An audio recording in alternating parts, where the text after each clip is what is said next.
All right, Coach, we welcome everybody to the Garden State. EA Sports coverage of the NFL finds us at MetLife Stadium in East Rutherford, New Jersey.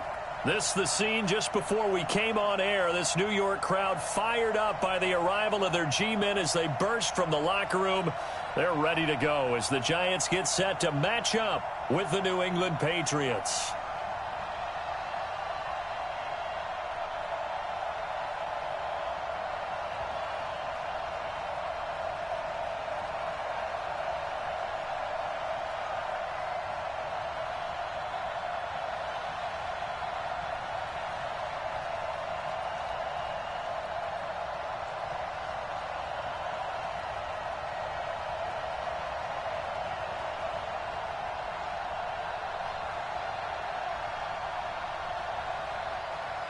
Gostkowski now out to kick it away.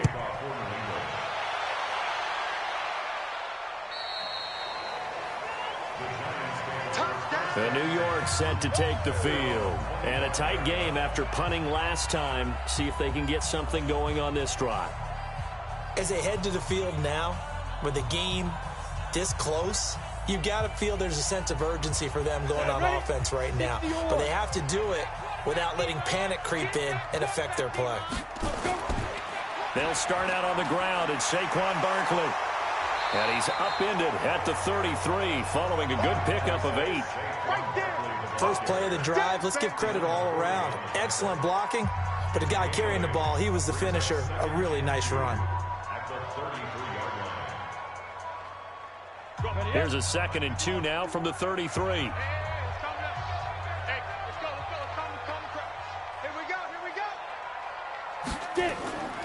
They'll run it again with Barkley.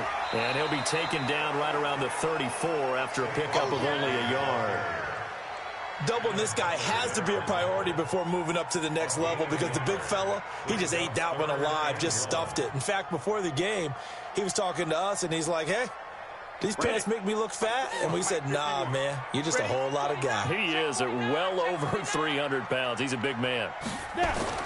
They'll try to run for it with Barkley. And he's going to have the first down yardage to the 35. He needed a yard. That's what he got. And it's going to earn him a new set of downs. Each team has its own terminology. Some people call it jumbo. Some call it monster. Some call it king. But it doesn't really matter. They brought in the big lumber to pick up that first down. Yeah, you think about goal line defense with the goal line offense that time getting it done. A first down carry for Barkley. And he is going to be stopped cold behind the line of scrimmage. A loss of 2 there, 2nd down. And the big fella stuffed that one up in a big way. I think doubling him has to be a priority because you can't move up to the next level if you don't take care of him first. 70, Indy. Trips. Now they'll throw it with Manning. And his throw's going to be incomplete. Cody Latimer, the intended receiver. And it's 3rd down. How about the defensive effort from both of these teams that we've seen in this game? Would you say it's like a high-stakes chess match right now? Chess is one way to go. Yeah, I like it. Okay, the only reason I say that, you feel like they're contemplating their moves before actually making one. And none of them being done very confidently. Truth be told, I've never played chess, and I know that I'm not smart enough to play chess. Guys like you with your IQ, you can pull that off. They do get 9, but it leads to 4th down. He wasn't the primary target, but I think it was almost like a check down situation, wasn't it? Yeah, like hoping he can break some tackles, a big tight end, but he couldn't do it. Yeah, get it to that big frame and hope he can scatter some bodies, unable to get it done. Dixon, the punter, is on as he sends it away. And that hits at the 6 and carries into the end zone for a touchback. Out comes the New England offense to see what they can do this time. And last time out, another missed field goal, so maybe their confidence wavering a little bit right now in the kicking game. And I'm with you on that. I think at this stage, they'd love to not run him back out there in a tough situation. But let's face it, they may have to. So right now, the head coach is talking to the offense coordinator and saying, call this game. Under a heavy rush, and down he goes. B.J. Goodson. The blitz works to perfection as he gets in there to dump him for a loss of 8. Man, he got in there so quickly, Charles. What could the offense have done to adjust and account for that? But what you're hoping is that you figure out and you see and get a clue that maybe there's going to be some pressure coming at you, and you change the blocking schemes. Maybe you go to max protection. The biggest one is maybe you bring your running back in to try and keep you clean. But in that case, that didn't happen. Zero accountability, and a sack resulted. And they only get a yard back there. They'll be left with a 3rd down and long. Well, they had that one sniffed out. Excellent run blitz. Stopped that one for a short gain. What makes a good run blitz a good run blitz? The ability to stay on task, to follow up your assignment, go to the gap you're supposed to cover, and not be deterred by anything else. Looking for Edelman, and he hits him. It's complete. And he's going to get this one across the 30-yard line. That'll give him 60 yards receiving now as he's got a 1st down. He's such a good route runner. Shows it there on 3rd down. Very proficient and a good pass. And you know what I've observed over the years in the NFL? The better a route runner you are, the more confidence your guy's going to have in you to go to you in important times because he can trust you being in the right spot, and they connected there and picked up the 1st down. This throw on target, Brady to Thomas. And getting this just shy of midfield, they'll spot it at the 49. 18 big yards on that one, and a New England 1st down. Wait, set. Run 80. Run 80. Let's go, man. Let me what you got. What you got, man? Throwing on 1st down is Brady. It's complete. James White. It's a gain of 5, and it'll make it 2nd down. One thing I think that's safe to say defensively, the tackling's been really good. And because of that, it's been very, very hard for them to move the ball because you're not getting the benefits of run after catch. They're tackling them almost on the spot. That means you have to run extra plays, harder to move it. 2nd and 5 after the 5-yard completion on 1st down. Brady's throw there complete. And he's got this down a yard or 2 shy of the 40 before he's out of bounds. A gain of 5, good enough for the 1st down. A little football 101 there. You just see the receiver try to run down the defender, meaning he goes right at him and really trying to move him a little bit towards the center of the field so he can put his foot in the ground and break to the out, to the sideline, and make a catch.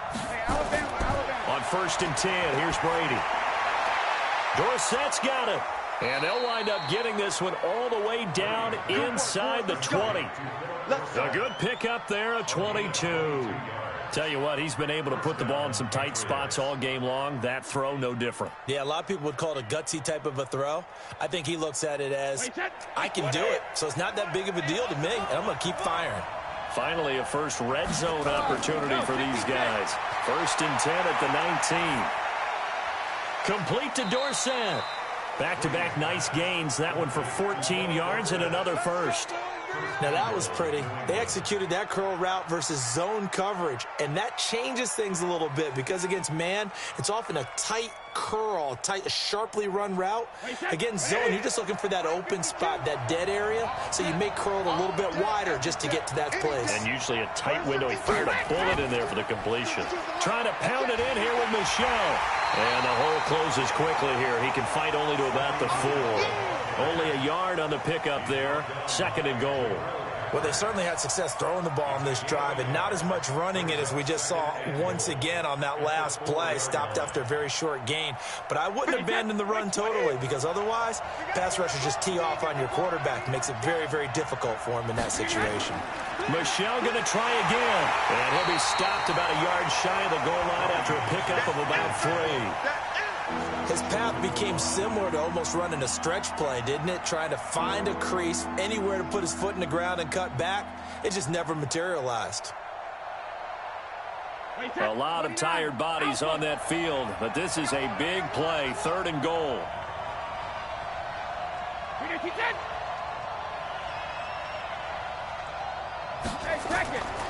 Shotgun now for Brady.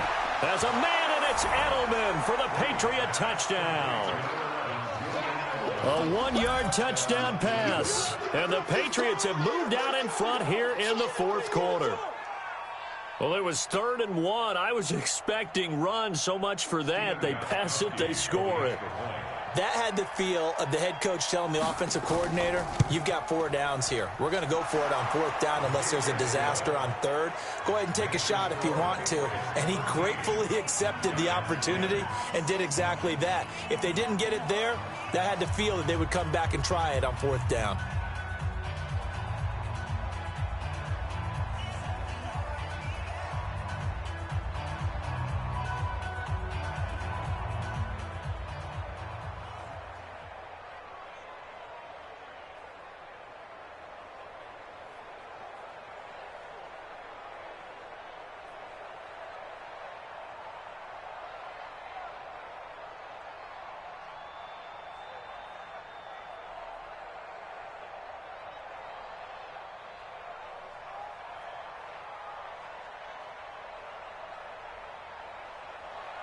Gostkowski now after the touchdown.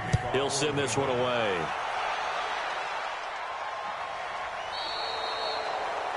And that drives coaches insane, doesn't it? When they see that happen, it just doesn't feel right, does it? Plus, you're giving up yardage.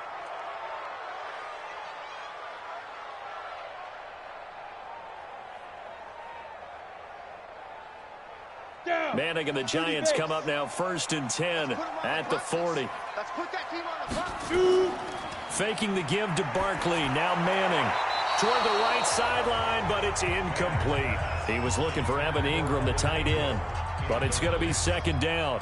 You and I watched film yesterday, and you told me to watch his feet. Well, for whatever reason, his footwork just looked off on that throw. And you always love it when the next defensive back talks quarterback mechanics, right? Well, but you're good at it. Well, I try, all right? I don't know how good I am, but it doesn't take much to tell. His mechanics are off a little bit, exactly what you described. Footwork, that led to the incompletion. It's a gain of 11 and a Giant 1st down. His position, and he's listed as a tight end, but he certainly doesn't run like one, and that's what we're seeing more and more coming into the league. Those guys who can run, make plays after the catch, and gain that additional yardage. And using that speed there to turn it into a pretty nice little gain. So signs of life in what's been a dormant offense in this 2nd half. Here's 1st and 10. Throwing on 1st down, but this one winds up to be incomplete. Golden Tate, his intended receiver, and that'll bring up 2nd down. Okay, I'm not quite sure how to judge that one. Maybe didn't have enough legs underneath him. Mechanics might have been off. Maybe some fatigue. That one came up short. Yeah, 4th quarter. Maybe you do start to watch as the arm there, the leg's still there. This has been a tough game.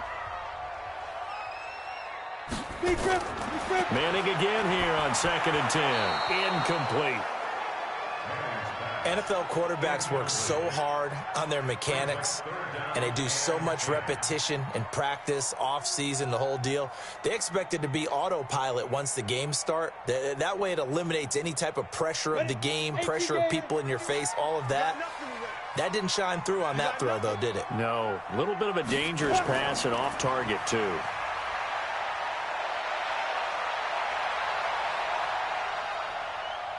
He's going to let this one go for Latimer. And that'll wind up incomplete. Bold play call there. Now it's 4th down. Trying to erase that deficit all at once. One big shot. He took it. Unfortunately for him, incomplete. Here's Riley Dixon now, as he'll punt it away for the 4th time today. And I don't think Edelman will be able to get to this one. Out of bounds as he appeared to be looking for the corner. He got it. They're going to mark this at the 4-yard line.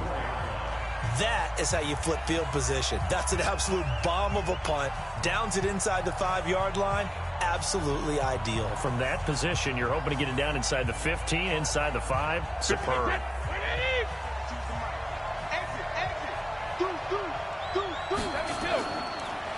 Brady, a quick throw out to Edelman. And he's going to lose yardage back to his own 1-yard line. A loss of a full 3 yards, and now it's 2nd down. And never good on a pass completion there to go the wrong way. Lost yardage. No, for some reason it seems to work better when you throw it downfield or you move the ball downfield running it that way, doesn't it? But in this case, if you're the defensive guys, you're energized. executed well, and you caused a lost yardage play. That's going to... Oh, and he's not going to make it out of the end zone. The push too strong, and that'll be a safety. And, Charles, at some point, you can't keep worrying about big play. Can this be perfect? You just have to get the ball out of the end zone. And in the offensive huddle, that was discussed when they called the play. Just get out of the end zone. But you know what's interesting? A lot of the times in the defensive huddle, they actually call a set and then say at the end of it, get a safety. So it's preached, it's coached, it's thought about.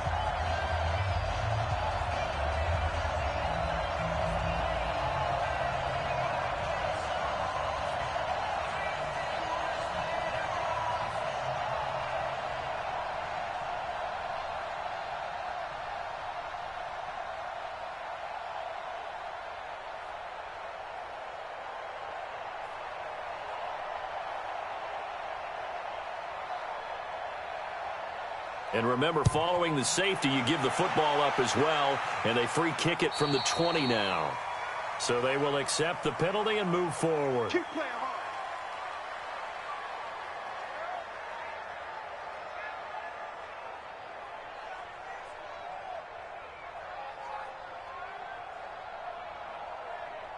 Manning and the Giants come up now 1st and 10, right at the 30. Shotgun now for Manning. And this will be incomplete. Physical play on the football there, and it's 2nd down. We have not seen a whole lot of wide-open receivers. Everything seemingly has been contested. And that's another nice job there to force an incompletion. They've been very cohesive, knowing each other's moves all game long, and they've been on the spot just about every time. And they've held them in check on the scoreboard. Back to the air on 2nd down. It's Manning. And he gets it complete to Latimer. That one covers 24 yards. It's a 1st down. Working the sideline there. Good route, good catch. 1st down, and he gets out of bounds. Now you have to like the play calling because you have to run some guys down the middle of the field to draw some of the defenders away. They can't just let them guard the sideline exclusively.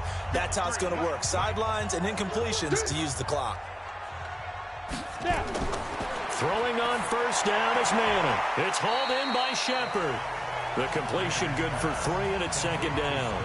Never make the mistake that the slot receivers, especially the little guys like we're watching here, are just quicker than fast. A lot of them combine quickness and speed, and they catch a lot of footballs, as we just saw there. That 1st down completion only netted him 3. 2nd and 7. Again, it's Manning. Looking left sideline, incomplete. Evan Ingram was the intended target, but now it's 3rd down. Before the game, they were running the route tree about as efficiently and effectively as we could have possibly imagined, but sometimes the passes just go awry. Yeah, let's face it. When you're running the route tree in pregame, you don't have defenders breathing down your neck. You don't have defensive backs making plays on the football. Hard to replicate the intensity of the game in pregame. And now the 3rd down throw incomplete as well. You can tell they were hoping for a flag there offensively. Several on the sideline motioning, hey, why not a penalty? Why not a penalty? What did you see? Yeah, I think you've got to let them play, and the officials are instructed. If there's contact coming from both sides, no flag. Let them fight it out. And forces 4th down. 44 on his first punt, and this is a good kick as well. Out comes the New England offense to see what they can do this time. A little less than 4 minutes remaining, and the margin for error is small with this slim lead. Operate within your 4-minute offense here, Charles? Definitely. And remember, the 4-minute offense doesn't always correspond to what's up on the clock. What they need to do is play a little bit of keep away right now. Run the clock down. Make sure their opponent doesn't get the ball back. Their dream scenario, get enough 1st downs and make them eat up their timeouts so the game ends when you're kneeling down with the football. Now a pass here caught by Edelman. And he's taken down but able to slip across the 35. It'll be a Patriot 1st down on a pickup of 16. I got the sense that the defense created a little momentum for them there, didn't they? Did their job, forced the punt. Now, nice start to the drive. Offense has to do their part. Yeah, they certainly do, but what a great start for them. They've got to go thank the guys on D.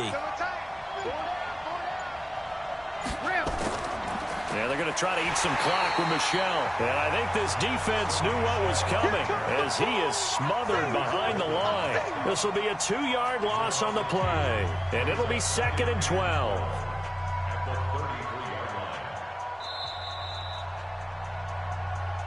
Last stop. Last stop.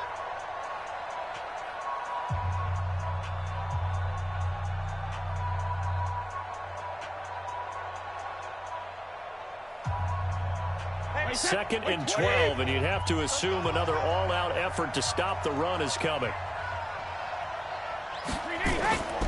And it's Michel once again.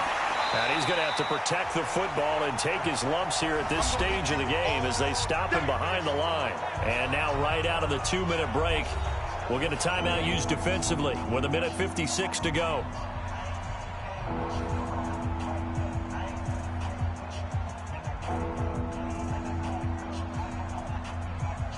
Back-to-back running plays, putting them in negative territory. What can they do coming up on 3rd and 15?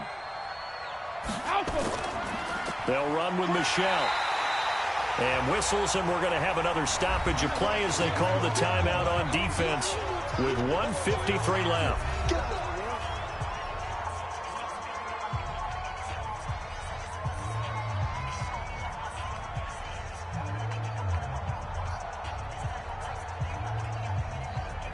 Here's Ryan Allen now as he's on to punt for the first time this afternoon.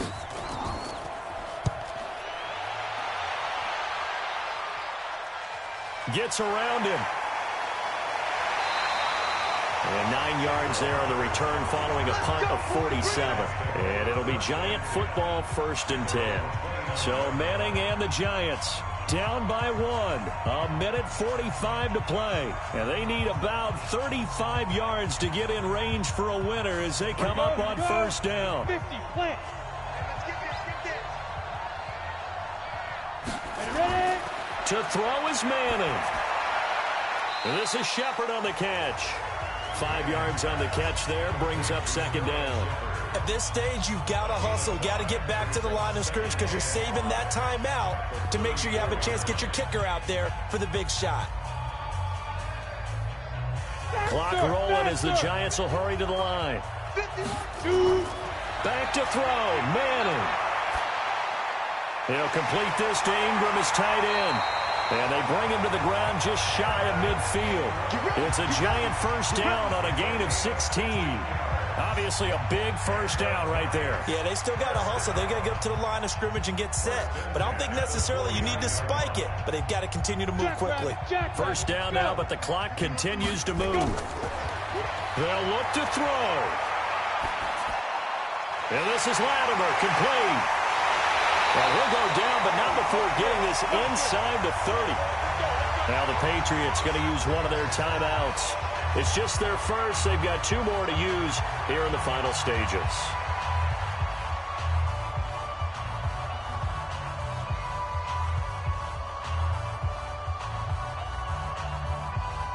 Ready, break. 51. Here we go, here we go. Put up. Manning to throw. Finds his tight end Ingram.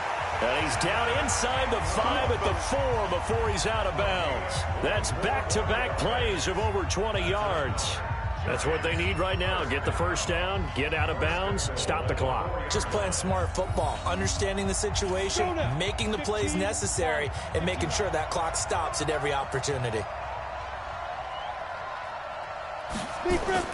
They'll try and run for it with Barkley. And he is met in his tracks behind the line of scrimmage. Now the Patriots will use the 2nd of their timeouts.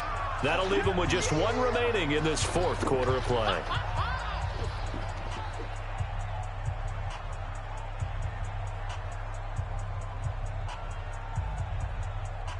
Back at the 5-yard line now, 2nd and goal. I'm here all day. I'm here all day. Now Manning.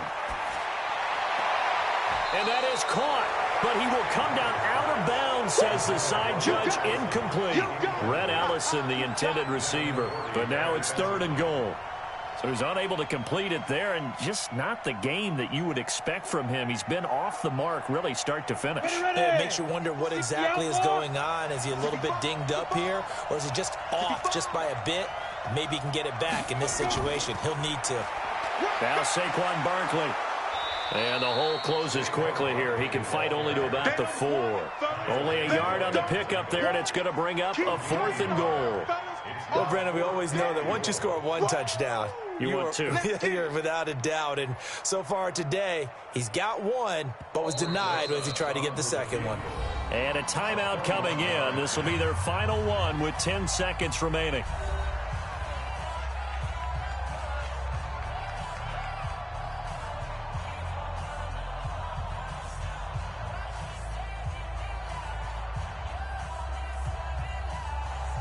And right now it all rests on the right foot of Aldrick Rosas. And a timeout coming in. This will be their final one with 10 seconds remaining.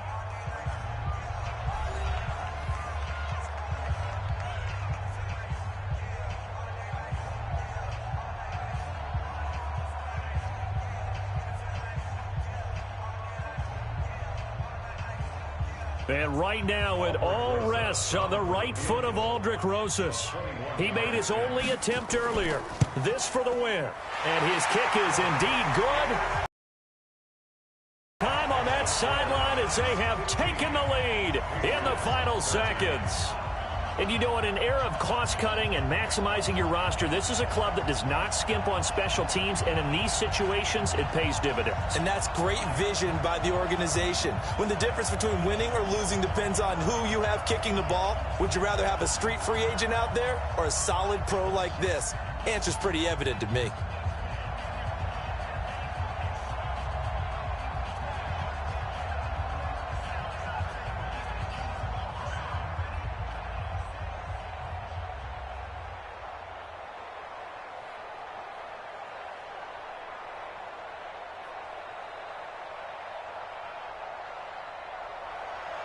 After the field goal, here's Rosas to kick it away.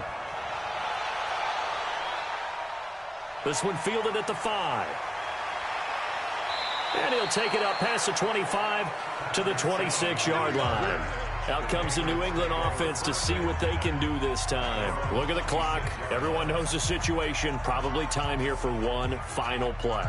And we know what that play is going to be. It's got to be some sort of Hail Mary, throwing it towards the end zone and hoping someone can catch it or catch it off of a tip. Think back to 2015. Didn't we see Green Bay pull that off twice in the season? Once in the regular season, once in the playoffs. So stranger things have happened. It'd be interesting to see what the defensive strategy is about who they put on the field to try and knock that ball away. Meanwhile, they take a shot to start the drive, but this is going to wind up incomplete. Well, going into the final play of this game, they knew that they needed some type of a miracle there at the very end, but they couldn't get it done. However, we were treated to really a spectacular affair. Even though they didn't finish it off, you're exactly right. They took us down to the last play. We're still, you were wondering, could it happen? Possibly, even though we both knew it was a long shot.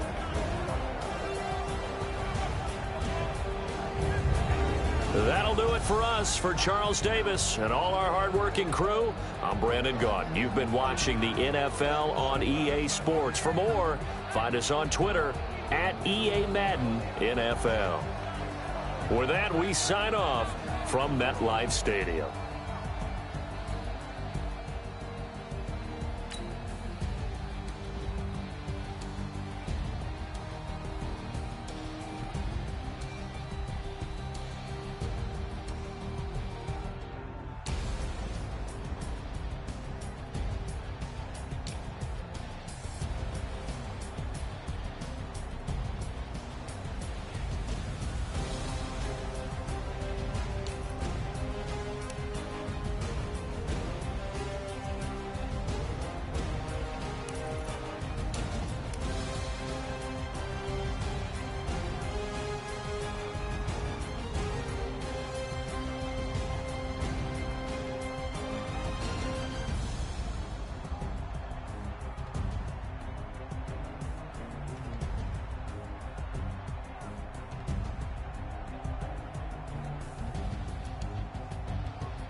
Coach, this is the city, Los Angeles, California. That's where we are for this edition of the NFL on EA Sports.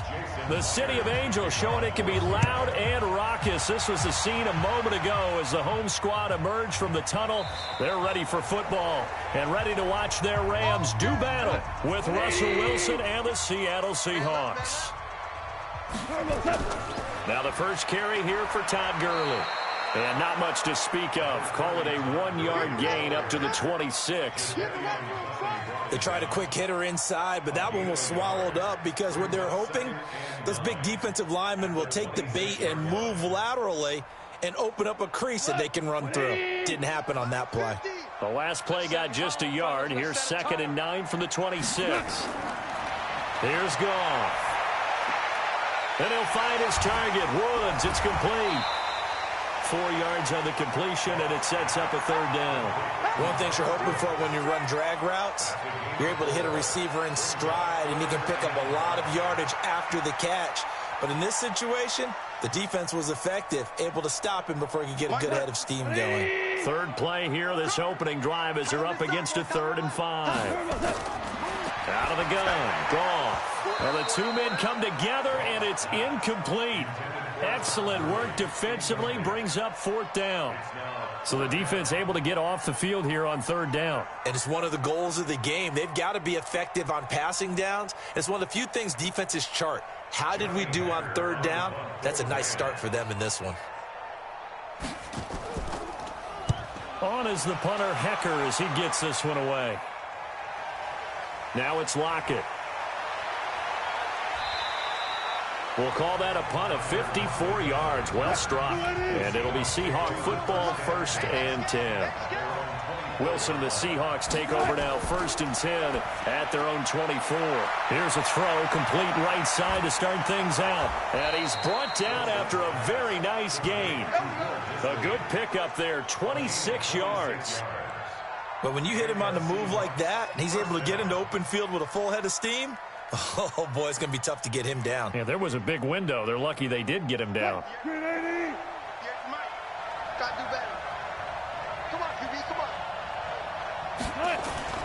This is the Oklahoma State alum, Chris Carson. And he'll get across midfield and down to the 48-yard line. Tackle there by Clay Matthews. They tried a quick hitter inside, but that one was swallowed up because what they're hoping, those big defensive linemen will take the bait and move laterally and open up a crease that they can run through. Didn't happen on that play. From just shy of midfield, Wilson. He hits his running back, Procise. Not able to get a single yard there, and it'll bring up 3rd down. Well, the stats that matter on this play don't help a team very much unless, of course, you're playing defense. If you're getting points per reception, you got a reception, but no yardage. Great job by the defense, though. They read through that one. They read through it, gave up no yardage, and people got credit for tackles. Pretty good deal. Now it's Wilson. Wilson hit. It's loose. It's out. Fumble. And he can only manage to get this to the 45-yard line. Well short of the 1st. On plays like this where the ball comes free, it's often unusual for the team that lost it to get it back. Because this is the quarterback. The ball gets away from him. Everyone else is trying to execute what they're supposed to do on offense. They're usually looking in the other direction, downfield, or have moved away from him. In this case, though, a teammate is able to come up with the ball. And no return possible here as they angle this one out of bounds. Goff will lead the Rams up here, 1st and 10 at their own 28-yard line. They'll try and start the drive with Gurley. And this will go for 5 up to the 33. Despite the blitz, they're still able to cook up a nice solid gain. The disadvantage of blitzing often alters the normal spacing and run fits and leaves creases like they were able to exploit right there. The 1st down run got 5. Here's 2nd and 5.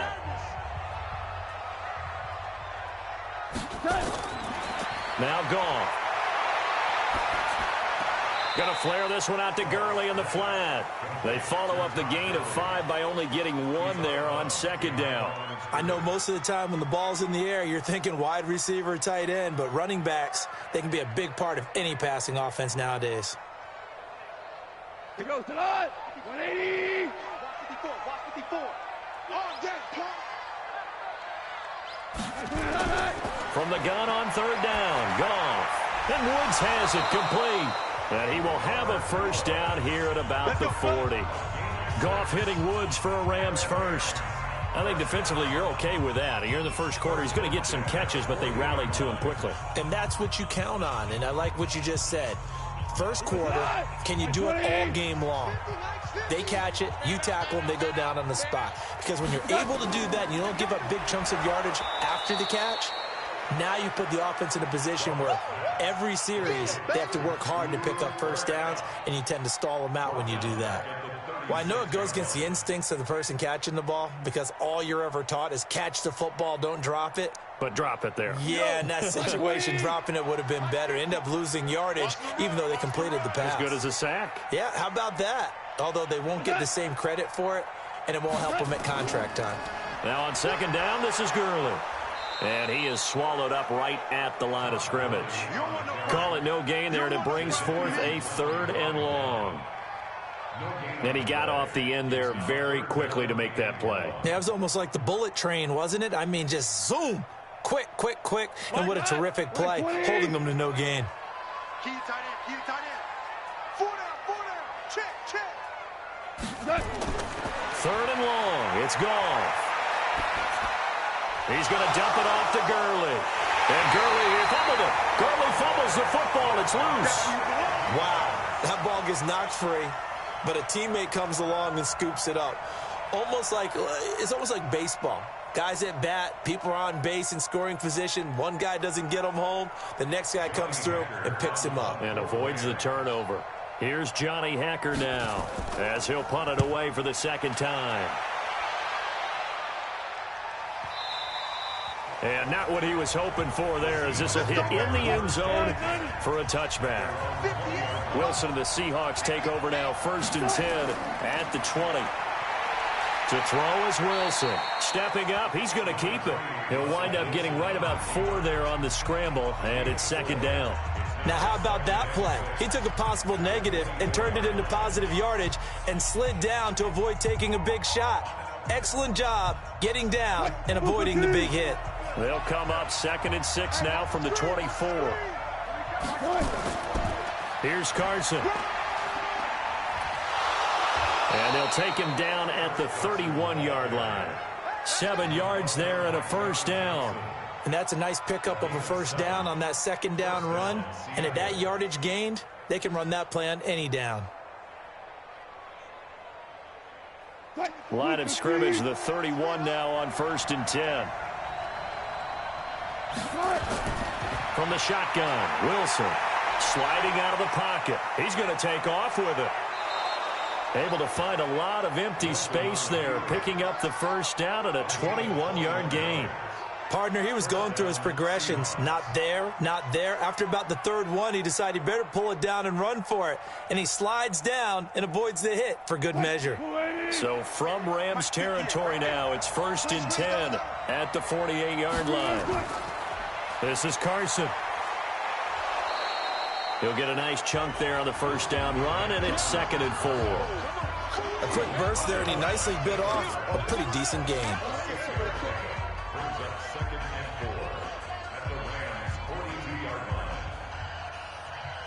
The last run got 6, now 2nd and 4. Now they'll throw it with Wilson. That's complete to DK Metcalf. First down Seattle on a pickup of 13. And just a small glimpse there as to why they like this rookie so much. And that's why they lit up a little bit in our meetings with the coaching staff, didn't they? Yeah, when we talked about him, they did. Yeah, you know, they like his work ethic. You know, this guy's running every route well in the route tree and getting better at it all the time, really honing his game. They expect a pretty good jump out of him as things continue to move on. They'll run on first down. It's Carson, about 3 yards there to the 27. One thing to keep in mind, partner, especially in the second half, when you've got a running back of this size, of these dimensions, I can just tell you, attrition does set in for a defense because you're excited about hitting him in the first half. Maybe not so much in the second half, and some of these shorter gains turn into bigger runs later.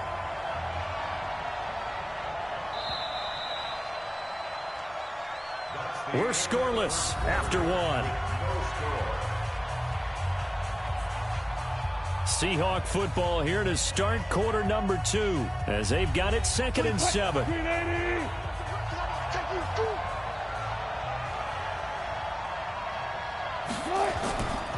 A 2nd down carry for Procise. And some nice running going to get him down close to a 1st down at the Rams' 20-yard line. And that looked like some pretty easy yardage there right up the gut. And he's a guy that has some height to him. So when you don't have to drop a shoulder or create or get through contact or trash, makes it a lot easier to stay upright, see the field, and make a run as we just saw there. On Carson, and he picks up the 1st down yardage as he takes it down to the 6. Only 3 there on the pickup, but that's enough to move the chains. I hope we give enough respect to the big guys up front because they have been getting it done on this drive. The holes have been large, and they've been barreling through them, picking up 1st downs. Wilson after the play fake to Carson. They'll roll him out right. And now he's going to use his legs. And he will force his way forward for a yard or 2, but I have a good feeling this will be coming back. That's going to go down as a loss of 9 on the 1st down play.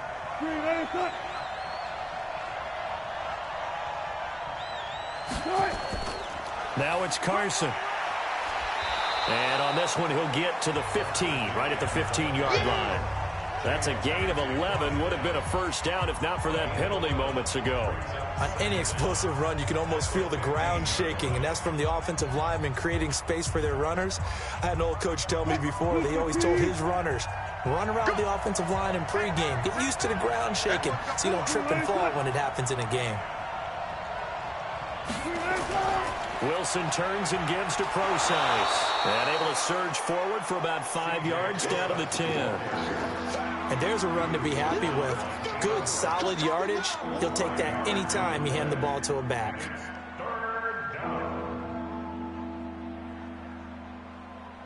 The Rams calling on their nickel set here defensively for 3rd down. Out of the gun, here's Wilson. Rolling to his left. He may try and run for this. The rushing numbers for Wilson may be down from earlier in his career, but he's still a threat to go, showing it there, picking up the 1st down. Now that's disappointing for the defense. They had the advantage, had excellent coverage all over the field, but they let him get away, scramble, and pick up a 1st down and inside the 5-yard line. They'll try to run with Carson, and he's across the chalk into the end zone. Touchdown, Seahawks. Chris Carson taking it in as his guys are first onto the scoreboard here this afternoon. I know we don't talk about it enough, but the intelligence level of the guys up front blocking, the offensive linemen, maybe the smartest guys in football overall. Add in a little bit of athleticism and a whole lot of toughness, you've got a lot to deal with, don't you? That's why the guys in the backfield get them really nice Christmas gifts, right? If they're smart, they do.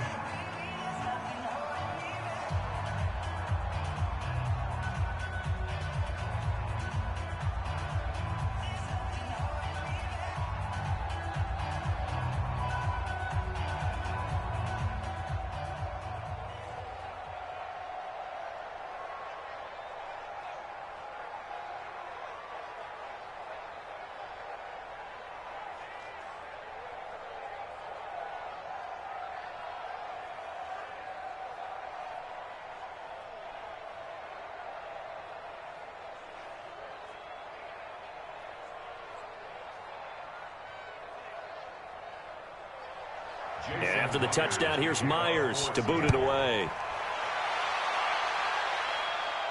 This is taken at the 3. Oh, a nice spin. Then he'll take this across the 25. A couple extra yards up to the 27-yard line.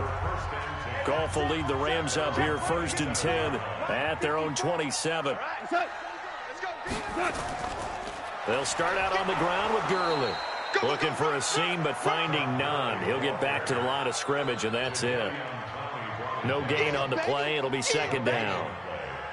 He's already put it on the ground once in this first half. There, no gain, just struggling to get going. Yeah, and what he needs right now, a dose of confidence, which means his guys have to chop a hole, a big one for him, give him a chance to run a little bit and gain some of that confidence back. He didn't get it on that carry. Pretty good running there, 9 yards. Sets up a 3rd and 1. Even though they gave up more than they wanted to on that play, it actually illustrates how well they bottled him up throughout the game because that was his longest run of this contest.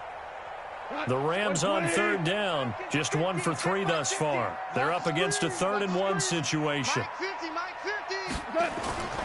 They'll try and pick up the first with Gurley.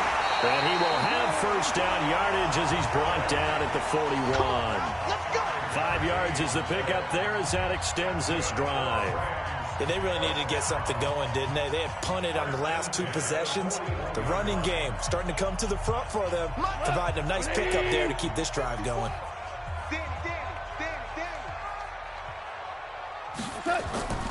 On first down, it's Gurley.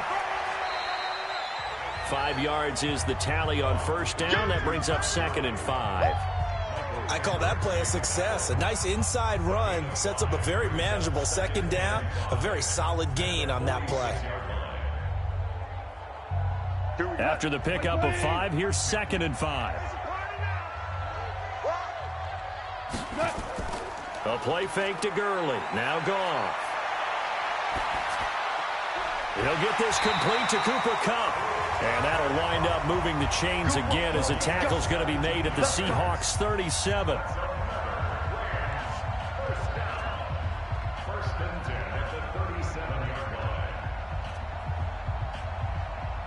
This offense finding its legs now. Here's another 1st and 10.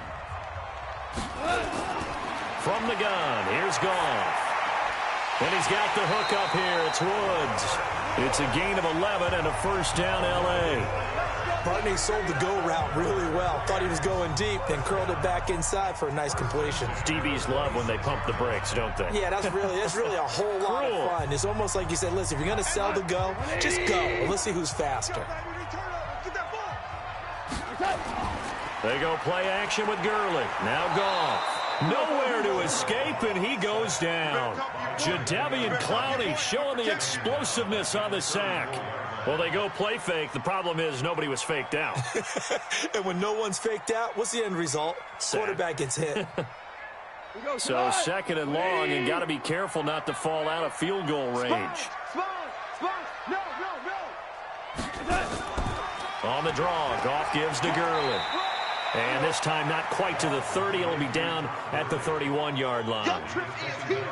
Well, if you're a football guy, that's a pretty run because everyone is in sync right there. Obviously, the guy carrying the ball, but how about the people up front? Leverage, athleticism, they created some nice space for him. The Rams on 3rd down. They've hit 2 for 4 thus far. This will be 3rd and 15.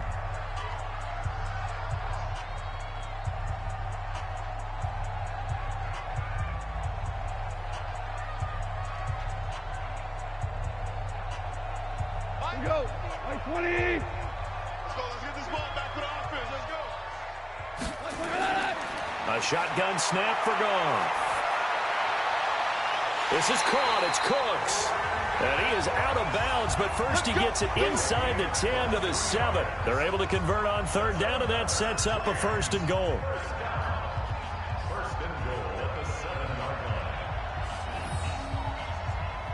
This will be the first red zone opportunity now for the Rams. They've got it 1st and goal at the 7. On 1st and goal, Gurley. And running room scarce here. He's going to be stopped in his tracks at the line of scrimmage. They'll say no gain on the play, and it'll be 2nd and goal. That didn't appear to be a run blitz. He just darted in once he saw the run develop. That appeared to be a case of see ball, get ball. Nothing on 1st down, so the ball remains at the 8-yard line. 2nd and goal. Now it's gone. And oh, it'll be intercepted. Trey Flowers picks it.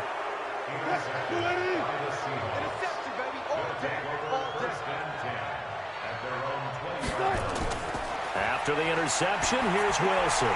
Here's Carson with a catch out of the backfield. And he'll get it up here this time to the 21.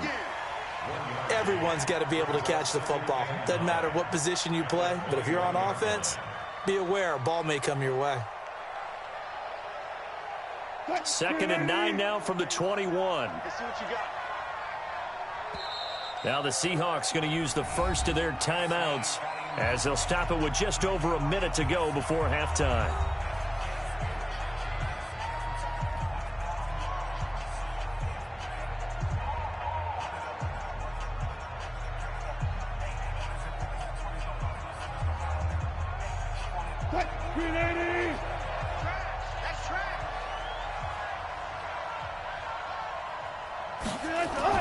Looking to throw again on 2nd down. Wilson escaping the press, and he can't get rid of it. He's taken down. Now the Seahawks call the 2nd of their 3 timeouts as the clock will stop with 55 seconds to go until halftime.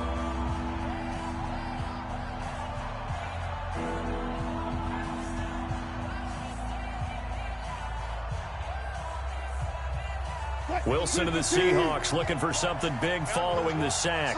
It's 3rd and long here. They run it with Carson. And that's not going to get it done. He'll come up well short of the first at about the 21. The Rams going to go ahead and use the first of their timeouts as they get the stoppage with a little over 50 seconds to go in the first half.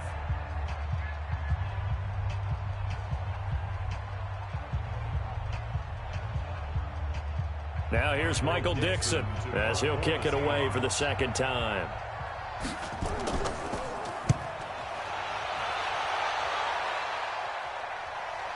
Now Natson.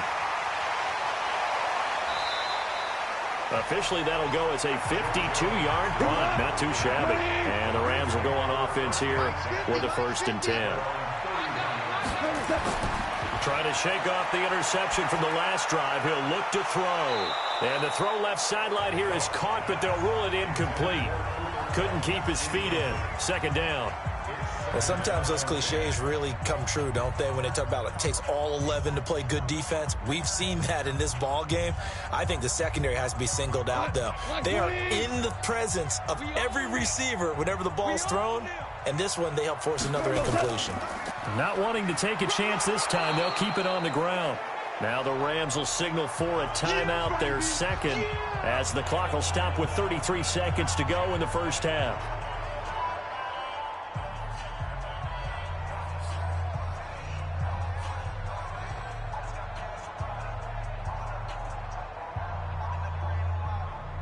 It'll be a nickel look here for the Seahawks on 3rd down. Back to throw, gone. And that is incomplete. So it looked like maybe his 3rd or his 4th read on his progression. Just trying to find his outlet man that time. Ends up leading him just a bit too much.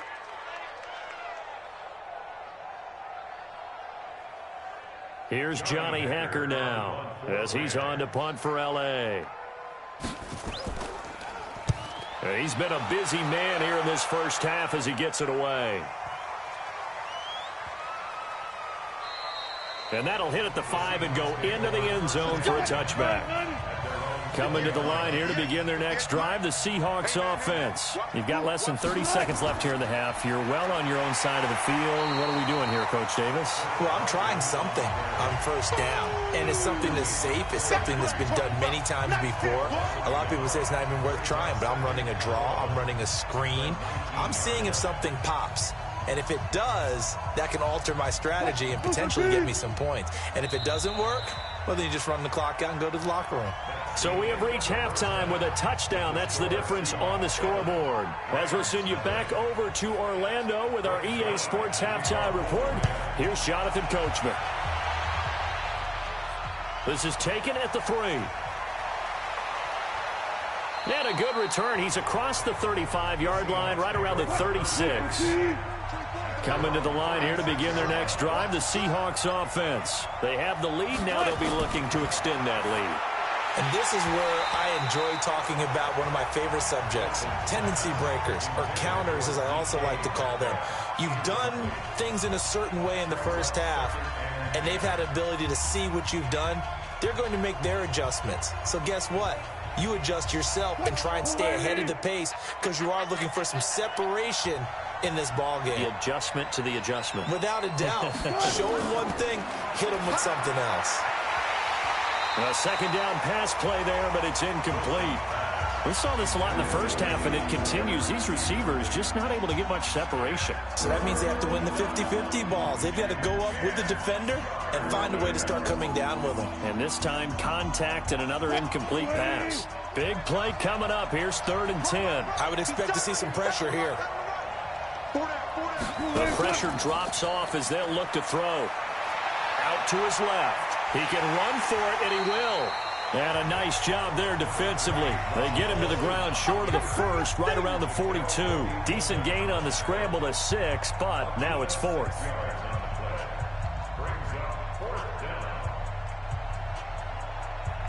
Now here's Michael Dixon as he's on to punt for Seattle.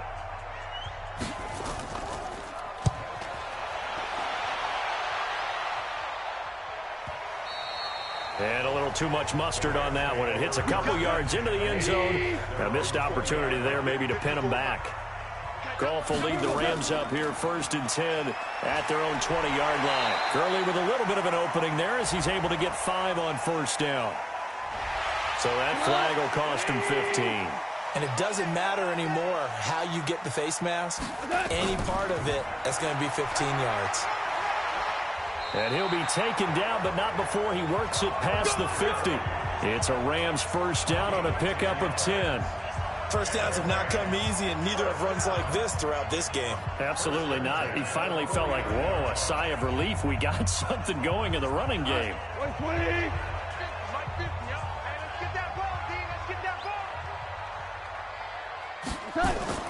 Gurley again here on 1st down. And he's going to get this one down to the 45. The tackle there by Quandre Diggs. I call that play a success. A nice inside run sets up a very manageable 2nd down. A very solid gain on that play. The run got 4. Now they deal with a 2nd and 6. They'll fake the handoff. Now Goff.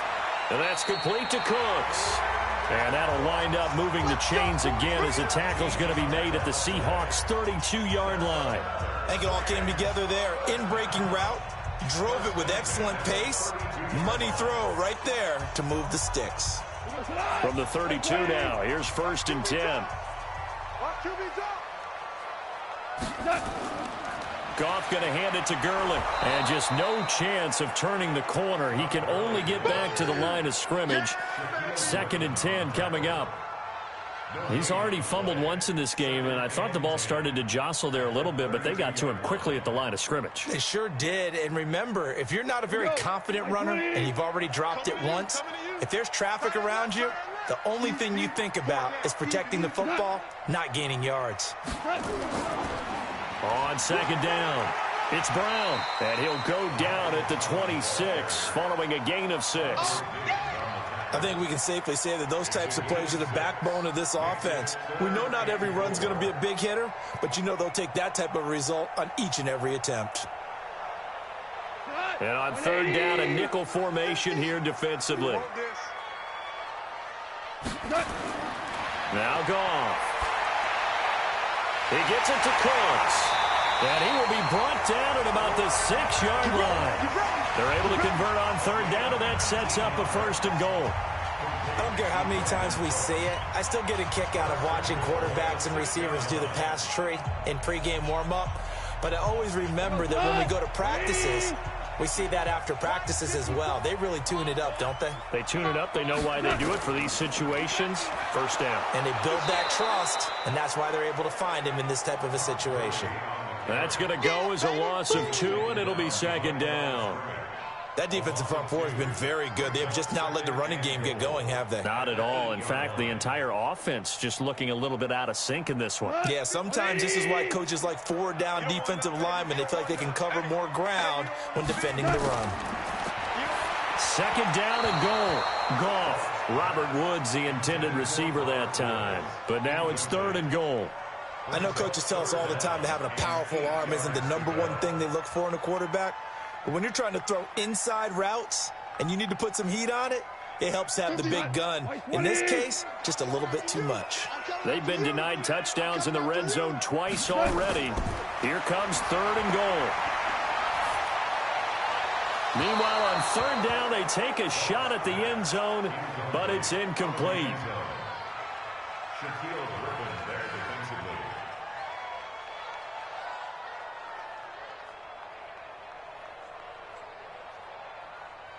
So on 4th down, here comes Greg Zuerlein to try and get 3 for the Rams. From the left hash, a chip shot here. And Zuerlein's kick is good. And they are on the board, but still trailing. It's 7-3. That drive took him inside the 10. Good job defensively to hold him to 3. Yeah, I like how you did that. Give a little tip of the cap to the stop troops there because they didn't give up a touchdown in that situation, right? Made them kick the field goal. And, yeah, points went against them, but that feels a whole lot better running off the field.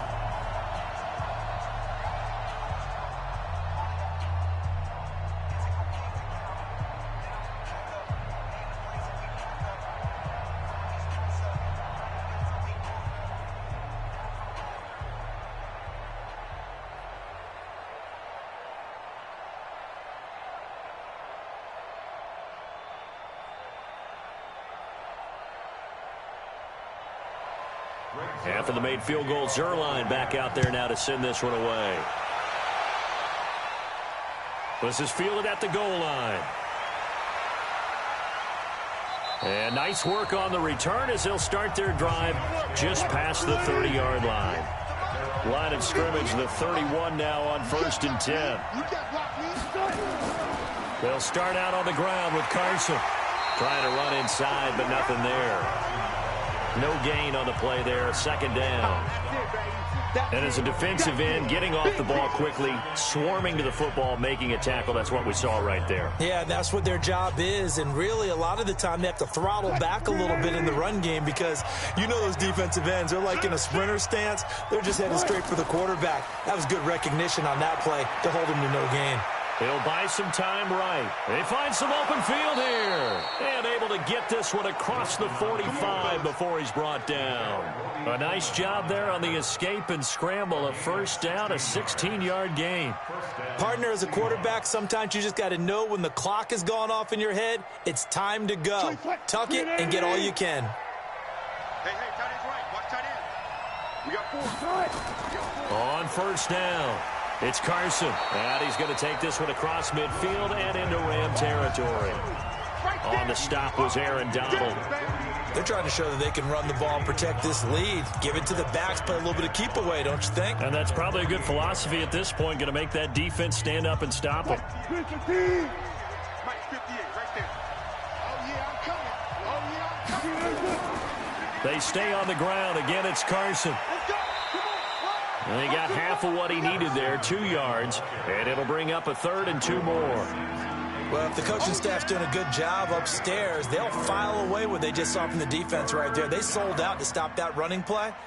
I'd say keep that in mind. They want to try that again, go play action, hit them over the top.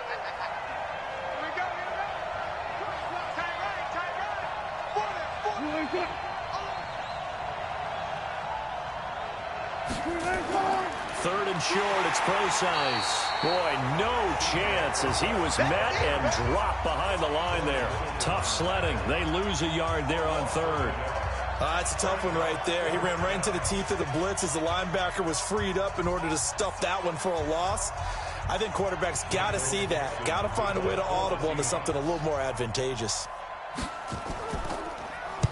On is the punt team now as this one's sent away. And this one will not be returnable as it sails out of bounds. Goff will lead the Rams up here 1st and 10 at their own 26. Goff now looks to throw. It's caught left side by Cooks. And they get him down, but not before he takes it across the 40-yard line. It's a gain of 15, and the Rams have a 1st down. To win any route, you've got to break down the defender, and that's exactly what happened here on this really nicely executed curl route. One play has him up past the 40 already, and another 1st and 10. Back to the workhorse today. It's Gurley. Jadeveon Clowney there on the stop. They tried a quick hitter inside, but that one was swallowed up because what they're hoping, those big defensive linemen will take the bait and move laterally and open up a crease that they can run through. Didn't happen on that play. The last run got a couple. Here's 2nd and 8. You can't block me. You can't block me. You can't block me. Goff now looking to throw. And he'll find his target. Woods, it's complete. It's a Rams first down on a pickup of 10. Well, this is where reading defenses and practice time comes into play. You've got to know what you're running versus zone versus man and how to run the proper route. And they just executed that one pretty well. Goff now 6 for 6 since coming back out of the locker room. It's 1st and 10. Goff turns and gives to Gurley. He'll get about 4 here, down to the 43-yard line.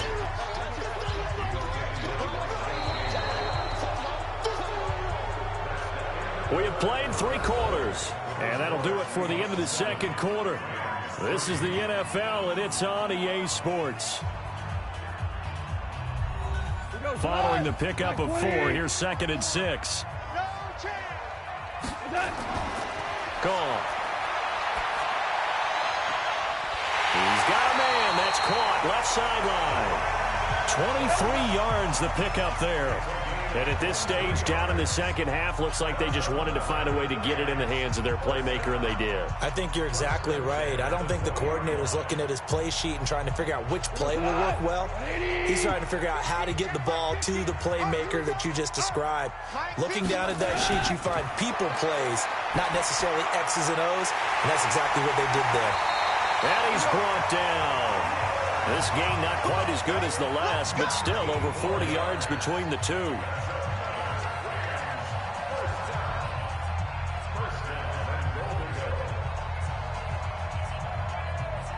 Two big plays in succession. Not sure this D knows what hit him, but now they got to get ready. It's 1st and goal. They'll try and push it in with Gurley. Trying to find a lane, but instead he'll get back to the line of scrimmage and no more. No gain on the play that time, and it sets up 2nd and goal. Well, it's been the air game that's taken them down on this drive before they finally turned around and handed it off on the last play. And now they're looking for the big boys to get him in the end zone. Couldn't do it there. It'll be interesting to see. Offensive lines had to pass block a lot on this drive. Will they be able to revert and fire? And it's caught for a Rams touchdown by Brandon Cooks. Brandon Cooks there to make the grab. And the Rams have taken the lead. And he's a little bit on the shorter side as a receiver. Maybe sometimes for the defense, tough to find the little guys, right? Yeah, sometimes they get lost in the traffic, but usually what it means is that rather than just winning with height or even speed, they use their quickness to find a way to get open. Well, tall, short, wide, skinny, whatever, there it results in a touchdown.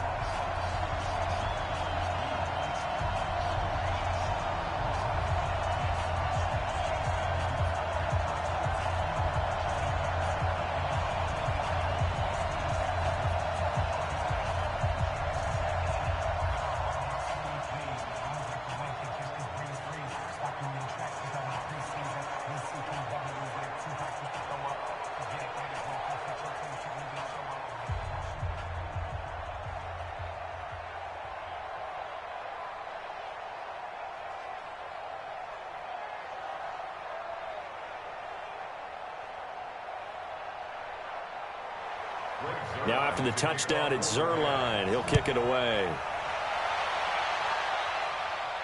This is fielded a couple yards deep. And he'll make it across the 20 as his guy at the 23-yard line. Wilson and the Seahawks take over now, 1st and 10 at their own 23. Here's Wilson. He hits his running back, Prosise. And he's taken down right at the 45-yard line. Give him 32 on the play. That could very well be a defining play in this game. A touchdown, that gives them the lead, and they took a major step towards getting there with that big play right there. So the big play moves them all the way across midfield. It's 1st and 10 from the 45. From the gun, it's Wilson. He'll let this go for the end zone. And he's got it. Caught in the end zone for the Seahawk touchdown. David Moore, 45 yards. And the Seahawks are going to retake the lead.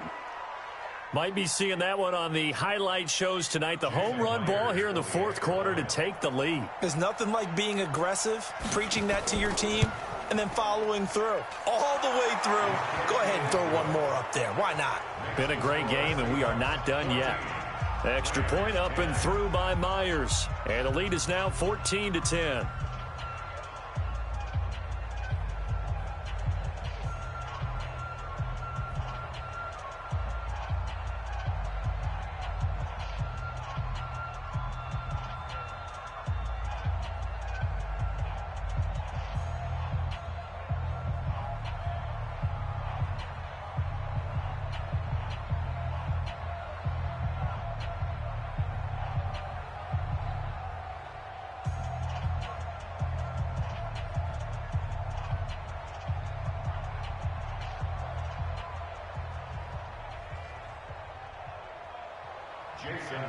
And after the touchdown, here's Myers to boot it away.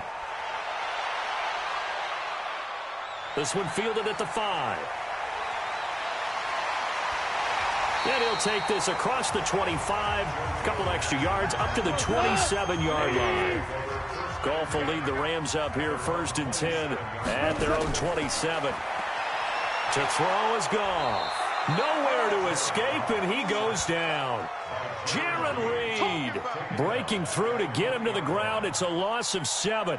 Great job defensively. I think he was trying to go through his progressions, find someone to get rid of the football. Before he knew it, he was on his back. So that just brings us right back to what you said in the beginning. A great job defensively. Nowhere to go with the football. That led to the sack. After the sack on 1st down, Goff, he'll throw underneath for Gurley. Down he goes at the 23, a pickup of 4. That'll be a pickup of 4 as they work with his 4-point fourth quarter lead. I know it was a gain, but you have to sense probably a little bit of disappointment there because when it's out there in open space, I think they expect to get more out of a play, don't you? Especially when you're getting it to your guy out of the backfield. You're expecting him to be able to create something, be a little more shifty. Yeah, no doubt about it. Good open field tackling held it to an okay game. And down he goes, but he takes it up to the 40. 16 yards is the pickup there and a 1st down for L.A. I know many people like to throw to the tight end, maybe in a little flexed out position because he creates mismatches with his size. But slot receivers do the same thing with their quickness, their speed, and their route running savvy. On 1st and 10, Goff. And they'll set up the screen to Gurley. No gain on the screen there. It's 2nd down. Well, that was a simple throw and catch, but even with that completion, 0 yards gained, so they're behind schedule on down and distance. I think they were hoping to get it to him. He could make a man or two miss, but that window closed quickly. Had the completed pass, but for no gain, stopped right at the line, so it's 2nd and 10. To the air again, Goff. Well, that'll be caught by Kupp. That's it, baby.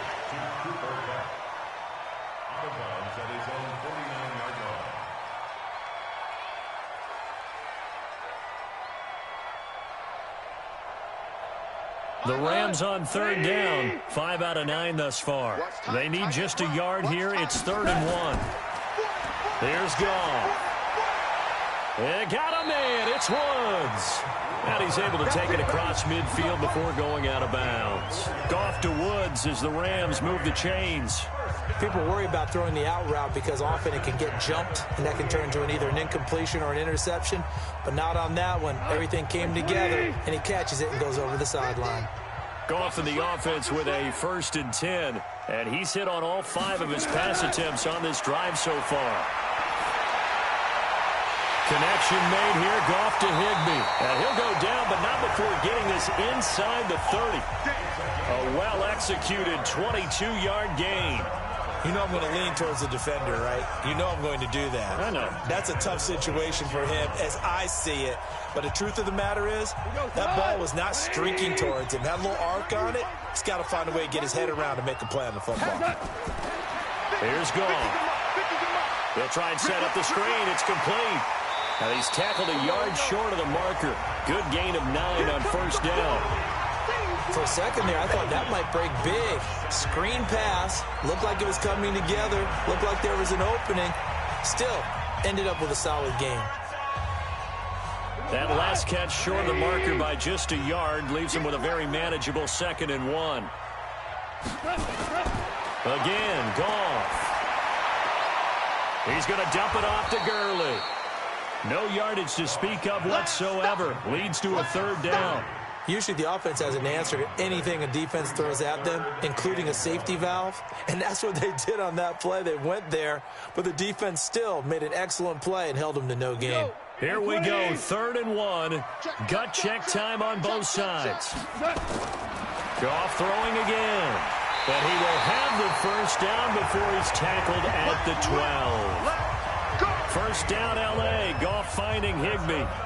Well, they've had a great, impressive drive going here, and that pickup ensures the drive continues. And not only do you continue the drive, which is demoralizing for the guys on the defense side of the ball right now, but you make your own defense happy. They're able to get a little more rest over on the sidelines while this one continues downfield. Got a man. It's Brown. No gain, and it's 2nd down.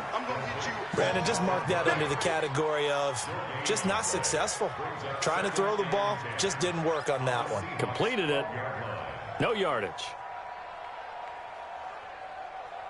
Had the completed pass, but for no gain, stopped right at the line, so it's 2nd and 10.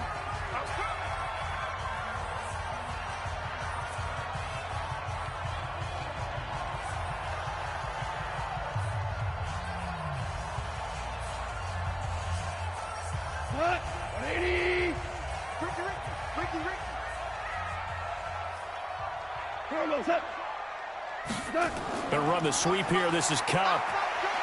Down to the 6-yard line on a pickup of 6 as he gets halfway to the goal line. So many play callers in the red zone worry about the negative effects of a play that they're about to call. For this guy, all he's worried about is gaining yardage and putting the ball in the hands of his playmakers.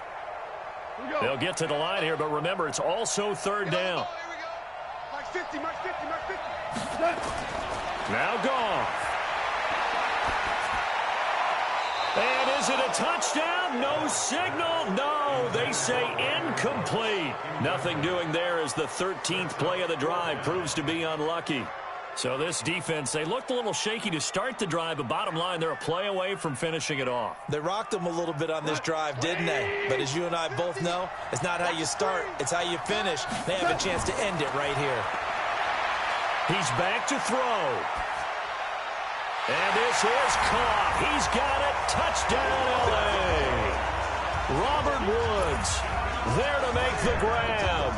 And the Rams are once again going to retake the lead.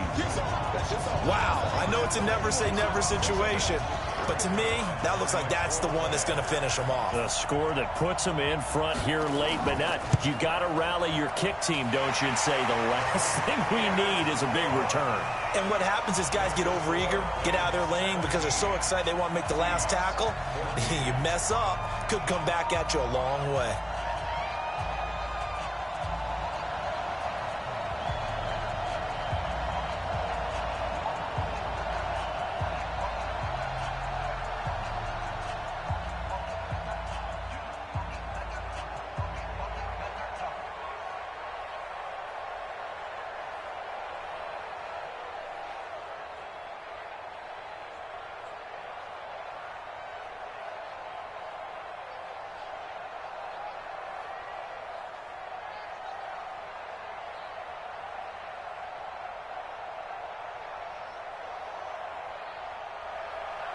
Now after the touchdown, it's Zuerlein. He'll kick it away. This fielded at the 2. And not a bad return here. He gets it out to the 25-yard line. Coming to the line here to begin their next drive, the Seahawks offense. They're only in need of a field goal, a decent amount of time on the clock. So tell me if I'm wrong. You don't have to be too panicked here. No, not at all. I agree with you. And this is where your preparation and your confidence comes into play. They've worked on these situations. They practice this all the time, They practice it all the time. They know what they want to get done. And in a lot of cases, the great competitors, they love this situation. They think they can go ahead and get it done. They practiced it. We'll see if practice makes perfect. They've got his man complete. 33 yards that time. We always talk about the guy who paid off the play, don't we? The guy who caught it or ran it. But how about the elements that go into making a big play? This one in particular, able to scan the field. Pocket held up nicely. What a terrific job by the offensive line. The route well run, and the football right on the money. They'll run on first down. Carson. Give him a couple on the carry there. 2nd and 8. I know they got a little yardage there, but I'm not sure their investment is right. They're still running the football, and I'm not sure there's enough time to continue to do that. Now the Seahawks going to use the first of their timeouts as they'll stop it with a little over 30 ticks to go in the football game. Let's get it.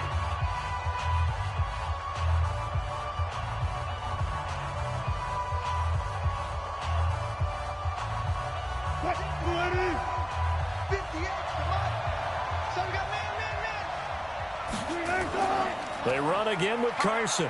And this time they were waiting for him as he'll be knocked down before he can get back to the line of scrimmage.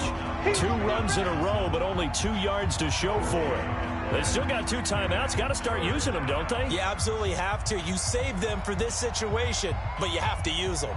Wilson trying to urge his guys to go faster and get set at the line. Now the Seahawks call the second of their 3 timeouts as they'll stop it with 11 seconds remaining in the ball game.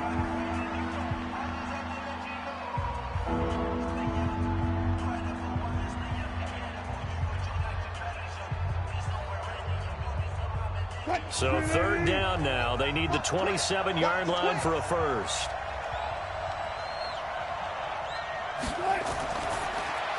And he's got the hook up to Moore. And they just keep marching right along. First down on a pickup of 8 there. An 8-yard pickup. First down, Seahawks.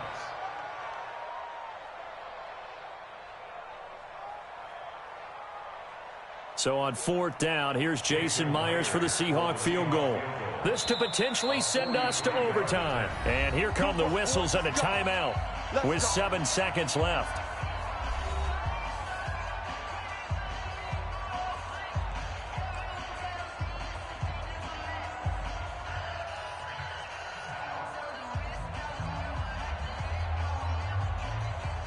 Now here's Jason Myers. He gets set for the Seahawk field goal. This to potentially send us to overtime. And this one is right through. And they will tie this game here in the final seconds. So a money kick there in the final seconds. And now, barring any hijinks on the kickoff here, partner, I think you and I, we're going to settle in for a little overtime. And I wouldn't have it any other way. This has been a dogfight all through regulation. No reason to think it won't continue in the extra period.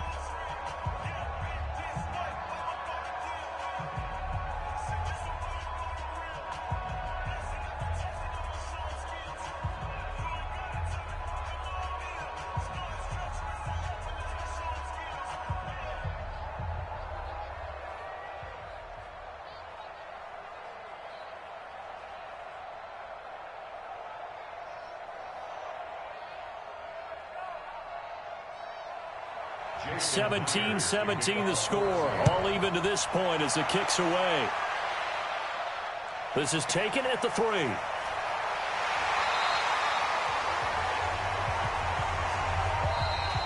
And we have free football. Overtime. Here we go, my friend. And the way this game played out, this is exactly how it should end, going to overtime, because neither one got an advantage today. And here in overtime, if the team that receives the ball scores a touchdown, it's over. If they don't, we can still have some more football. That's exactly right. If they go down and kick a field goal, the other team gets a possession to either match it or score a touchdown to win the ball game.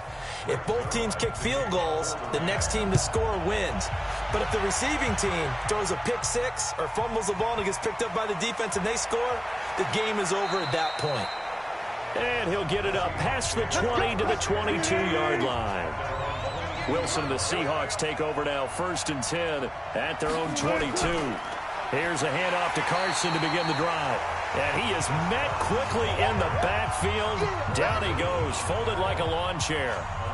Perfectly designed blitz right there. They took that one from the grease board to the field because they were able to free up their linebacker to get into the backfield and spill the play. So the opening play of the drive goes backwards. Now they'll come up on 2nd and 12. They'll keep it on the ground. It's Carson. And he'll be corralled right around the 34. That one good for 14 and a Seahawk first. Couple of very nice carries to start this drive out. Yeah, 2 first downs. And how about that second one? What a nice run on that particular play. I'm telling you, they're going to start to think that this game is easy if they continue to rip off yardage like this. From the 34 now, here's 1st and 10. Now it's Wilson. That's complete to Disley, the tight end. And able to get this one across the 45 before he's brought down. It's a gain of 12, 1st down Seahawks. Well, coaches always talk about finding balance on offense. I don't think you can get much more balance than this. Big-time run, big-time pass. A 1-2 combination. Looked pretty good. How about that? Let's see if they can continue to take that kind of a punch, though. On 1st down, Carson. And he's going to take this one across midfield and into Ram territory. 7 yards on the pickup there, and it'll leave him with a 2nd and 3. Well, no matter how they phrase it, staying on schedule, staying ahead of the sticks, whatever you want to call it, 7 yards on 1st down, that fits the bill. A good run, got 7 on 1st. Here's 2nd and 3. They'll keep it on the ground. It's Carson. And this time he's able to take it down to the 42. A gain of 5, good enough for the 1st down. And there we saw one of the downsides of blitzing during a rundown, because sometimes you get out of your gaps. You don't fit the run quite as well because you're headed towards the ball carrier with abandon. Let's go, D. Big series right here. We got to step it up. Wilson after the play fake to Carson. There goes a deep ball, end zone. And this will be caught. It's a touchdown. And absolute stunned silence here as they have come in and stolen this one in overtime. Partner, a great game that we got to see and making it extra special. Not only did I get 4 quarters with you in this one, I got some overtime, a little whipped cream on top. Look at you, trying to make this whole thing palatable. I just want you to pay for my meal later. You really just wanted 4 quarters, what you wanted. But how much fun was that? We had that type of a game where we got us to overtime, and then we get the dramatic ending to finish things off as well. What a game. So that'll do it for us. For Charles Davis and all our crew, I'm Brandon Gaudin. You've been watching the NFL on EA Sports. From Los Angeles, so long, everybody.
We are at the oldest continually operating stadium in the NFL as you get a look inside Lambeau Field in Green Bay, Wisconsin. We all know this community lives for its Packers, and the green and gold came out of the tunnel a short time ago, and it was loud. We are ready for football, so are they, as the Packers get set to match up with Derek Carr and the Oakland Raiders. So 1st and 10 now from the 30.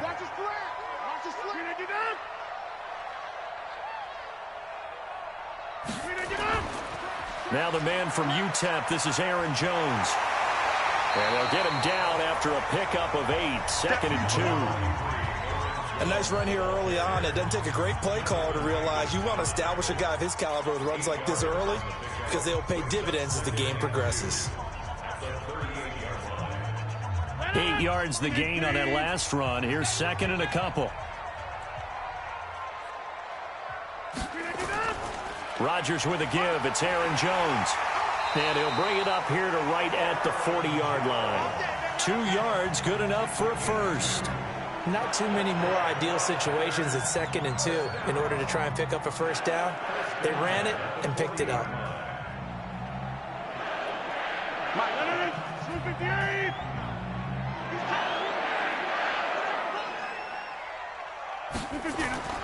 Rodgers now on 1st down. That's caught by Geronimo Allison. And he'll work it across midfield inside the 45. 17 yards on the play there as the Packers have the first down as well. One thing I can say pretty safely, that route is not called if you don't have a guy who can throw the ball and put some mustard on it. Because if you're going to lollipop it in the middle of the field, bad things usually happen. It takes a strong-arm guy who can rifle it in there, and they were able to successfully complete that one. Now a first down carry by Jones. And he's going to be stopped at about the 37. It's a 7-yard carry to set them up with a 2nd and 3. Next, the receivers have spread the defense out, and they were able to come through with a slashing run. But to that point, it's going to be interesting to see the personnel chess match as this one progresses. Yeah, you're exactly right. Can they continue to create running lanes out of passing sets? And if so, it's going to be a long day for the defense. Throwing on 2nd and 3. Rodgers. And Graham's got it. Complete. And he gets it down to the 32. 4 yards the pickup. First down. Many different ways to create space, but on that play, he did it with that big, wide body of his. Didn't get a whole lot of yardage on the play, but it did what it was supposed to. Pick up a first down. I'm coming after you. I'm coming after you. On first down, Rodgers. And his throw's going to be incomplete. Not sure what happened out there, but it looked like the timing was a little off on that throw. Well, you know I'm a defender, so what am I going to say? Great defense. Darn right. They did something to disrupt that timing. Here's 2nd and 10 now from about the 32. You must be getting tired of seeing me. Check 9. They go back to the ground with Jones.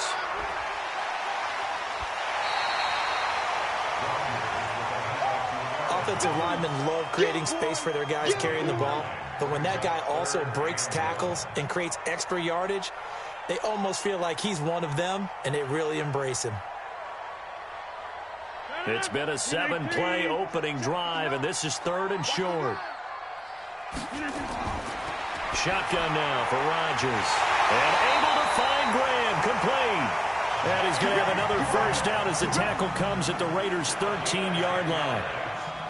Got to say, I was a little surprised to see him, Charles, come out in the shotgun on 3rd and less than a yard. Yeah, but the way the NFL is nowadays, we hardly ever see anyone really run for it on short yardage. So they're going to throw the football more times than not. That was a nice, easy rhythm throw right there, and they pick up the first down. And he finds his tight end, Graham. And he's brought down just outside of the 10 at the 11. Give him a couple on the catch. It's 2nd and 8.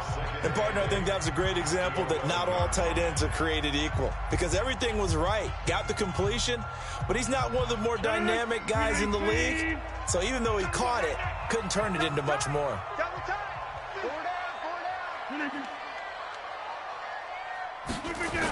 On 2nd down, it's Jones.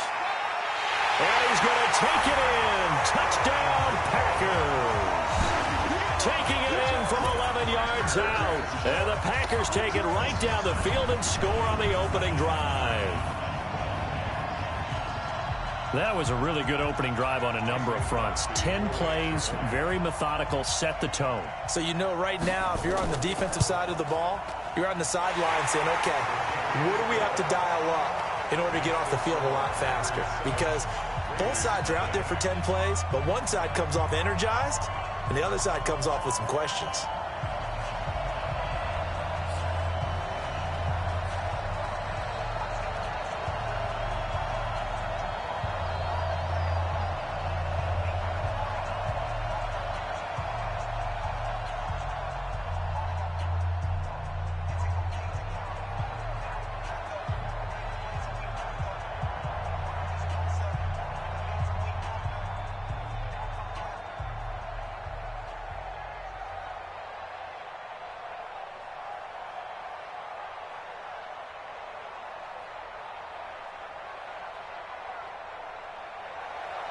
Now after the touchdown, here's Crosby to kick it away.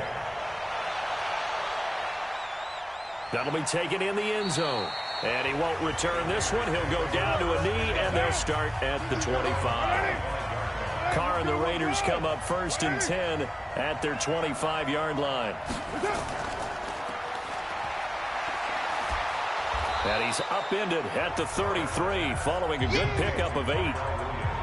Well, it's time for them to be good teammates right here. And what I mean by that is possess the ball for a little while. Get at least 2 first downs. Give their defense a chance to settle down a little bit after they give up a touchdown.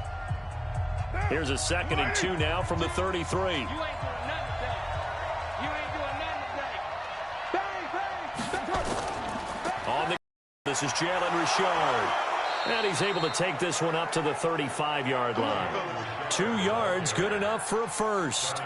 But we always talk about good down and distance, allowing offenses to expand their playbook. Well, 2nd and 2, that means your playbook's wide open. You can run just about anything.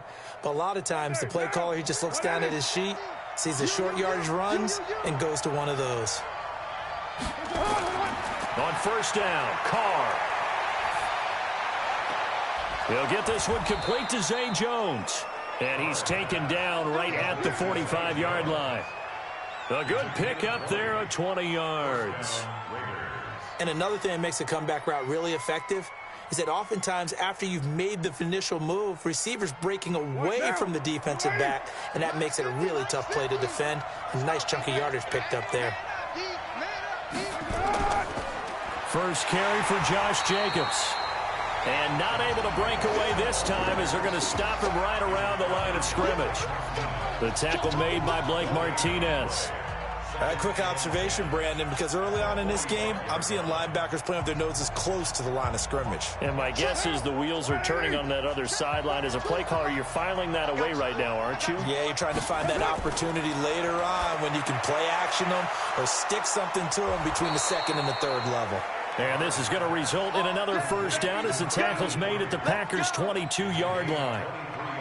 The beauty of route running is it doesn't matter what position, everyone's doing the same thing. In this case, tight end, selling the vertical route. Get the defensive back on his heels, break off for the corner. And with good timing, you get a completion, as we just saw there. Here's Jacobs on 1st and 10. And he's taken down after a gain of 3 as they move it from the 22 to the 19. Brandon, all things considered, they have to feel pretty good about getting that type of a gain, considering the blitz that they just had against them.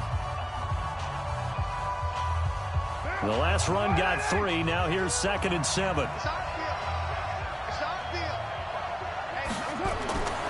Carr. He'll find his tight end. That's Waller. And he'll take it from the 18 to the 15. A gain of 3. Only 3 yards on the catch. It's 3rd down. Well, they were unable to convert that into much, but it's never a bad idea to try to get the ball into a tight end of his caliber's hands and see what kind of disruption he can cause. 7th play of the drive now as they come up on a 3rd and 3. Now Carr. It's a screen to Richard. And he's able to pick up the first down before he's tackled right at the 10. The gain of 5 that time gives him the conversion and makes it 1st and goal. How about the start throwing the football? 4 for 4 on this opening drive. Oh, he's slinging it. And oftentimes when you talk about slinging it, you're thinking about a guy throwing it all over the yard, not necessarily accurately. In this case, though, he's honing in on his targets, and he's delivering. Yeah, the opening script, however, they drew it up for this first drive, going to plan so far. And the stop will come inside the 5 at the 4. That's good for a gain of 6, second and goal.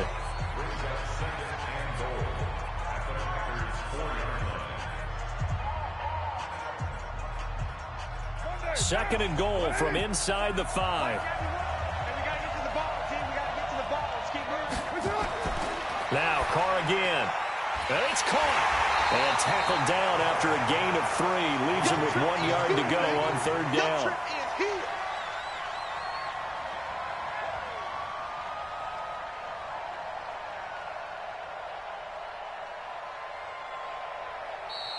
That's the end of the first quarter.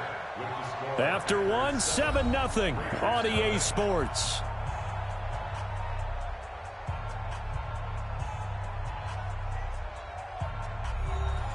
They've gotten it to the 1. Can they get that final yard here on third and goal? They'll run it with Jacobs. And he will be very close to a first down, but I see the closed fist of the referee, and that means fourth down. No gain on the play, and what to do now on fourth and goal.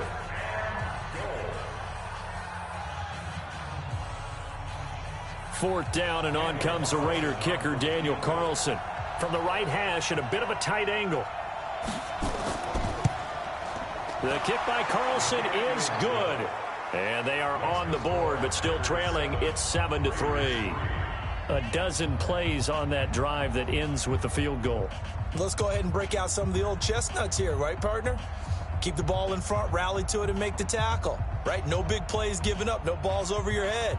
Bend, don't break. Hold on. Chestnuts? You like that one? What does that mean, break out? Just because you break chestnuts? I'm not sure about that, but I'm just going with why they said that. I have no idea.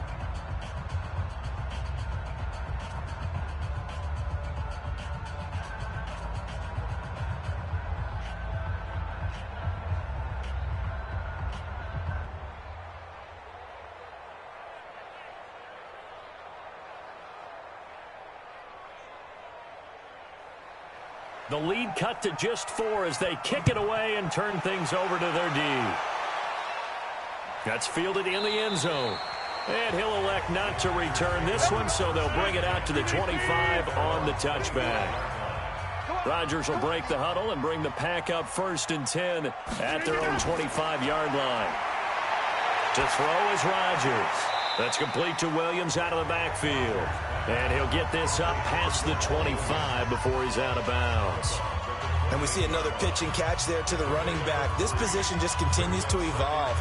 They become just as critical to the passing attack as a lot of receivers, tight ends, because their ability to make people miss in the open field can really generate big plays for an offense.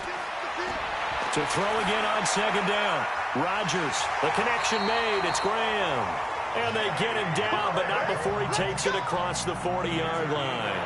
14 yards, good for a Packer first down. And a good quarterback facing zone coverage. If he has just a little bit of time to survey the scene, that's what's going to happen. No doubt about it. If there's no pressure, he's going to continue to pick them apart because he'll have all that time to find someone open downfield. You can only cover for so long. So maybe they want to go to a zone blitz scheme, get a little bit more pressure. Remember when Carolina did that against Denver? They lost the game ultimately. They dropped the defensive end out, and he ended up with an interception in that game in Super Bowl 50. Maybe some sort of scheme like that to try and get more pressure at the passer. 319. Stop your whining. From the 44, Rodgers looking deep for Adams. And that will be incomplete. Tried to dial up the long one way out there, but it'll be 3rd down. Well, they went for the big play there, but that drop could really hurt their momentum.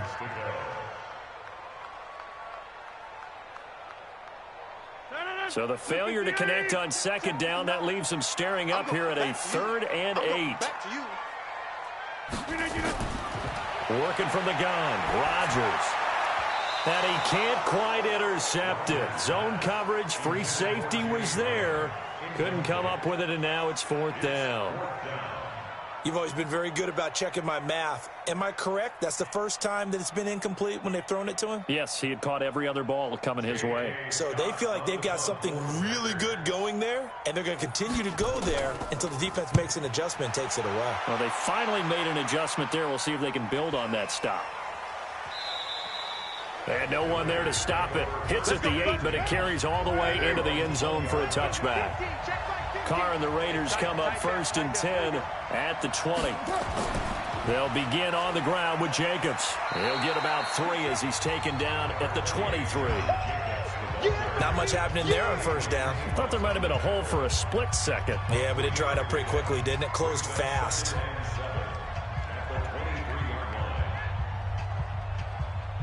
Three yards on that last carry. Here's 2nd and 7. Here we go. 50. Mike 50. Carr gives to Richard. And he's going to get this one across the 30-yard line. A pickup of 10, and it's enough for an Oakland 1st down. Partner, if you want more carries, I think we saw how you get them. Showed that he's got the fresh legs, and he picked up the 1st down on that run. Don't just ask for them. Show them that you're supposed to get the football. So they'll come up 1st and 10 now from the 33. Carr going to give it to Jacobs. Vanderbilt's own Oren Burks had the tackle defensively. Well, he hasn't made much of an impact in the running game thus far, and after that last run, not much is going to change in that area. He hasn't been able to get anything going, and really the offensive line not helping him much.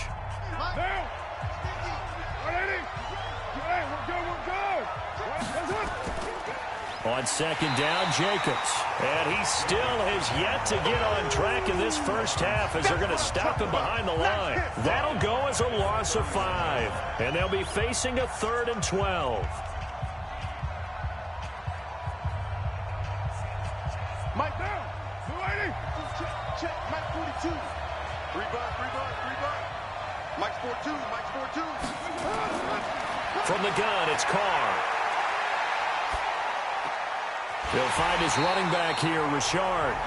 And he's going to lose yards. They take him down at the 26. That'll wind up going for a loss of 4. And that'll bring up 4th down. On 4th down, A.J. Cole comes on to punt. Tyler Ervin back deep. And he gets this away, and look at this. This is a good one. And that one hits a little too close to the goal line, and it continues into the end zone for a touchback. Rodgers will bring the pack up with a 1st and 10 at their own 20-yard line. To throw, it's Rodgers. And able to find Allen Lazard. And he's brought down at the 24 after a gain of 4. That throw good for 4. It's 2nd down. I always laugh when people say, what's the toughest route to defend? And I'm like, any of them, especially if it's a good receiver. That makes things very difficult. But when you're running a drag route, something short, shallow, going through defenders, using guys almost as screens in order to get open, that makes things tough for guys trying to get to the football. On 2nd down now, it's Jones. And he'll get it up to the 33-yard line. 9 yards to pick up there, and it's a 1st down. Tremendous blocking by the interior of the offensive line. They didn't just gash him there. They blasted a gaping hole for him to gallop through. I think if he comes back to the huddle, he better be giving them a whole lot of credit and thanking them for that much space to rumble. After the run by Jones, here's 1st and 10. From the gun, it's Rodgers. He's going to wind up and air it out. He's got him in, complete. That goes for a gain of 31. I know we love our jobs, and pretty much any play we see, we're pretty, excited about. But big plays, let's face it, that's what we absolutely live for. How about that one? That was great, and what our camera missed was the fist pump from the sideline after that catch. They're fired out. That's a big game.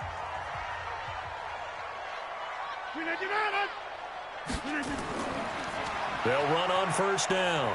Jones. And a solid run down inside the 30. It's a 6-yard pickup, and it gets him to 2nd and 4.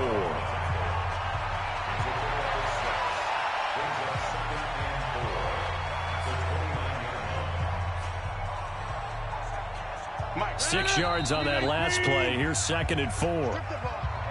Strip that ball.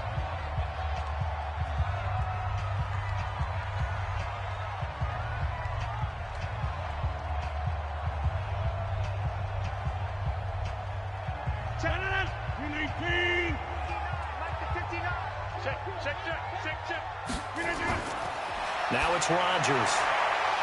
And that'll be incomplete. Took a pretty good shot as he tried to pull that one in. Couldn't hang on, 3rd down. Nice play there to force the incompletion. And to me, one thing's for sure. When you're the underdogs and you're playing on the road, you absolutely have to get takeaways. You've got to get the ball from them. Yeah, win that turnover battle, going to be key. They didn't get one there, but you get the feeling they keep making plays like that, they might just get a few. Yeah, once you get one, defensive teams think they come in bunches. Adams hauling it in from Rodgers. And he's going to get the 1st down here as he's taken down at the 22. Rodgers finding Adams for a Packer first.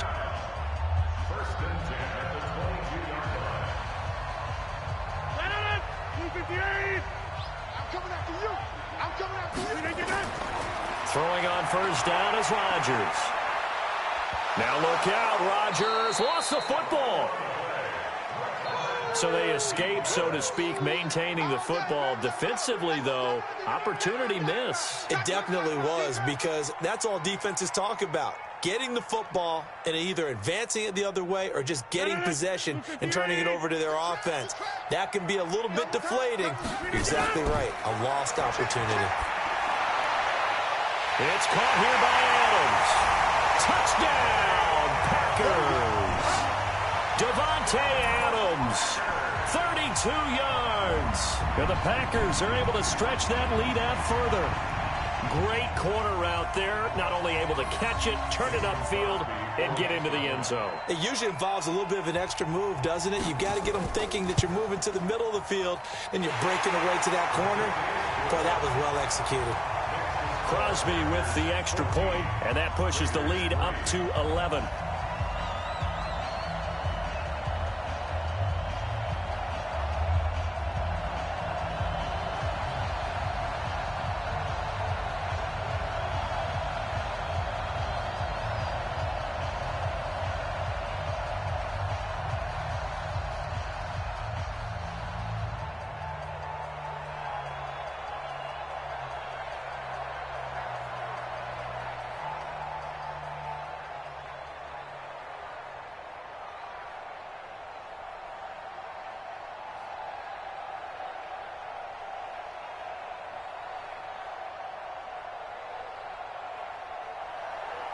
Now after the touchdown, here's Crosby to kick it away.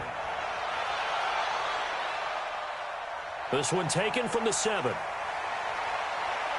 And a good return as he'll be stopped just shy of the 30-yard line.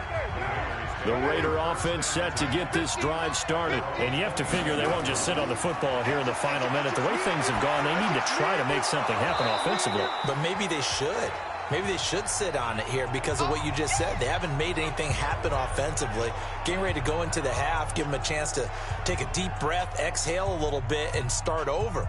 I don't know if this is the time to push it myself. Yeah, right now under 100 yards of total offense. Well, Raiders football now, and you know the next time that we see the Raiders, most likely be the Las Vegas Raiders. They had hopes of a fairy tale finish in the Bay Area, but that didn't materialize. Came into Week 17 at 7-8, an outside chance in playoff spot if everything broke right for them, but it didn't. They wound up losing at Denver to finish 7-9. And even at 7-9, I thought they were ahead of pace a little bit. And remember, a few weeks earlier, that Kansas City game, the second one that they played against them, that almost meant everything. That's how well the Raiders had gotten into position. And even though it didn't turn out the way they wanted, I thought that Derek Carr played better at quarterback. I thought their defense showed great signs of improvement along the way during the season. And they found a runner in the rookie, Josh Jacobs. And now a throw on first down there, but it's incomplete. They've been playing sound fundamental defense thus far and able to keep this offense from creating a major dent on the scoreboard. Able to force the incompletion, but still waiting for that game-changing play. You feel like it's coming, the first sack, the first turnover. In a sense, they're playing old school defense right now. The new school defense is what you said, taking the ball away. Now the Raiders going to go ahead and use the second of their timeouts as they stop it here with just under 40 ticks to go in this first half.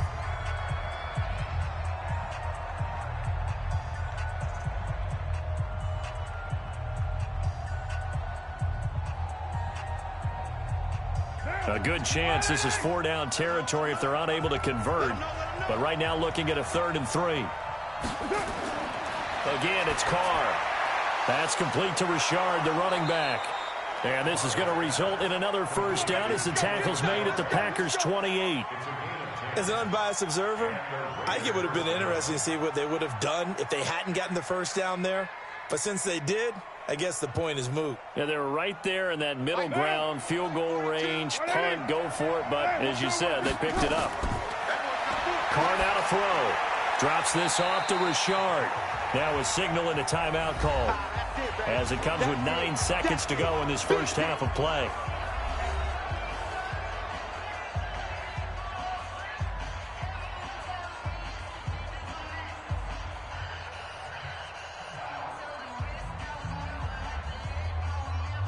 So on second down, the field goal unit is on here as they try to get 3 before half. He hit his first one, this from 44 yards out now. And this one is going to just tuck into the bottom left corner as he gets it to go. And a second field goal here cuts their deficit to 14-6 now. So yes, they'll still be down going into intermission, but the deficit is now made even smaller, very manageable. Yeah, and if nothing haywire happens here in his last couple of precious seconds, they will go into the locker room with a nice bounce in their step, having gotten a little bit closer on the scoreboard.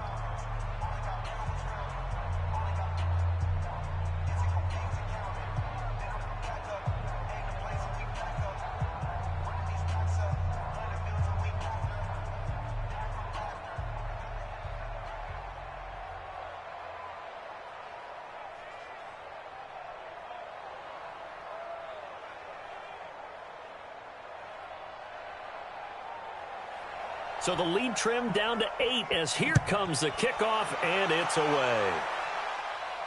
That'll be taken in the end zone. And not wanting to risk anything here late in the half, he'll just take a knee, and they'll bring the football out to the 25. Likely time for one final snap as they start out 1st and 10. And with time running down, they go down to a knee. So we have reached halftime here in what's an 8-point game. As we'll send you down to Orlando, and we check in with Jonathan Coachman for our EA Sports Halftime Report. Coach. Okay, Coach. Appreciate it. A 1-touchdown game here as we get set to resume play in the second half. That's fielded in the end zone. And no run back here. This will be a touchback, and it comes out to the 25-yard line. Carr and the Raiders come up 1st and 10 at their 25-yard line. Carr going to throw, and he's got his man out of the backfield. That's complete. And he'll get this from the 25 to the 30 for a pickup of 5. You know, despite the scoreline, I think they've got to like where they are here. They're on the road and just one big play away from getting right back in this game. I'm going to follow right along with you because the spot they're in now is a credit to their defense. They've kept them in it by making the plays that they've made, and that just means you're one big score away from being right back there. Now the question is, can this offense step up and make that play? Because that's been an issue for them in this game. They try to throw on second down, but this one is incomplete. One thing I have learned, receivers don't mind high throws so much to the sideline, but do that over the middle to them, and not only the DB's going to throw a little verbal trash their way, when they get back to the huddle, they're going to have a few words to say to their QB, aren't they? Yeah, hung out to dry a little bit there on the high throw. Luckily, fell incomplete. And now the 3rd down throw incomplete as well. And we're into the second half now, and this is an offense that continues to struggle to sustain a drive. Looks like they're just totally out of sync, whether they're running the ball, passing the ball like we saw there. I don't know. The rhythm seems off. Here's A.J. Cole now as he's on to punt for Oakland. Fair catch called for and made right at the 25-yard line. A 41-yard punt there with no return. And it'll be Packer football here. 1st down and 10. On 1st and 10, here's Rodgers. And Graham's got it. Complete. And now look at this. Big gain, but a fumble. And the Raiders pick it up. And they'll set up shop right near midfield at the 49-yard line. So the defense there, opportunistic. It's nice to give them credit, isn't it? Because so many times it's more a matter of what the offensive guy didn't do. Didn't secure the ball, didn't cover up. In this case, let's just give credit to where it belongs. Knocked it free, made a big play. This will be stopped about 2 yards shy of the marker. 8-yard gain, 2nd and 2. An ex-teammate used to tell me all the time, I hate experienced quarterbacks because no matter what, you really can't hide what you're doing. And I think that right there, he knew right away where the blitz was coming from, where his primary guy was going to be, and he ended up going to a secondary target for a nice game. I was just going to ask you, that wasn't the primary target. He's so good at that, isn't he? I think he knew right away that he wasn't going to get to his primary guy. I think he read that as soon as he got to the line of scrimmage, knew where the pressure was going to come from, and said, I know how to beat that, and that's what he did. Well, that was man coverage. So once he decides to run with the football, there's no one to account for him, and he turns it into a nice gain. Back-to-back good plays have him on the move on first down.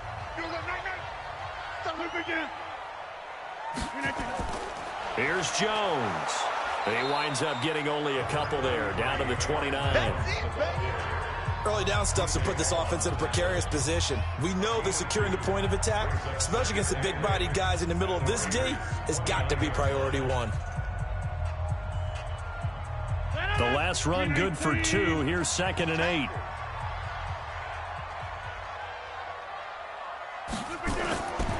Throwing is Rodgers. He's got the hook up to Lazard. And he's going to have another first down as the tackle comes at the Raiders' 19. And defensively, they were in zone coverage there. Do you have to be a little careful? You're losing, playing against a good quarterback like he is, to not play too much zone? Yeah, you have to be careful about how much time you're giving up. I think it's a good point you just brought up. So maybe if you still want to play zone, you go to a zone blitz scheme. And you can drop anyone out of your defensive front. Defensive end, defensive tackle. It doesn't matter. You just exchange someone to bring more pressure towards the quarterback and still try and cover downfield. It's a loss of 5 there, bringing up 2nd.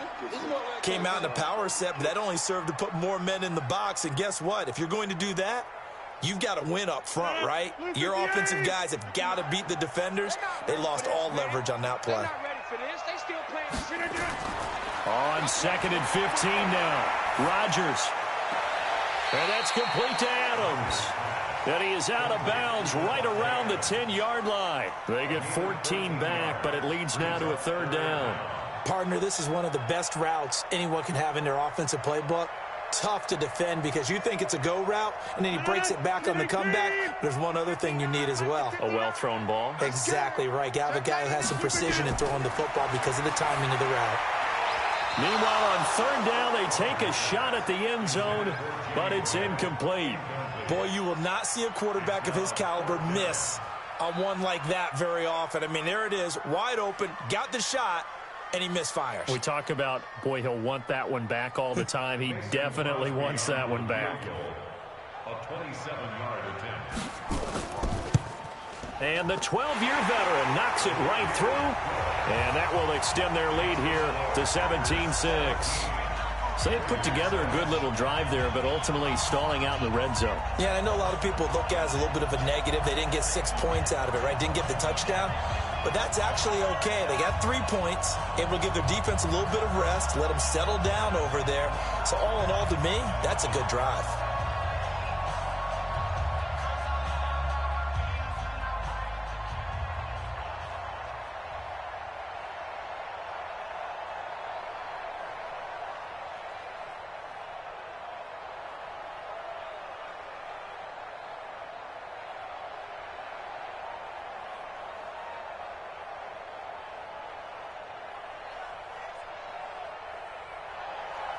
After the made field goal, now Crosby will do the kickoff duties.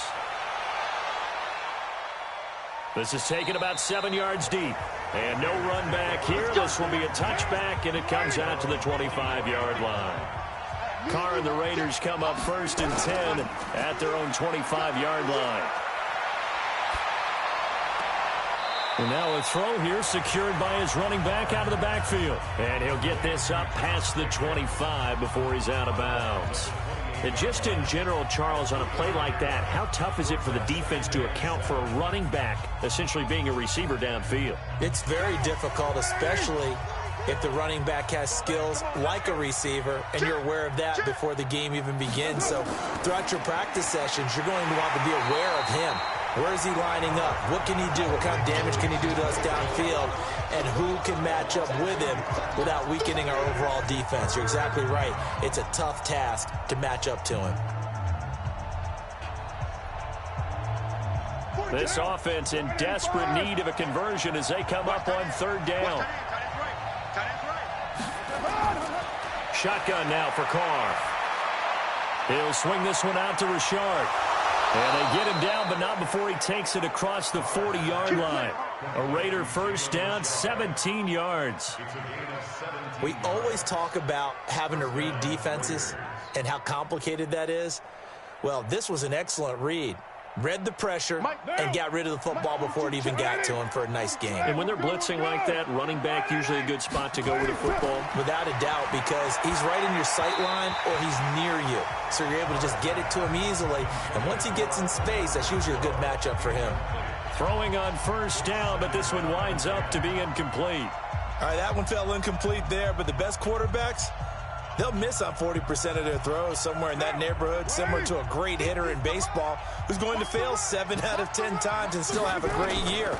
In this case, you want perfection, but way better that it hits the ground instead of going to an opposite color jersey. Another throw on second down, and this one incomplete as well. Great coverage there all around. Really didn't have many options to throw the football. Very little chance that that one was going to be completed. Every receiver was locked up. Now they face a 3rd and 10 after back-to-back incompletions. On the draw, Richard. And he gets this to the 48, but no further. Well short of the line to gain. It's a gain of 5 on the play, and it'll bring up a 4th down. Frustrating for a defense, energizing for an offense. Finding a way to create that type of yardage in your running game, that'll make the guys carrying the ball very, very happy. Here's A.J. Cole now as he's on to punt for Oakland. And he gets it away, a directional kick going toward the sideline. And now where will the side judge stop his walk? That's the question. He says it crossed out of bounds at about the 17-yard line. Rodgers now on first down. The left side throw complete to Adams. And he's going to get this one across the 30-yard line. 14 yards, good for a Packer first down. They sure put the coverage guys in a stress on that one. They thought they were going deep. Ends up curling inside for a nice chunk of yardage. Rodgers now 6 for 6 since coming back out of the locker room. It's 1st and 10. Jones. And he's corralled at the 40, but not before picking up 8. Some runs are blocked so well, you almost forget that someone has to carry the ball to gain the yardage. The leverage by the offensive line to create space up front, really well done. 8 yards the tally on that first down run. Here's 2nd and 2. Just like that.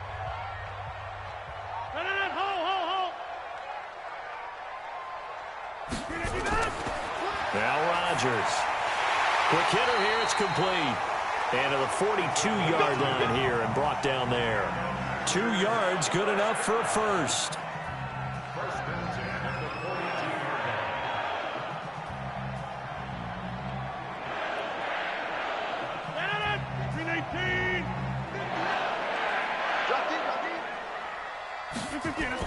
The first carry now for the BYU man. It's Jamal Williams. And able to work about 5 yards out of this as he's taken down up near the 47. Third quarter and you've got the lead. You're not ready to go into that 4-minute offense to close the game out, but a running game can really benefit your team right now.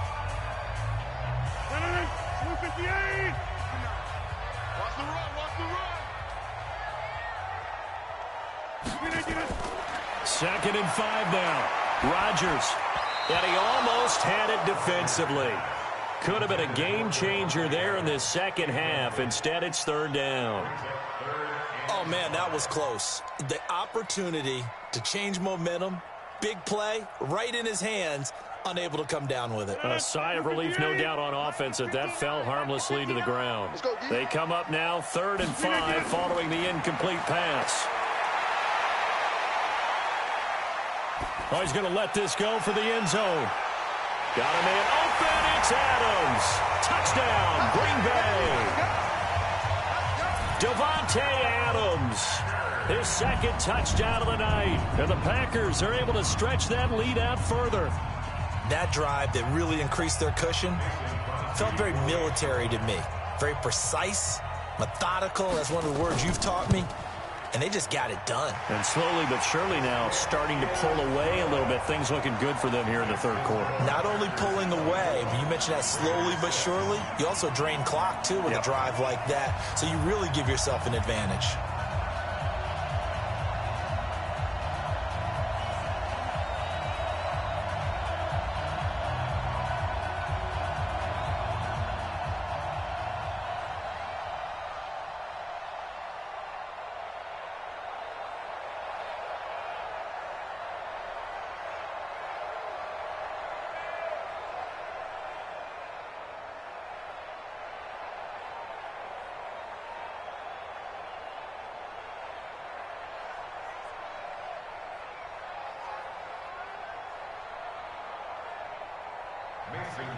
Now after the touchdown, here's Crosby to kick it away. That's fielded in the end zone. And he'll elect not to return this one, so they'll bring it out to the 25 on the touchback. Carr and the Raiders come up 1st and 10 at their 25-yard line. They run it with Jacobs. And they're able to swarm him behind the line, and his rough night continues. That's going to wind up a loss of a full 3 yards on 1st down. But these guys are going to chop into that deficit. They're going to have to do a much better job in the run game. Caught behind the line of scrimmage, no yardage will be found. A 3-yard loss to start the drive. They'll look to make that up and then some on 2nd and 13. Once again, it's Jacobs. Give him 2 yards that time, and it's going to leave him with a 3rd and 11 situation. A 2-yard gain on the play. And it's 3rd down. This offense in desperate need of a conversion as they come up on 3rd down. And they're not going to get to the line to run another play. So we will switch ends as the 3rd quarter has come to a close. We'll return with more after this. This is the NFL, and it's on EA Sports. The Raiders on 3rd down. 3 for 7 so far in this game. This is 3rd and 11. Richard. And he'll be stopped at the 27-yard line, well short of the 1st down marker. Ball at a gain of 3, and it'll bring up 4th down. We often talk of situational football. Let's just call it team football. The defense did their job, got off the field, brought the punting situation, so they're turning the ball back over to their offense. You think those guys will get along very well right now? Of course they will. Defense helped the offense. Now it's their turn to take it downfield. A battle for it, and it's intercepted. Adrian Amos with a pick. And they have possession, and they have it at the 38-yard line. They'll start the drive with a carry by Jones. And getting this just shy of midfield, they'll spot it at the 49. 11 yards and a Green Bay Packer 1st down.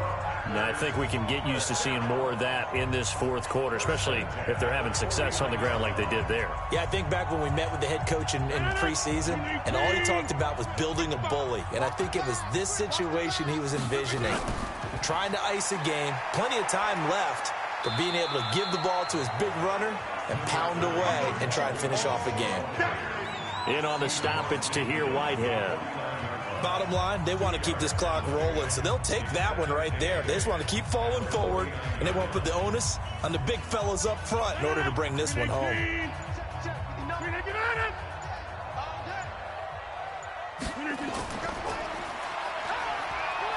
And holding it may be the wrong decision as he stopped in the backfield. That backs him up 1 yard and brings up 3rd down. I don't think there's any doubt that if it's me, I'd be really cautious about continuing to call this play because you got to know, defenders, if they get a free shot at the QB, they want to take it, and they want to take it big. And they got it there on the option play for a loss. Rodgers now to throw. And he will not be able to hang on through the contact. It's incomplete. The coverage strong, and now it's 4th down. First quarter, Charles, you really emphasized the importance of winning the turnover battle as a visiting team, as an underdog. They haven't forced a single turnover in this game. And right now they're losing, so no turnovers might lead to no victory. So they're forced to punt on fourth as this one's away. And they won't risk defending a return here. That one's out of bounds, and it'll be spotted at the 14-yard line. Set the tone, defense, let's go. Trying to shake off the interception from the last drive. He'll look to throw. He'll find his tight end. That's Waller. 5 yards on the catch there. Brings up second down. Decent start to the drive, but let's face it, they need a lot of things to go right in a short amount of time, down 3 scores. Yeah, they're going to run their 2-minute offense here in this game, but this is for future games. Can they get better and be ready for the next time, hopefully with a chance to win? 2nd and 5 after the 5-yard completion on first down. Throwing now is Carr. That's caught by his tight end, Foster Moreau. And this one will go to the 28-yard line. 9 yards to pick up there, and it's a first down. And the tight end is certainly a position built to move the chains because they can control space underneath. If they've got good hands, then, of course, they're a dynamic target. But one other thing is they're right in the sight lines of a quarterback on just about every play, and that makes it easier for the quarterback to pick him out and deliver. A bit of an opening there on the first down run as they get this forward for about 6 yards. It's a 6-yard gain on the ground, and that'll make it 2nd and 4. Let's talk a little football 101 here because one of the keys to advancing the ball downfield, success on first down. Huge difference, as we know, between 2nd and 4 and 2nd and 8 and 9.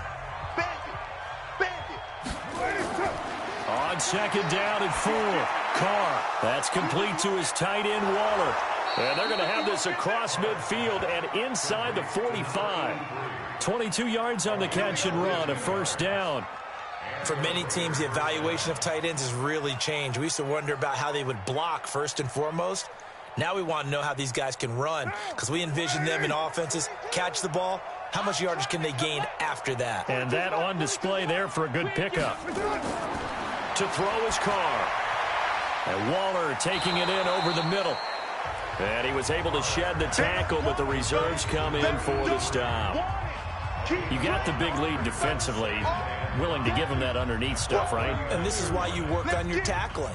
Tackle them after the catch, inbounds, keep the clock running. Just go ahead and bleed the game out that way. Throwing again on 2nd down. Carr. And he'll find Moreau here. And he'll be brought down. Oh, that's a face mask. Certainly looked like it. Indeed, here come the flags. Give him 25 yards on the play there. The penalty moves him into the red zone here on 1st and 10. Now Carr. This is caught. And he can't quite get there. Tackled down at the 1. Another nice gain. 13 yards that time and another first down. Well, from an offense's perspective, that sure was pretty because the corner route, it's extremely difficult to defend from my perspective. What we just saw there, is that sort of the evolution of the tight end position? Yeah, I think it is because more and more tight ends are being treated like... And he is in. Touchdown, Raiders. A 1-yard touchdown reception. And the Raiders make some inroads here on that deficit. I wonder if he changed anything on his play sheet or they just executed better. Because they had 2 previous drives that ended in field goals. Before this one, they finally were able to put into the end zone. Well, whatever he did, speaking of the offensive coordinator, might be using that formula going forward. It worked there. Yeah, it worked very well. He and his field general in pretty good sync right now. They're starting to move the ball well.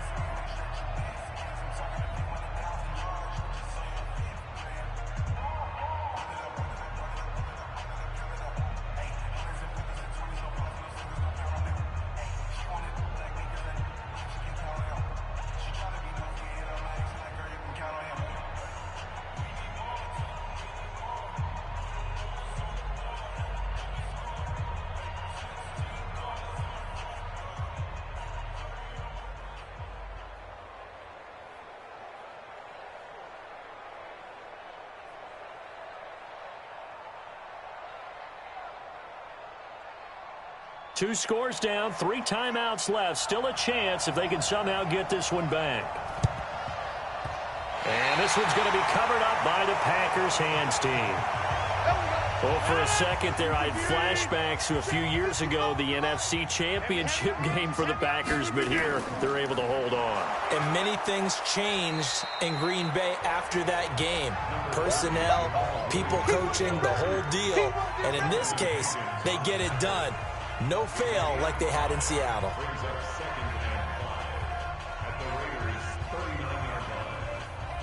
And it looks like this will be the last play before the 2-minute warning.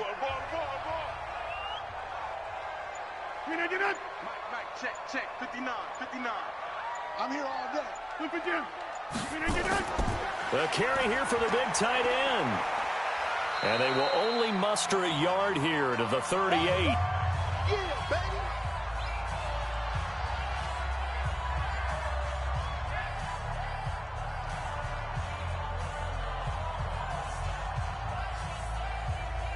This is a big third down, and you'd have to think we'd see a timeout right away if they can't stop him here.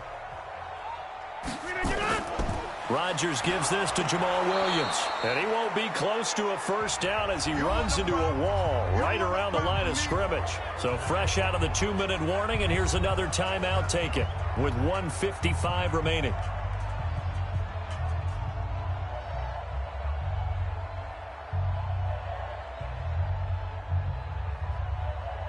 Here's J.K. Scott now as he's on to punt for Green Bay.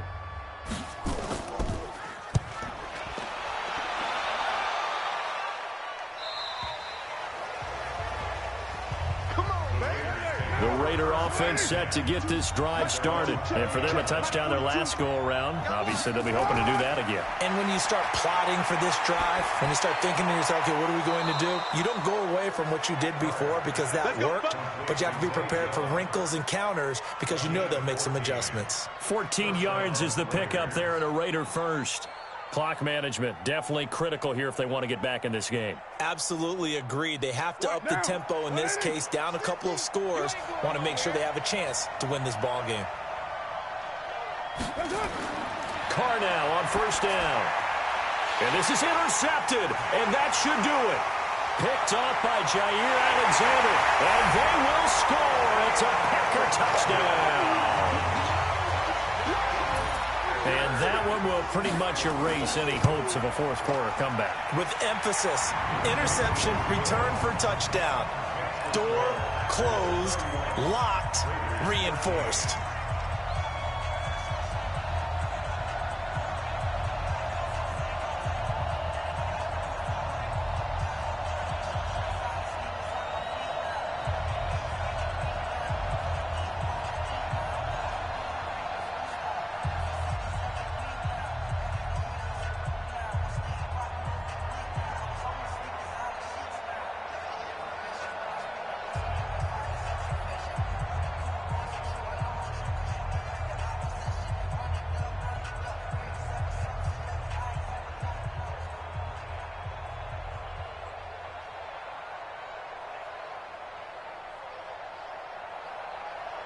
So they'll get another shot on offense following that pick six.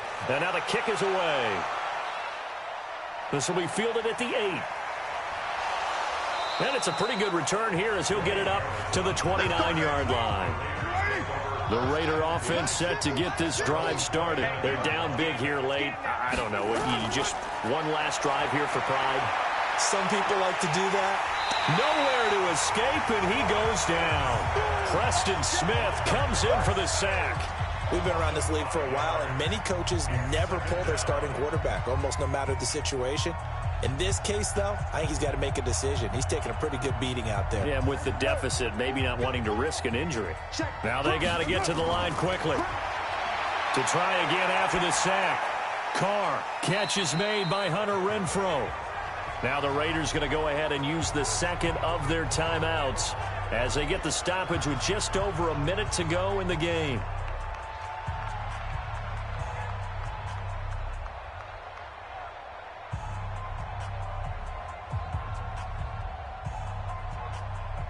The Packers bringing in an extra member of the secondary here to try for the third down stop. From the gun, it's Carr.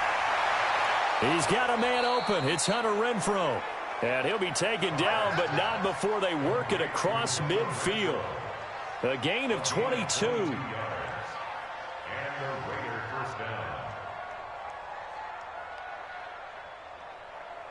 Get down, get down. They're going to hurry back to the line now. 42, line 42. I smell fear now. Throwing on first down is Carr. That's complete to Richard, the running back.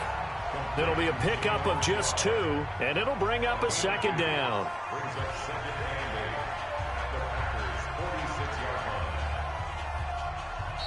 Now the Raiders going to burn their third and final timeout as the clock will stop with an even 20 seconds left to go.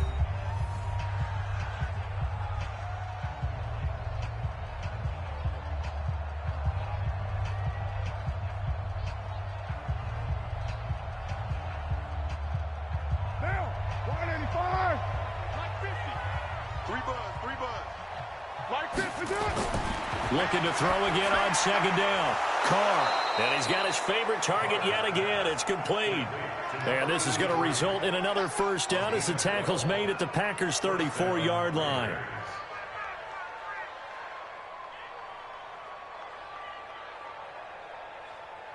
Yes, sir. Come on, let's get there. Sense of urgency. We got So it's all over. A Green Bay victory. And this one boiled down in the end, Charles, to simply too much Aaron Rodgers. We've seen this many times before, haven't we? And I'm sure we'll see it again in the future. Extreme confidence in his abilities, extreme confidence in his teammates, never thinks a game is out of reach because his right arm can equalize anything a defense can put out there.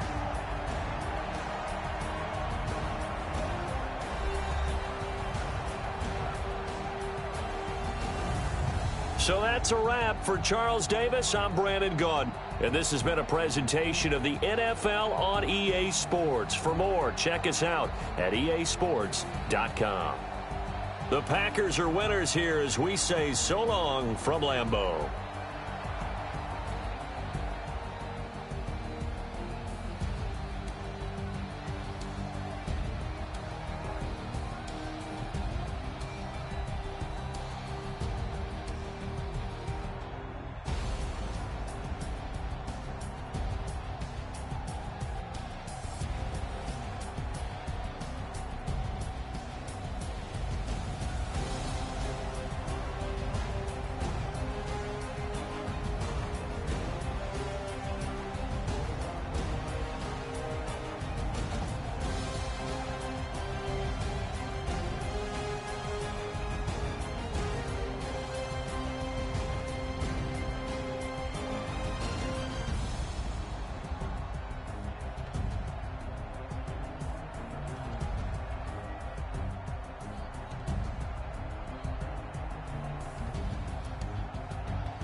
Coach, a low front has dipped a little further south than anticipated and left us under a blanket of white stuff, and still falling here at Nissan Stadium in Nashville, Tennessee. This crowd here fired up for football as a moment ago their Titans were introduced. This should be a good one as the Titans get set to match up with Drew Brees and the New Orleans Saints. Check line 54. Line 54. I don't think you got it, son. Tonight. A former Volunteer back in Tennessee, it's Alvin Kamara. He'll only get a couple up to about the 30. Only a couple for him there on the game's first play, and it's second down. I think that's the type of run we'll continue to see throughout this game. The snow coming down, I don't expect a lot of big plays to be broken. A four-receiver look here. 3 out to the left, 1 to the right on 2nd and 8. To throw is Brees. He's got his all-pro receiver, Michael Thomas. And they get him down, but not before he takes it across the 40-yard line. It'll be a Saints first down on a pickup of 13.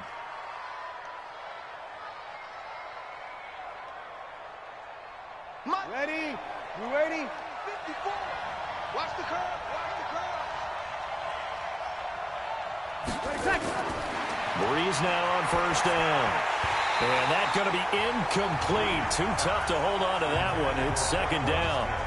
The beauty of being able to play a zone defense when you can sit back and see the ball coming out of the quarterback's hands, guess what? Creates a lot of confusion, kind of a muddle in the middle of the field where you can go make a play on the football.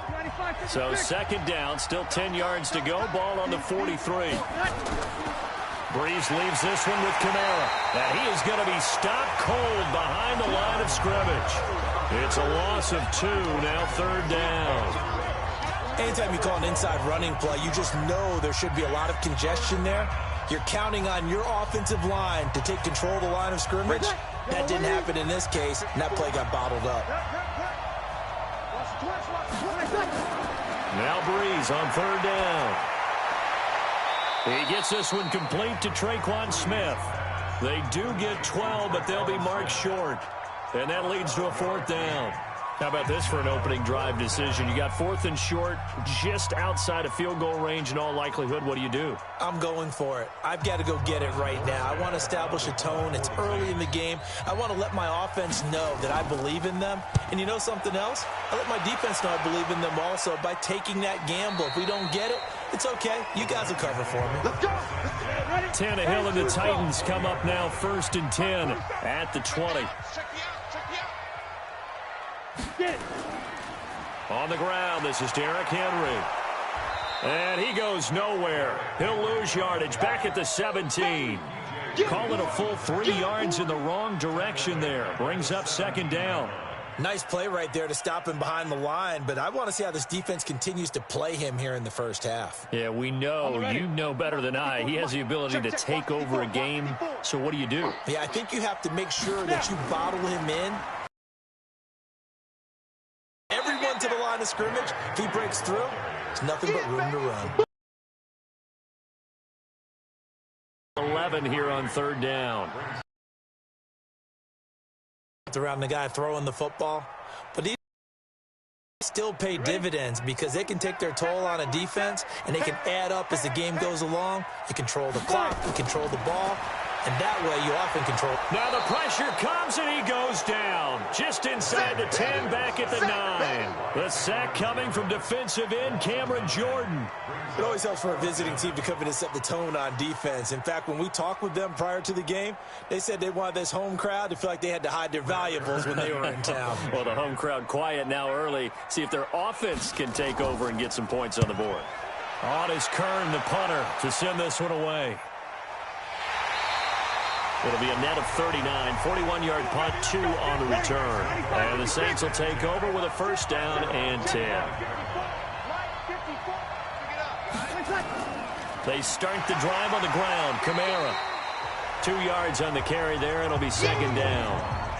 We haven't seen much from him running the football here in this first quarter. No, you're right about that. We haven't seen much of him at all so far. They've stacked him up pretty well, but when you're trying to run the football, sometimes you got to play the long game. Keep handing it to him, and some of those runs that aren't working now, they turn into 6, 7, 8, and maybe more later on.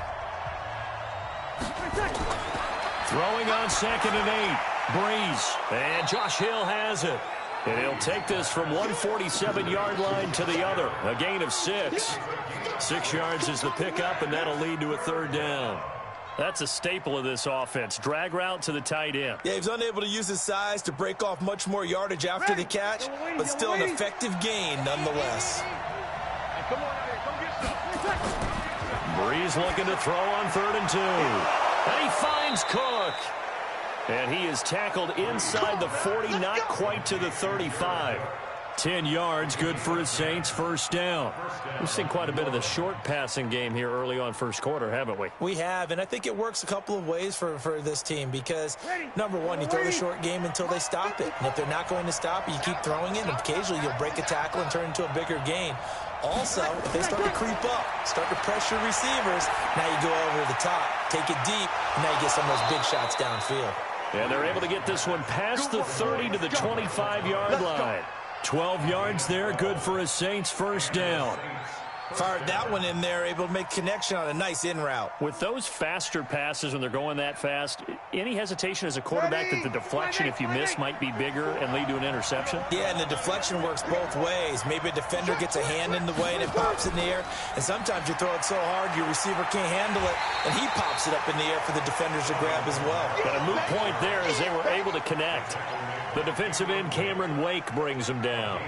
Cameron Wake makes plays like that look simple because I think he plays with excellent leverage. Really does a nice job of being lower than the offensive guys trying to block him and gets underneath them and goes up and down the line of scrimmage to make those types of plays. And kept him to a short run play there. Breeze on the draw, gives to Kamara. And a good run as he manages 7 yards down to the 17. And he is going to get this close to the 1st down markers. He's brought down at the Titans 17. I thought that was a good call. Passing situation on 2nd down. They hit him with a draw instead and pick up nice yardage. Yeah, because the draw, they're thinking pass when they see that initially defensively, right? But you know, in today's NFL, most of the time on 2nd and long, when it's a passing situation, pass rushers are out in the field and they're only thinking one thing, get to the quarterback. And oftentimes you can bypass them with a running play. They're able to convert on 3rd down, and that sets up a 1st and goal. I think a lot of people ask the same question all the time. Why do we see so many slants in the red zone? Well, the windows are tighter. Everything's more condensed. It has to be quicker, and you've got to deliver the ball on time. Your biggest worry, ball gets tipped in the air, because if that happens, then it's fair game for the defense. And he takes it across and into the end zone. Touchdown, Saints. A 3-yard touchdown run as his guys are able to strike first here in this opening quarter. And they're able to run it in. It started with a battle in the trenches. They won there, and they got in for 6 points. And that's going to be a tough one for the defense to deal with. They've got to go to the bench now and figure out how are we going to slow down this running game, because on that particular play, they had no answer. Extra point through the snowflakes, up and good. And that makes the score 7-0.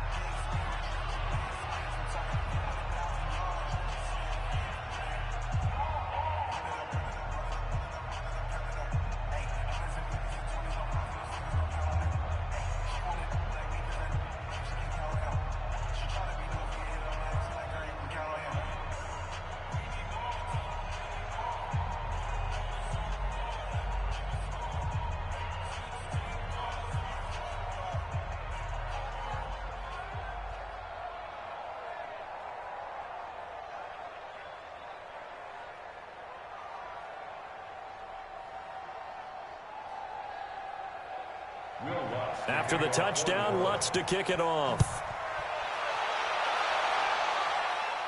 This is fielded a couple yards deep. And he'll get it up to about the 26-yard line, just across the 25. Tannehill and the Titans come up now 1st and 10 at their own 26. They'll start on the ground. It's Derrick Henry. That good for 22 and a 1st down. And we were down on the field watching Henry warm up before the game. He's a big man. No wonder he breaks those tackles. And you remember what I told you when we were watching? It's not all pads. I mean, you get him out of pads and just see him in a regular suit or an outfit. He is a huge human being and a lot faster than what people know. And when he gets rolling, he's a lot to bring down. They keep it with Henry on 1st down. And he's going to take this across the 50 and into Saints territory. Demario Davis there on the stop. And that's one of the reasons you like to blitz even on rundowns. It confuses the blocking assignments and doesn't allow those offensive linemen to get up to the second level. Go set. 8, read. Watch the screen, watch the screen. Watch the screen. 2. 2nd and 5 now. Tannehill. This will be caught by Brown. And he'll be brought down, it looks like right at the 40. 6 yards to pick up, and that's a first down.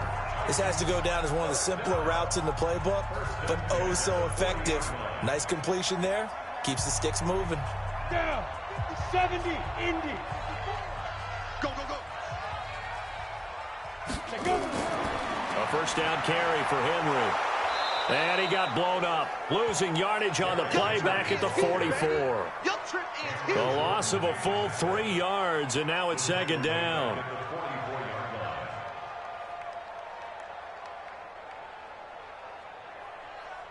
Ready up.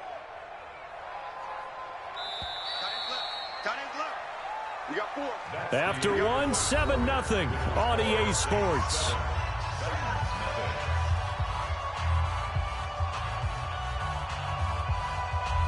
Ready. 47. Check, 47. You better be afraid of me. Now on 2nd and 13. Tannehill. Oh, a scrap for the football, and he's going to come down with it. And this is going to be another first down as the tackle's made at the Saints 26. And, boy, they had high praise for this rookie receiver when we asked the coaches about him, didn't they? They certainly did, and obviously they liked his measurables, otherwise they wouldn't have brought him onto the team. Height, weight, speed, all of that. But how about what they really said? Competitiveness. That's what they really liked about him. The way he goes after the football, competes for it, and decides when it's in the air, it's his and only his. And he's brought down after a very nice gain. A really nice gain of 25 yards. The goal for any offense versus his own defense, find the holes where guys are available and put the ball on the receiver before any defender can step up and fill it. They did it well there. Perfectly executed crossing route. Back to throw, Tannehill. And that is incomplete. He couldn't hold on through the contact. Brings up 2nd down. Didn't have a receiver open downfield, and as it turned out, couldn't even find his outlet man because of the coverage. It was way too tight, unable to find anyone open. So an incomplete pass a moment ago, and that leads to 2nd and goal. To the air again, Tannehill. Under pressure now, and he's going to go down. Sacked back around the 8.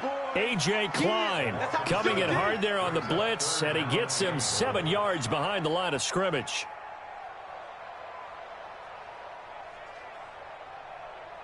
So they're back at the 7 now for 3rd and goal. He can't hang. He's not going to get me. Hey, check, Mike 47. Now it's Tannehill. And he'll hit his tight end, Walker. And he'll be brought down this time at the 5-yard line. Able to hold him to just 2 yards, and now it's 4th and goal.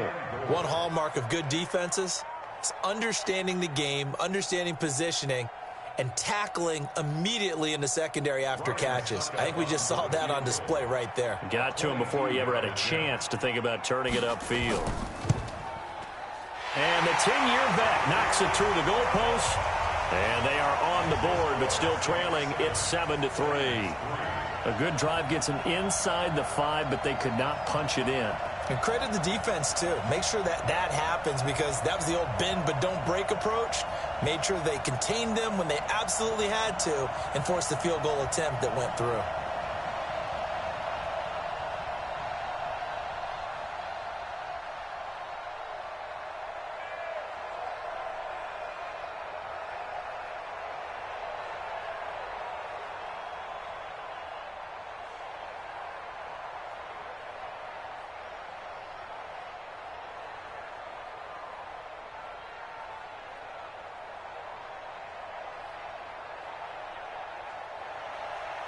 Joseph now to kick this one away.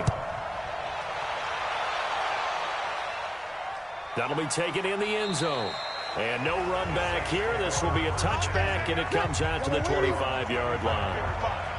So Brees going to lead the Saints up here, 1st and 10 at their own 25-yard line.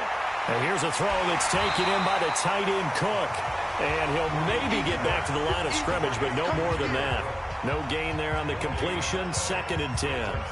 Now the old pass completion for no gain, not something you want to call up out of the playbook too often. Yeah, most offensive coordinators don't have that on their play sheet, so they've got to go back and scramble after this one.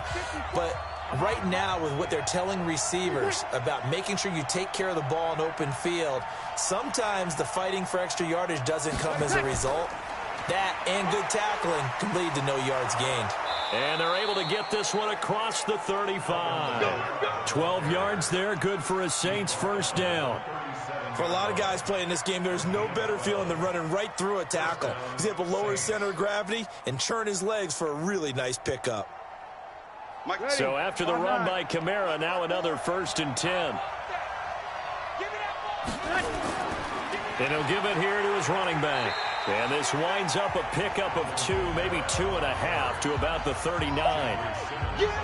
He did have the touchdown run earlier, but not a heck of a lot more than that throughout this game. No, not at all. In fact, I would say that this defense has done as good of a job on him as they have on any runner in recent memory. Let's go, D. From the 39, Brees. And that's going to be incomplete. A lot of contact, no call, and it's 3rd down. And it is true. You can draft the fastest. You can draft the most athletic guys. But if they don't know the art of positioning, sometimes it's all for naught. In this case, in the right spot, help force the incompletion. Yeah, but had his hands on it for a second. Would have been a tough catch, though. Falls incomplete. From the gun on 3rd down, Brees. And this is going to be incomplete.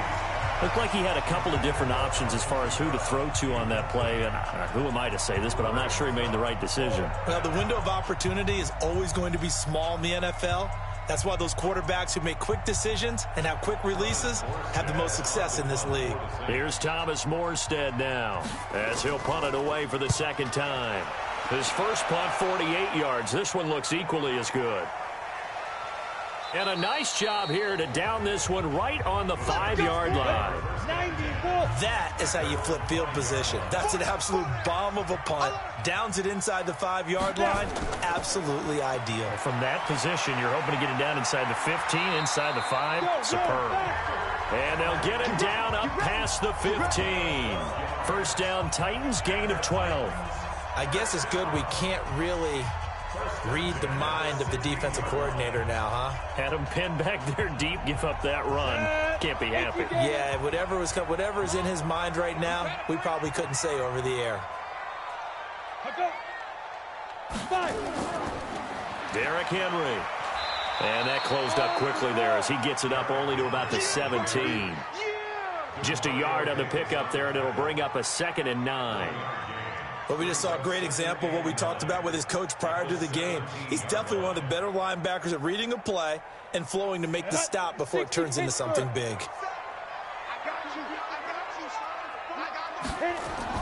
On 2nd and 9, Tannehill. He's got his man Sharp complete. And he'll be taken down, but not before they work it across midfield. A big play on the catch and run, covering 34 yards. We know he's good at catching the football, but then after the catch, he's got escapability. Not only that, he's got some toughness as well, because you know he's coached very hard to make sure he battles through, breaks tackles, and then they finish with, but don't fumble the football. Pressure, and he's going to be taken down. They sack him back right around the 44. Cameron Jordan able to drop him that time for his 2nd sack of the evening. I'm starting to feel for that quarterback back there. I mean, you know me. Normally, don't have a lot of empathy for the QB, right? In this case, definitely. He's been under constant duress this entire game. I don't know how he's surviving back there. And to think, there's still a long way to go in this football game. The throw over the middle taken in. And they'll get him down as he's inside the 40. And this is going to be another first down as the tackle's made at the Saints' 38-yard line. Sometimes the most effective routes are the ones that you run in the backyard. You probably ran them when you were 5 years old. How about a little curl there against zone?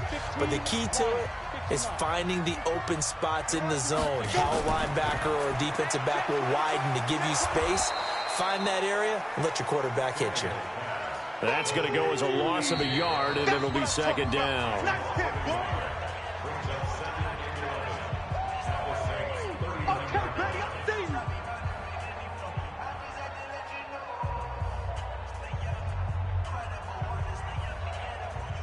Ready? 60 outlaw. On 2nd and 11 now. Tannehill, and Walker has it. Only 3 yards on the catch. It's third down. I think it's okay there. They didn't get a whole lot on that play, but it's nice to have a safety valve that's built like this guy. Big target, guy you can spot pretty easily. Put it on him when your other targets aren't open. 7th play of the drive, forthcoming on 3rd and 8. Again, Tannehill. And he finds his target. It's sharp. And this is going to be another first down as the tackle's made at the Saints 14. In this weather, any big play in the passing game, that's just a bonus, right? It certainly is, but oftentimes offenses think inclement weather plays to their advantage because you know where you're going on offense. Defenders have to react, and they often slip. Now Tannehill. It's caught. Humphreys. And he's able to work it here to the 8-yard line. The Titans going to use the first of their timeouts as they'll stop it with just over a minute to go before halftime.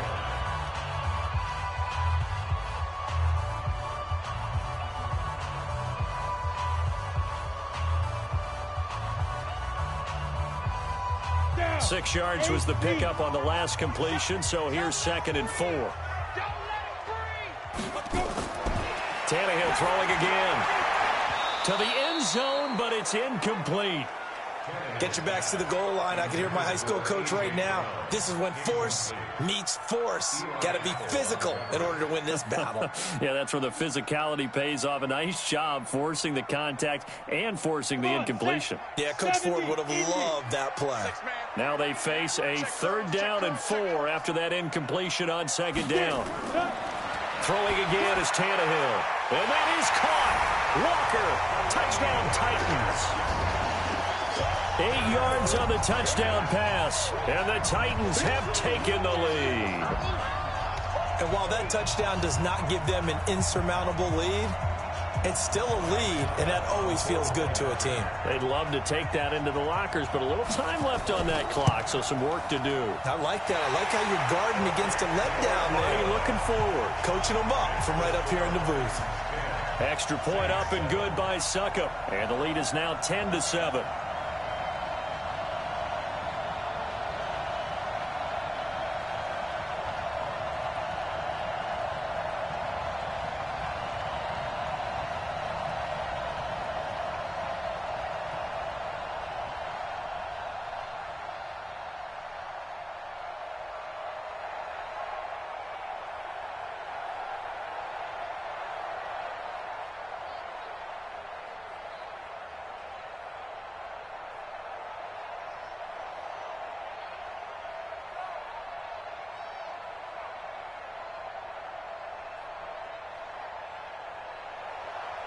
Joseph now to kick this one away.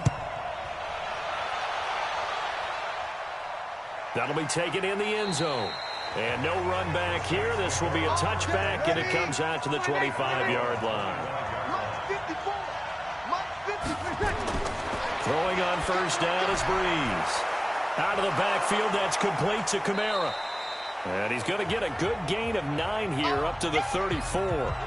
The Saints going to call the first of their timeouts as they get the stoppage with just under 50 seconds remaining in half number 1. I want to revisit New Orleans' season here, Charles, as they come back out for this next drive, because really, although it was 13-3 and another playoff appearance, it was another disappointing playoff loss. That's 3 straight crushing playoff defeats. Minneapolis Miracle with Diggs' catch, the Nickel Roby-Coleman no call. And now this last loss that they had to the Minnesota Vikings. Yeah, and I thought that this would be the year for them, precisely for what you said. Minneapolis Miracle. Then you get the no call, as you said, Nickel Roby-Coleman.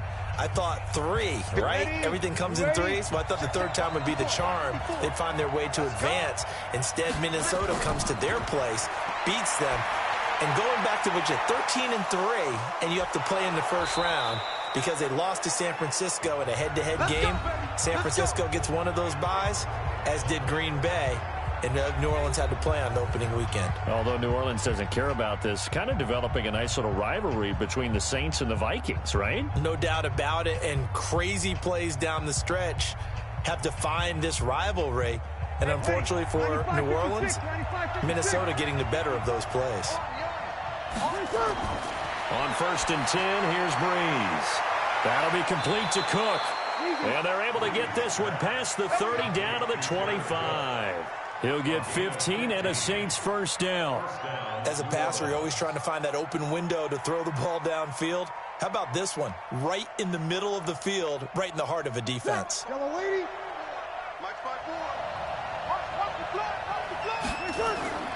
Breeze now on 1st down. That is caught. Traquan Smith. Touchdown Saints.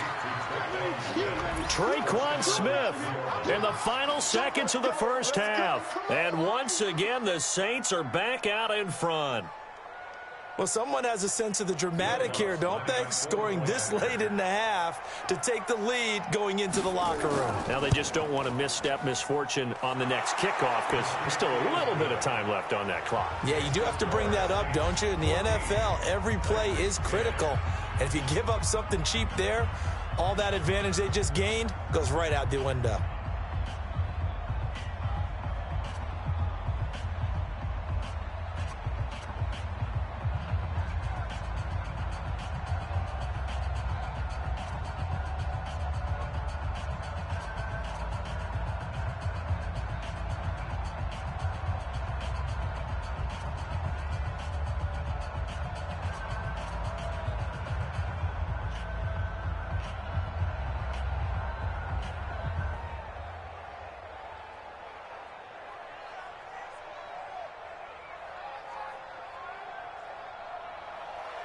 After the touchdown, Lutz to kick it off. This will be taken about the 12. And they're going to start this drive in pretty good shape as they get it up past the 30. The Titans offense set to begin the drive. Likely time for just one final play, and then it'll be off to the locker room to talk about how they can erase this deficit. Yeah, and I think a lot of people look at it and go, well, maybe. And he's going to go down. Couldn't get a throw off with the pressure. Maybe that was for the best, as that brings us to the end of this first half of play.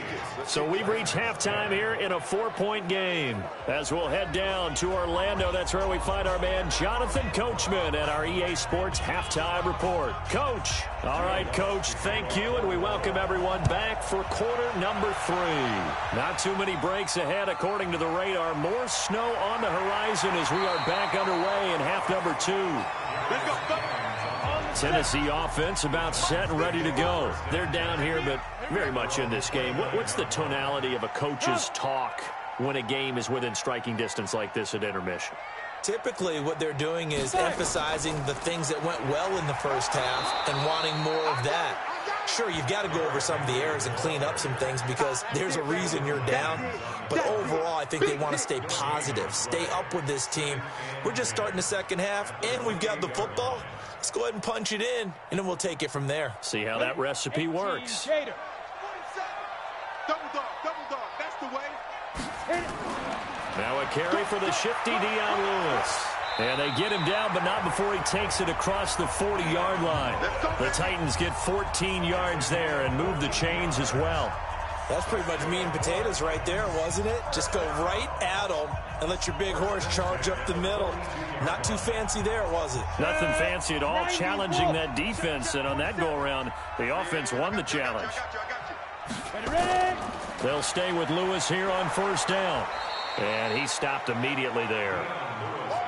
Call it no gain on the play, and it'll be second down. I would think as a play call, you want to look for some quick hitters to your tight end, any type of a route to replace where that linebacker was, because when you saw the speed with which he reacted and stuffed that play, maybe use that speed against him in the future. Draw play. This is Henry. And he'll take this for about 4 up to the 46-yard line. When you find that kind of yardage, you couldn't be more confident as a ball carrier. And guess what? You're going to go back and tell your offensive coordinator, I'd like to keep carrying it, thank you.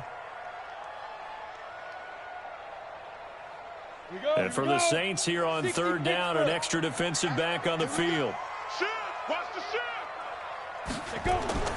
From the gun, here's Tannehill. He finds Humphries. And he will have the first down as he gets this to the 47. It's a 7-yard gain there, and it's good enough to move the chains. One of the selling points of the in route is it gives the quarterback a really nice sight line to his receiver and almost on a direct shot able to throw the ball into the middle of the field and have a great chance of success as they did on that play. Now a play fake, and it's Tannehill. And this will be incomplete. Physical play on the football there, and it's second down. We've seen good cover skills on display throughout this game, really from both teams. And there's another nice example there of them making it difficult to complete a pass. An incomplete pass on first down. That leads to a 2nd and 10.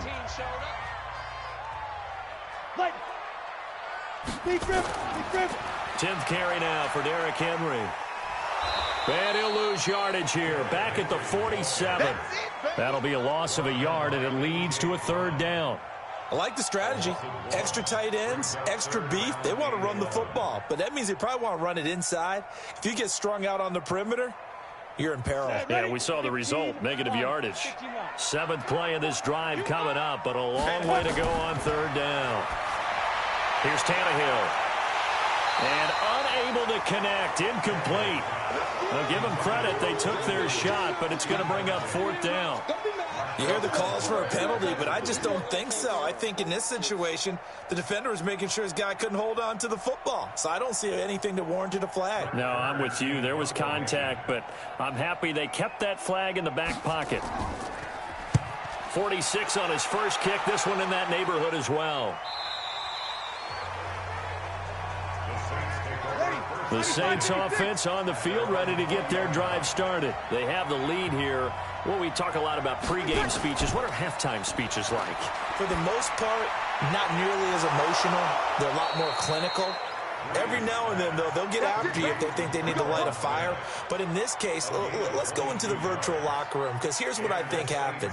They got in there and they said, listen, let's take control right away. Yeah, defense, we got the lead. Defense, don't give up any points. Turn the ball back over to the offense and let them go down and score and give us more of a cushion in the game. Check so far. Defense shut them down. Let's see if the offense gets done. They will get 4 yards here on the first down run, and that'll make it 2nd and 6. Bringing him down defensively, Jayon Brown. Tough running there. That's a hard-earned 4 yards. Yeah, those are the unsung kind of runs. They don't fill up the stat sheet, but they do set you up in good position on second down. Yellow lady.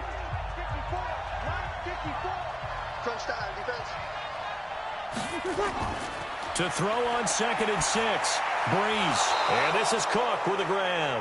And he'll be brought down at the 48-yard line. 6 yards the pickup, and that's a first down. That was a route run not just with dexterity, but with intelligence. Found the hole in the zone, made sure the quarterback saw him, and was able to make the sure catch and flip the down marker back to 1. So operating from Tennessee territory now. Here's 1st and 10 at the 48-yard line. Gets this to a standout receiver, Thomas. It'll be a Saints first down on a pickup of 13. First down, New Orleans.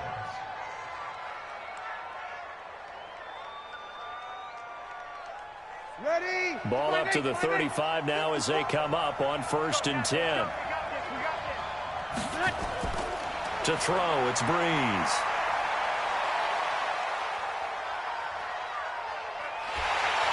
And he's taken down, trying to do a little too much, getting outside of the pocket, and it results in a sack.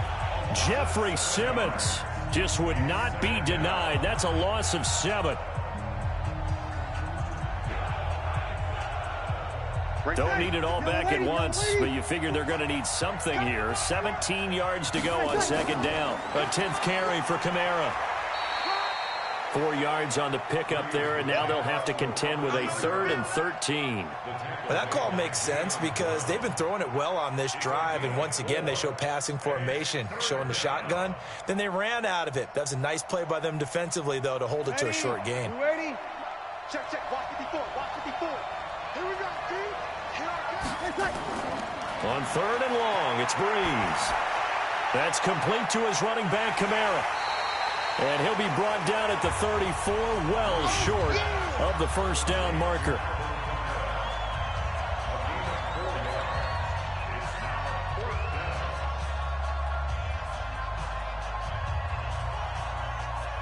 On 4th down, off goes Drew Brees, and on comes the Saints kicker, Will Lutz, for the field goal attempt. On the right hash, officially, this will be a 51-yard attempt. And this kick is not going to be close. It's well short, well right to boot. The Titans offense set to begin the drive. We have not seen much on offense from either side. These last few drives, it has been a struggle, hasn't it?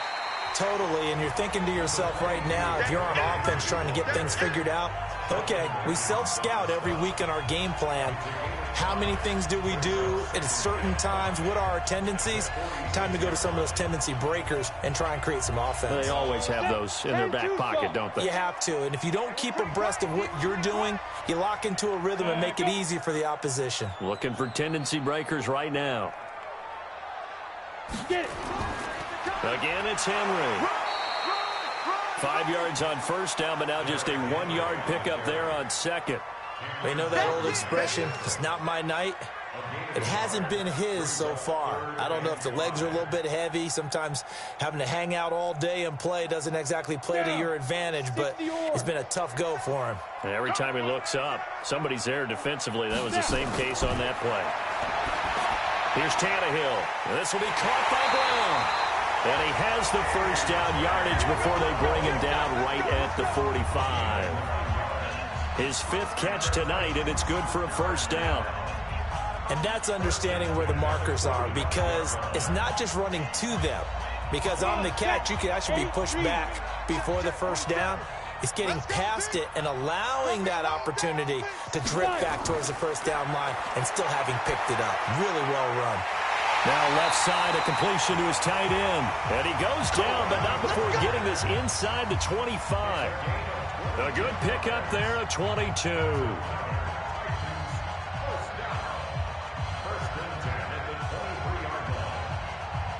Trying to get one more in here before the quarter breaks.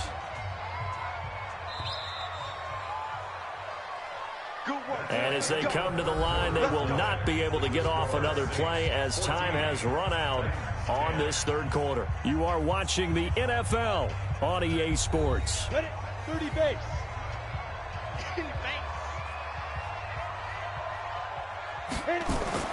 On first down, it's Tannehill. And the Saints pressure gets him. Brought down for a sack. Give the sack to David Onyemata, the product of Nigeria by way of Canada. My man, it's been a rough night for that offensive line, and it's only getting rougher. 5 sacks now that they've given up in this contest so far. It feels like the witching hour out here, doesn't it? Okay, stupid question. What's the witching hour? Yeah, the witching hour. That's when everything goes haywire late at night. Another try after the first down sack. Tannehill, and his guys are going to get the football at the 28-yard line. So Brees going to lead the Saints up here 1st and 10 at their own 28-yard line. Running with Kamara. He'll be hit down at the 33, 5 yards on the play. Now, I'm guessing you'd say this is kind of the key here. Grind out some yardage, work on that clock, see if you can continue to tick it down. Definitely. You want to bleed things out at this point, right? Continue to possess the football, gain some yardage, and put the onus on the defense. Do they have to use timeouts? What are they going to do to stop you? You're taking charge. 2nd and 5 now. Brees, and that is incomplete.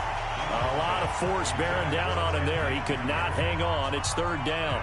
It's a lot of contact going on there, and in the end, unable to keep two hands on the football and bring it into his body. Everything looked pretty good until the finish. The Saints on third down. They've hit it 50%, 3 of 6 to this point. This will be 3rd and 5.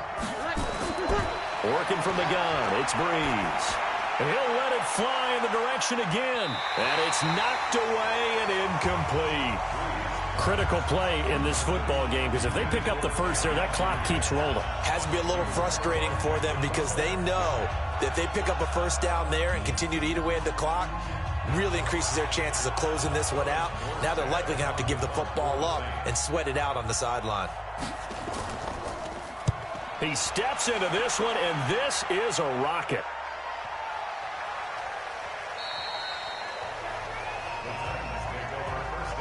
Tennessee offense about set and ready to go. And there are parts of their last drive they'd like to emulate. And, of course, they'd like to forget the ending, the interception. But they did put together, Charles, a nice sustained drive to get him down the field. Yeah, and unfortunately for them, the only thing that matters is part 2, right? Because once they threw the interception and finished off the drive, that does them no good to go back and say, well, you know, we had a good one going. Finish things off. That's the only way you can get it done. They'll come up 2nd and 6 now from the 24. To throw is Tannehill. Uncorks one for Davis.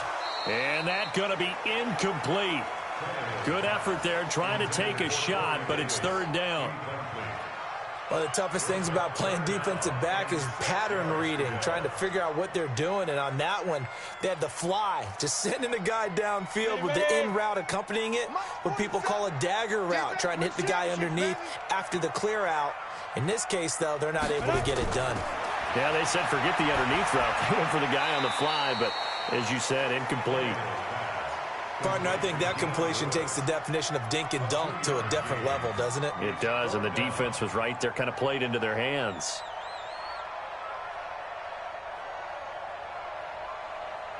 Here's Brett Kern now as he's on to punt for Tennessee. First kick, 47. This one looks good as well. On the return, Harris. Now a late flag comes in as they got him down via the face mask, and that'll give him even better starting position. An excellent return that time, 26 yards. And the Saints will have a short field in front of them. They take over here, 1st and 10. He's got Smith here. And he's got this down a yard or two shy of the 40 before he's out of bounds.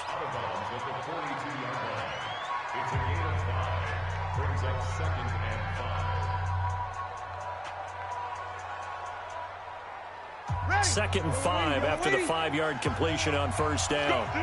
Let's go.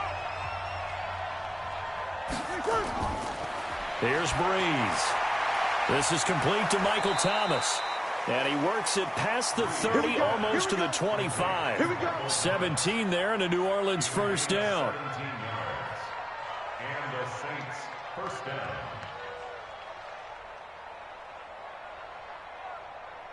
So signs of life in what's been a dormant offense in this second half. Here's 1st and 10.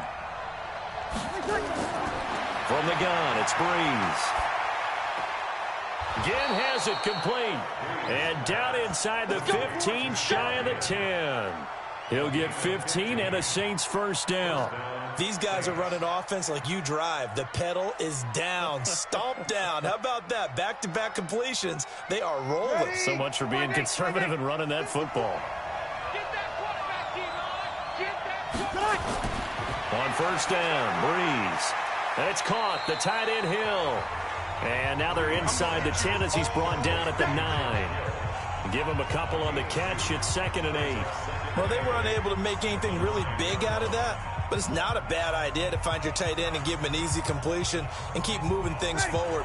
Almost as bread and butter as a good running back dive play. So 2nd and 8 here after the pass play for 2 yards on 1st down. Breeze now to throw. He's got it. And he'll be brought down right on the edge of the goal line at about the 1-yard line. That'll put him close to 100 yards receiving. He's at 98, and he's got a 1st down.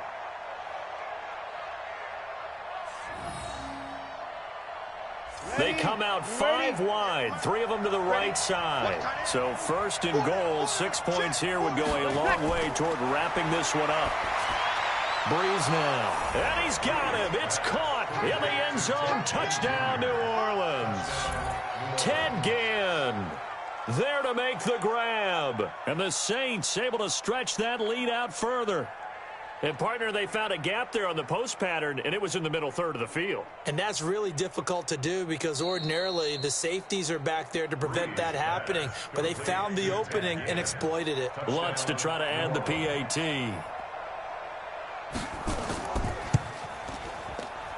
It's good, and it's 21-10.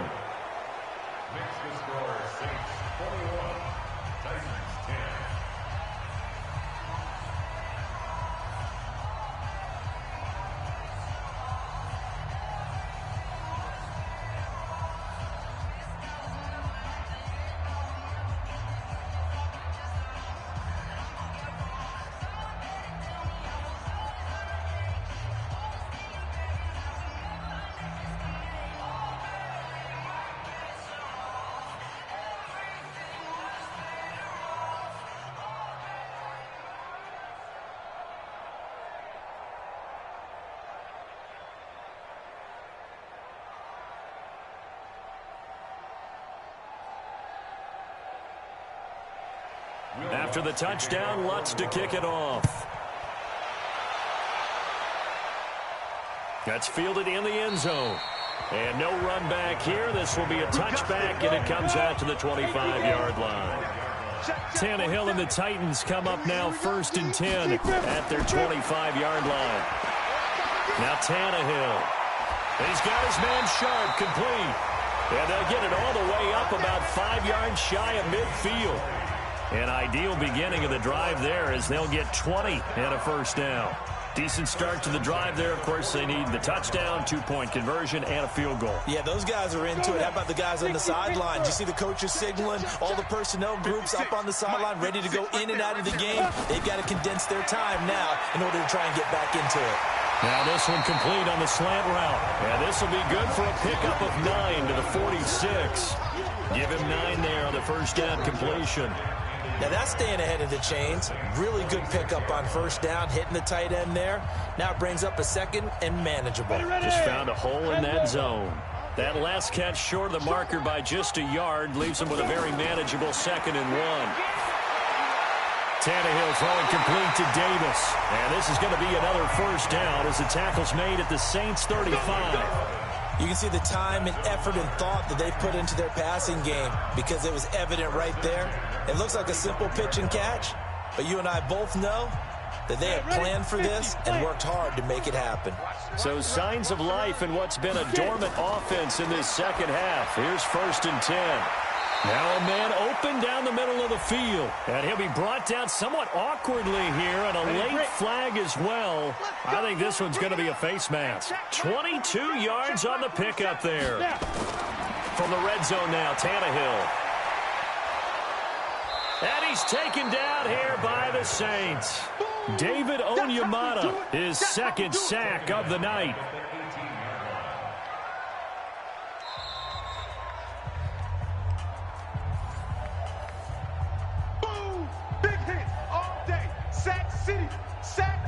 Baby.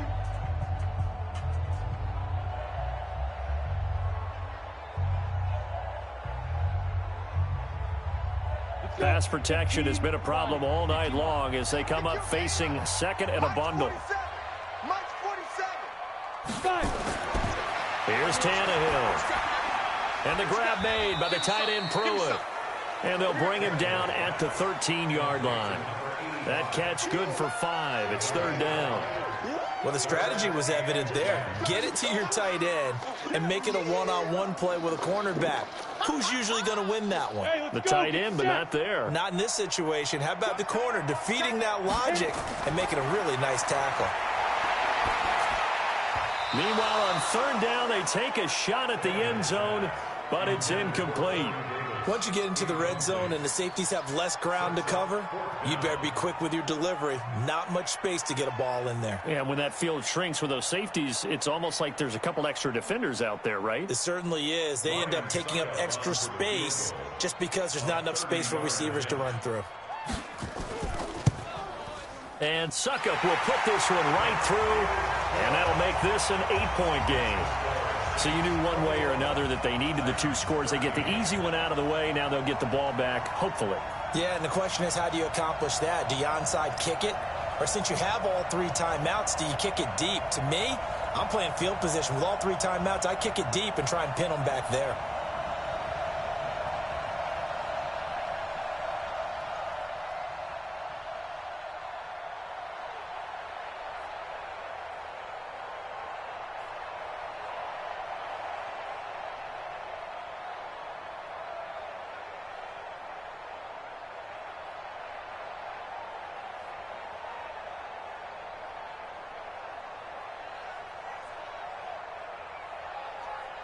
A little less than 90 seconds to go. This will be an onside kick.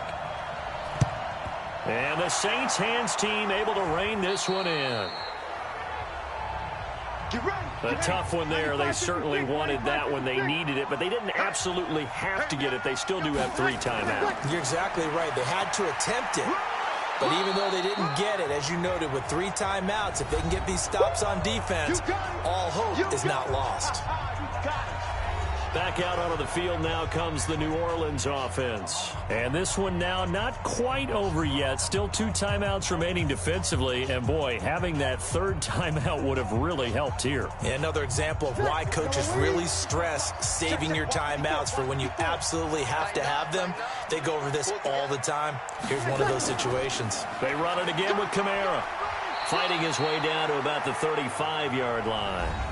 Now Tennessee going to use the 2nd of their timeouts as they'll talk it over here before what will be an important 3rd down. Let's get it.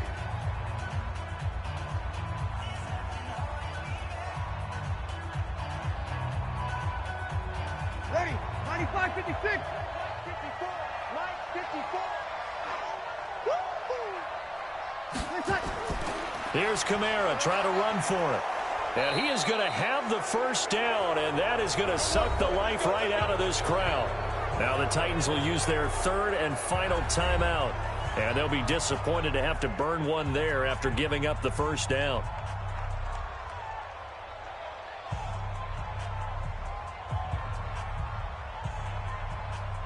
Ready. And not totally home free yet, but it's looking good as they come up 1st and 10. The Saints in victory formation now as they'll take the knee.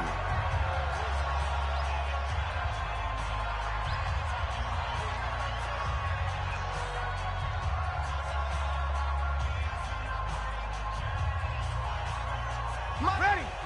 Yellow lady. All day, every day, any day. Drew Brees with a kneel down, and that ought to do it.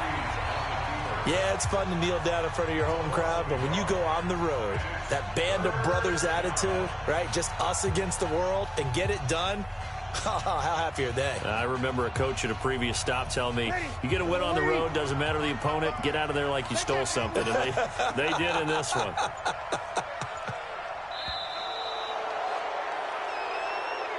So this one a victory here for New Orleans. And it was their defense that led the way, allowing just 3 points, that lone field goal in the entire 2nd half. And remember the old adage, offense sells tickets. Defense does what? Wins championships. And in this game, maybe a championship wasn't won, but a game was by the defense, right? Held them to just a field goal. That's a heck of a job. I mean, when they went out there with that determination and a pretty good game plan, pretty good idea of what they wanted to accomplish, just love the execution, love the tenacity, love the way they finished.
EA Sports coverage of the National Football League brings us to Western Pennsylvania and Heinz Field in the Steel City of Pittsburgh.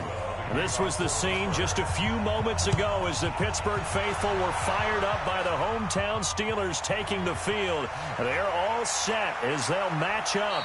And he's up past the 20 to the 22-yard line with the Chicago Bears.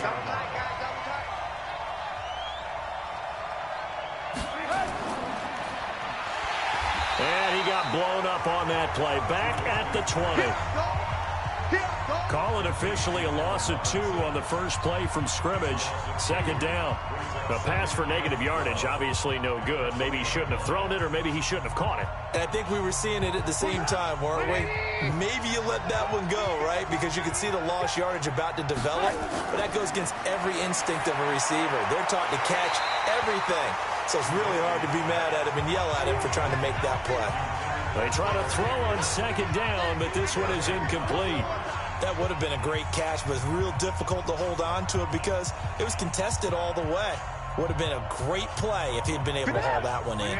3 and out, a real danger here on their opening drive as they come up on a 3rd and 12. Out of the gun, Trubisky. He's got his tight end, Burton. And they work this well upfield across the 45. That'll be marked as a 27-yard pickup. They were in zone defensively, went with a crossing route. It's always interesting to watch that chess match. Yeah, and I think safeties don't mind crossing routes against zone because eventually you're going to run into their territory, and that's when they lick their chops in order to get the big hit. Offensively, nice execution to find a hole, make the catch. Just a yard on the catch there. It'll be 2nd and 9. The goal of a wide receiver screen is get enough blockers in front to create a wall and let him pick his spot to run the football. How about the defense there, swarming to it and not allowing that to happen? Did not let him get downfield.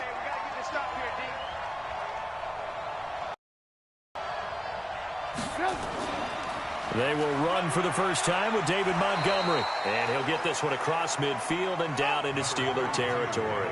Call it a gain of 5 that time, and they'll be left with a 3rd and about 4. All right, Brandon, I know we're in the early going here, but those kind of runs, they're going to open up a world of opportunities for this offense going forward. The Steelers now in the nickel here on 3rd down. From the gun, it's Trubisky. And the throw there going to be incomplete. Well, the other day they told us when we've got 3rd and 5 or less, we have to be able to convert. And I guess every team would say that, Charles, but an opportunity missed there. What they were trying to tell us is they believe it's a matchup game at that point. And they liked some matchups that they had, thought they could exploit them, unable to do so on that play. O'Donnell, he's on to punt as he gets this one away. And this one sails out of bounds. I think it'll be inside the 25. It will. 24-yard line is where they'll spot it. On 1st and 10, it's Roethlisberger. He'll find Juju Smith-Schuster. And he's upended at the 33 following a good pickup of 8. One thing we do know, he's going to get his catches. So as they move forward defensively, got to continue to focus on not giving up the big play when he does catch the ball in the secondary. Here's a 2nd and 2 now from the 33. Roethlisberger now off the bootleg. That's complete to his running back, Connor. That one a 1st down pickup of 8. I think the best offenses love to get the ball to their running backs in open space because they have the ability to make people miss, and they also have the ability to run over people. And if you do that throughout the game, after a while, they might just run through some of those tackles and go a long way. Well, we saw him shed a nice tackle on that play. First carry for James Conner. And he is swallowed up right at the line of scrimmage.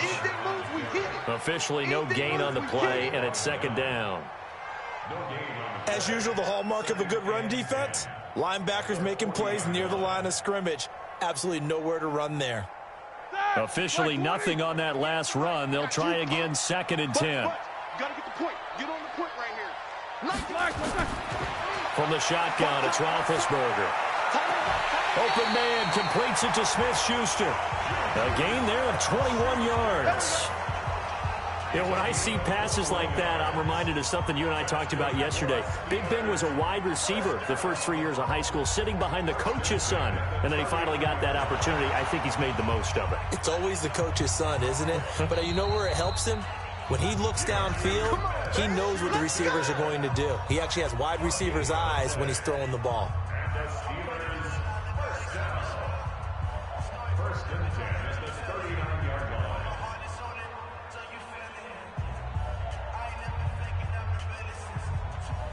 So from the 39 now, they'll come up on a 1st and 10.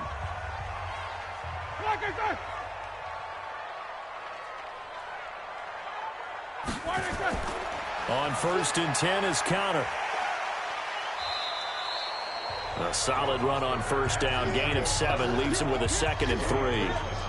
Well, you often say that sort of opens the playbook now, 2nd and short. What do you think, early shot here? I like where you're going. Obviously, we've been together for a while because you know me. I want to take that shot early and loosen things up.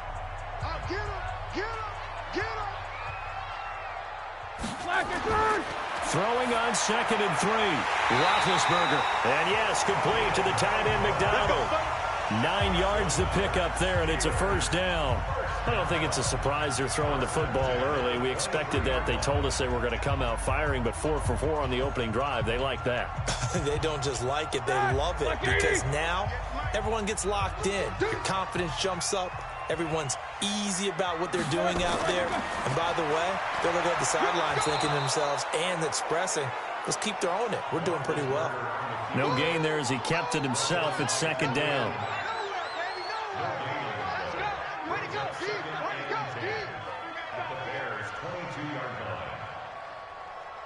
Ready? 180. 58, the money. Switch. Play fake to Connor. Now Roethlisberger looking for the end zone. And he can't hang on. That's definitely going to be one he wishes he had back. Incomplete in the end zone.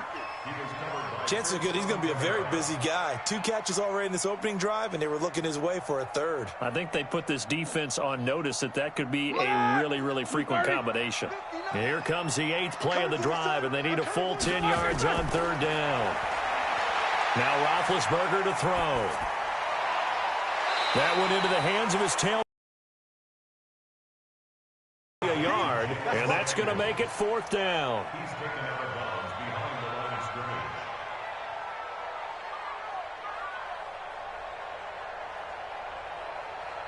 So on 4th down, the Steelers call on the number of Chris Boswell for the field goal try. From the left hash, this from 39. And Boswell's kick is good. And the Steelers will jump out to a 3-zip lead. So the opening drive does yield points, maybe not the 7 they wanted, but they'll take the 3. Accumulating 1st downs does not go up on the scoreboard, but it does go into the DNA of a team that's trying to establish itself to start a game. That has to feel pretty good for them. They'll take the 3. Yeah, they had 3 first downs and 3 points.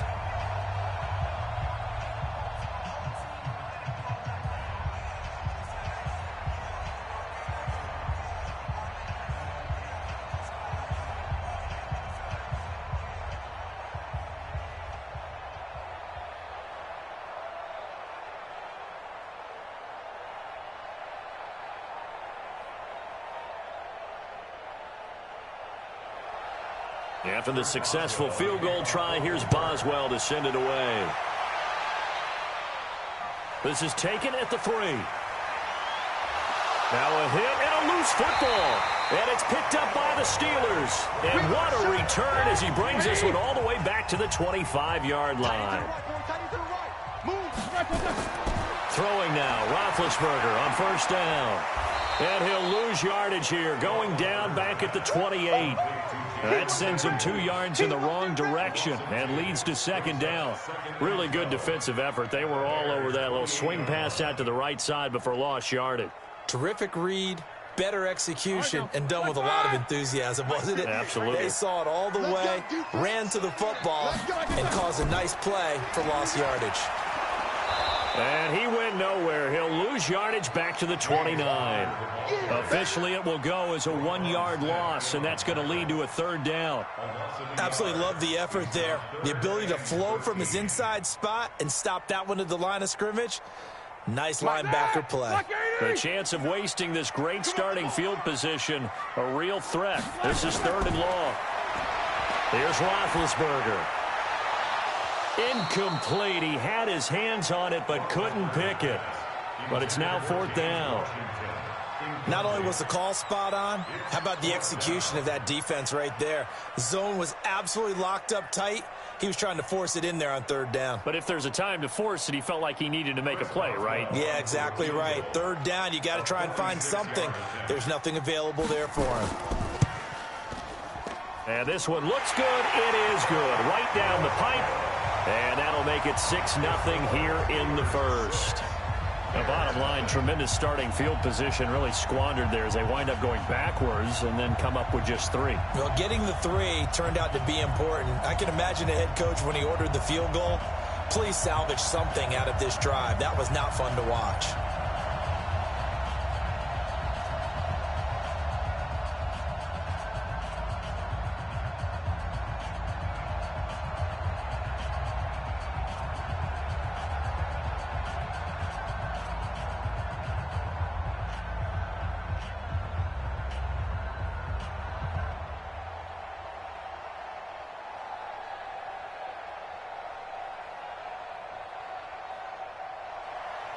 After the successful field goal try, here's Boswell to send it away. This will be taken in at the 1. And he'll take this up past the 20 and down at the 22-yard line. At the line, prepping for their next drive, the Bears offense, and hoping to do better than they did their last possession when they punted the football. Appeal to the vanity of your offensive line. Tell them that they control your fate.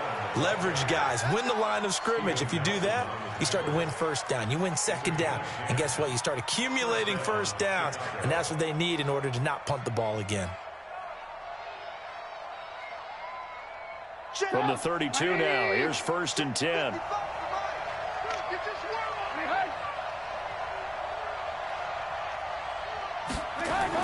On 1st down, they go right back to Cohen. Found a little room there as he's up to about the 37. There on the tackle, Minkah Fitzpatrick. Partner, I think from our experience together, we have learned that most offensive coordinators are going to tell you, if I'm going to run the football on 1st down, I've got to get at least 4 yards. They got 5 here. They've got to feel pretty good about that one.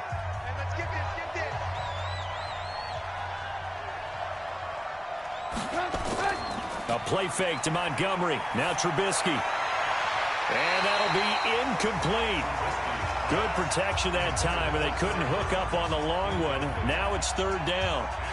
He shook his head right when he released that throw. He knew it was going to be a little off target. Yeah, the excitement got him on that one. Wasn't able to control the fact the receiver was open, and it would have been an easy throw.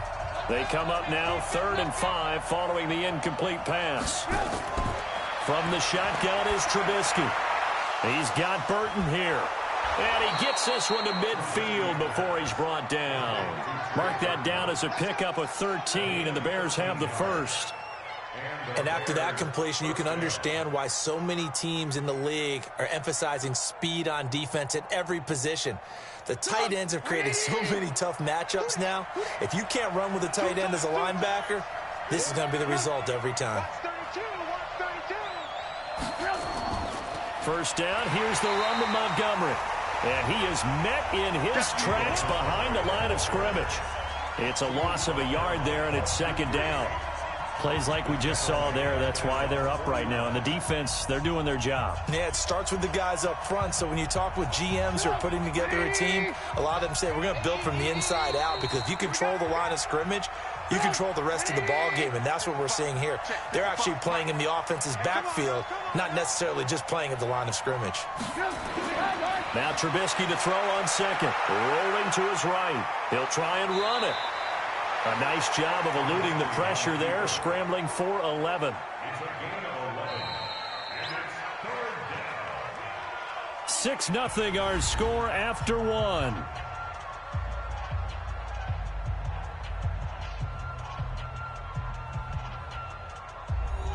The Bears on third down. They've been okay, 2 for 3 thus far. This will be 3rd and 5. Trubisky will throw. He may try and run for this. Give him 7 on the tuck and run, and it'll get him a new set of downs. We just saw a nice example of why teams often bring in baseball guys to teach quarterbacks how to slide in key situations. You want to protect your franchise guy. Make sure he doesn't get hurt. He did exactly that on that play. A perfect slide to avoid the big hit and pick up a first down. First down, a run with Cohen. And the result here, a pickup of 8. Leaves him with 2 to go on second down. That's a strong pickup right there on first down. And as this drive goes on, we're seeing an offensive line and running game imposing its will.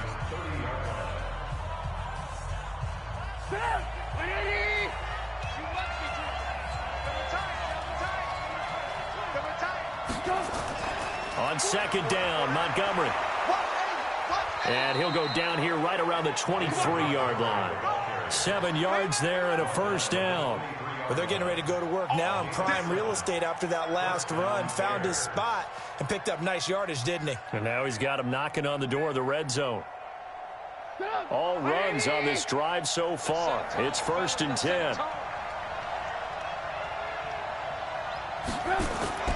Play action. It's Trubisky.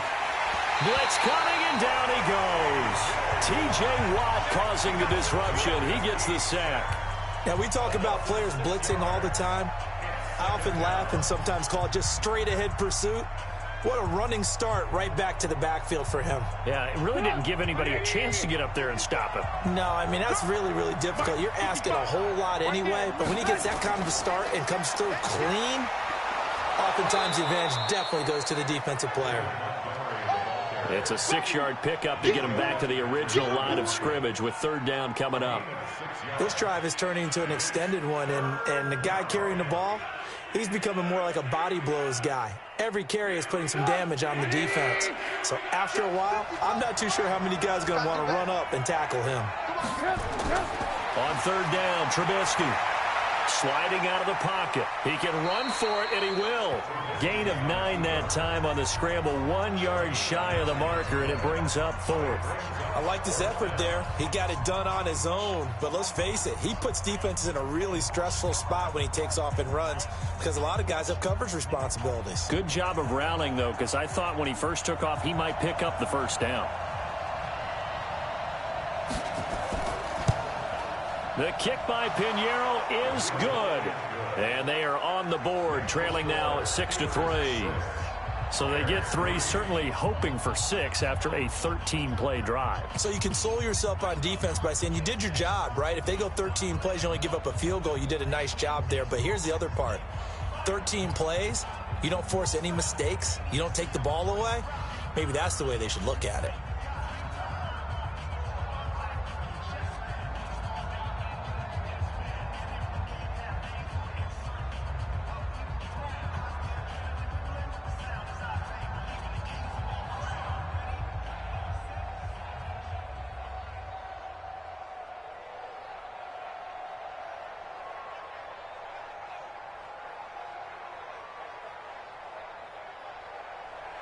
So just a 3-point game now as they send this one away.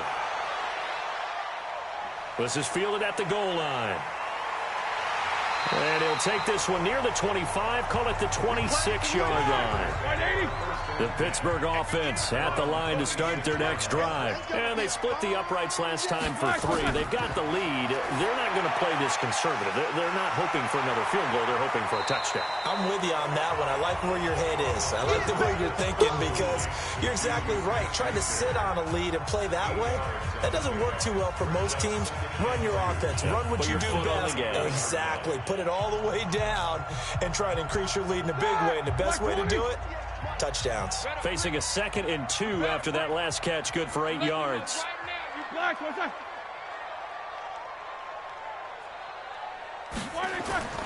On second down, Connor looking for space. And the running lane's non-existent in this first half as they'll stop him behind the line. He'll wind up losing a yard on the play, and that's going to lead to a third down.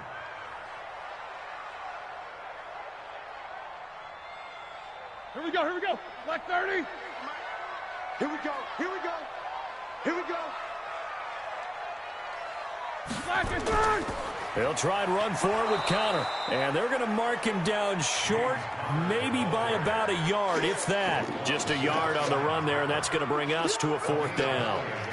Well, they picked up a portion of it, but not all that they needed. Now that leads to a decision on 4th and 1. Let's see what they decide to do. On 4th down, here comes the Steeler punter Jordan Berry to kick it away. Tariq Cohen is deep for the Bears.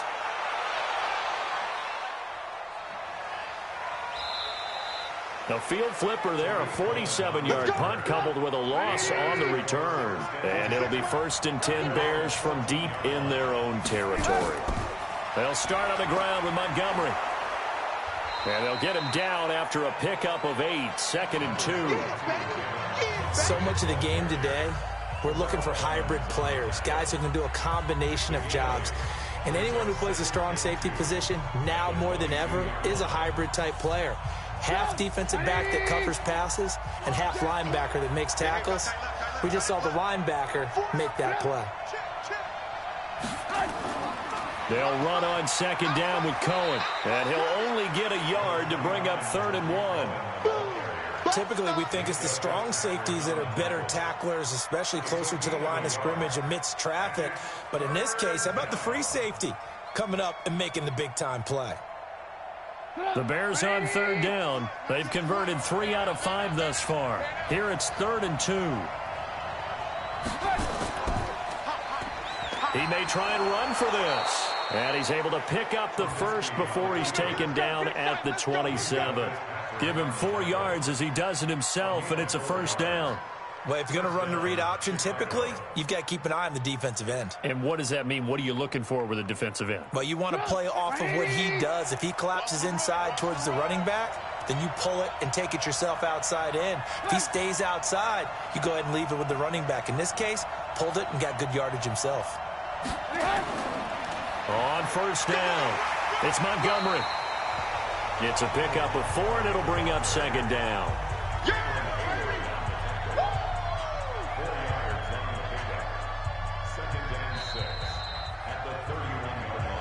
Trip is here, baby.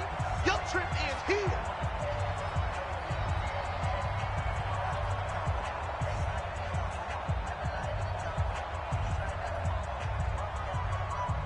Go, ready?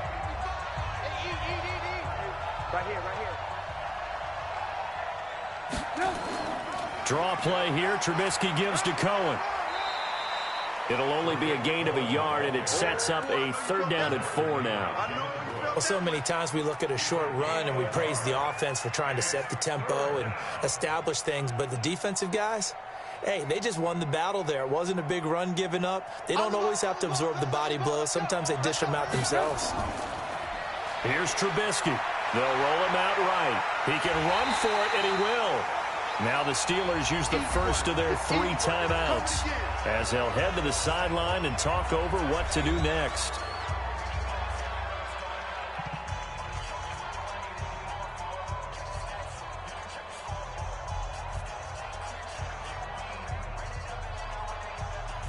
Here's Pat O'Donnell now as he'll kick it away for the 2nd time.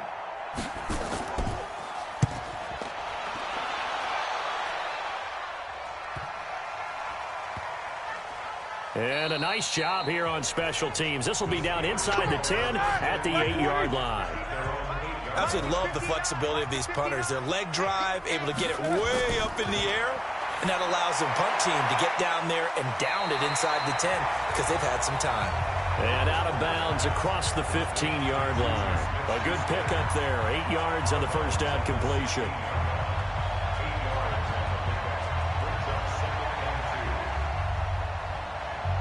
Facing a 2nd and 2 after that last catch, good for 8 yards.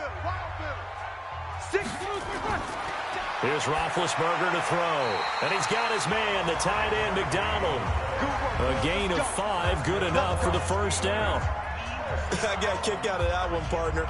You and I talk often about trying to hide receivers in certain situations, but a guy of his size, you can't really hide him. But the tight end drag route, Definitely an effective way to sneak him across the formation for an easy completion and a first down.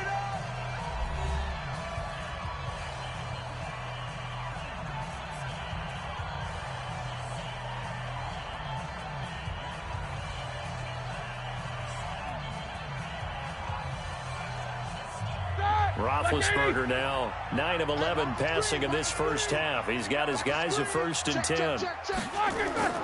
From the gun, it's Roethlisberger. He'll find Smith-Schuster. That's complete. A gain of 10, good for a Steeler first down. Timing is everything, and they work on this cut all the time. They work on all the timing patterns, and this time it paid off for them. Worked him to the center of the field, cut it to the outside, ball's delivered, gets both feet down for the completion. So 1st and 10 now from the 30. To throw again is Roethlisberger. Throwing for his running back, and he's got him complete. And he gets this to the 35. Good for a gain of 5.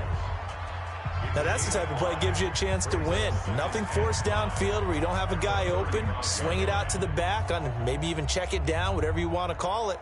Gain of 5. You're just trying to get 4 on first down. They're ahead of the chains now. 2nd and 5 after the 5-yard completion on first down. And McDonald here over the middle. Now he's going to get this all the way down inside the 35. A gain of 32 that time.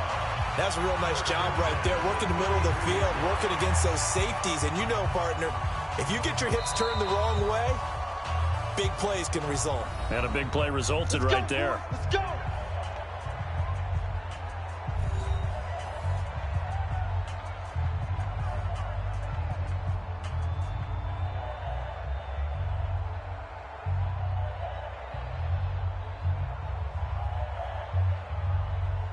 So even though it's first down, here's the field goal unit on now to try to get 3 before halftime.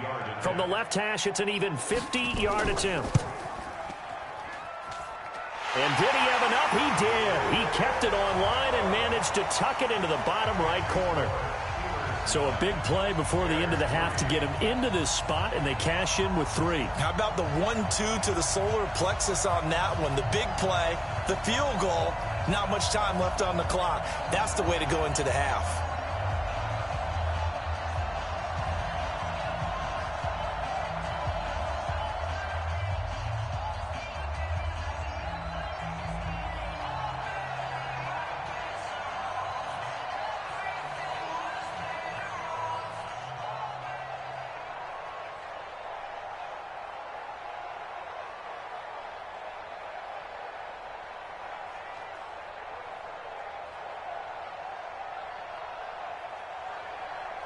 After the successful field goal try, here's Boswell to send it away. This will be fielded at the 8.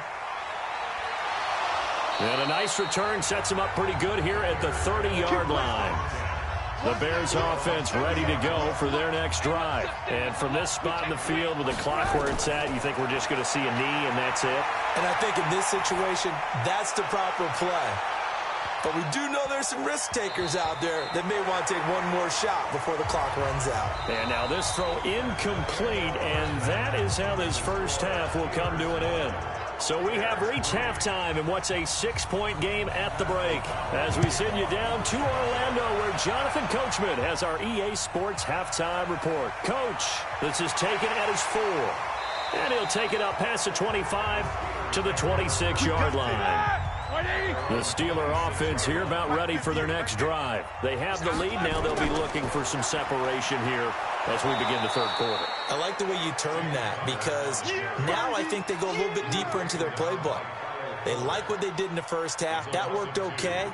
But in order to get the separation that you just talked about, change things up a little bit. Change your tendencies, try and hit them a little bit more with some things they didn't see in the first half. We'll see if they do just that. First play of the drive goes the wrong way. Here's 2nd and 12. Out of the gun, it's Roethlisberger. And this one incomplete. Too much contact to hold on to that one, and it's 3rd down. You get a tight end like this, and you know he's used to dishing out punishment, but here, he's one that has to absorb the contact, and as a result, unable to hold on to the football. An incomplete pass on that last play, and that means they'll need to come up with something here on third down. Now Roethlisberger. And he's going to find his man out of the backfield. That's complete. And he'll be stopped at the 27-yard line, well short of the first down marker.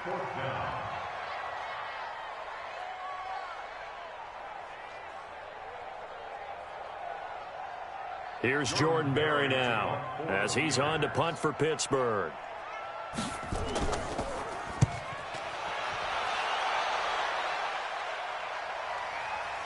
Oh, nice move.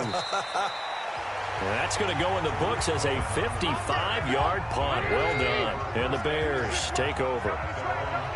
Trubisky brings the Bears up 1st and 10 at their own 18. To Montgomery to begin the drive.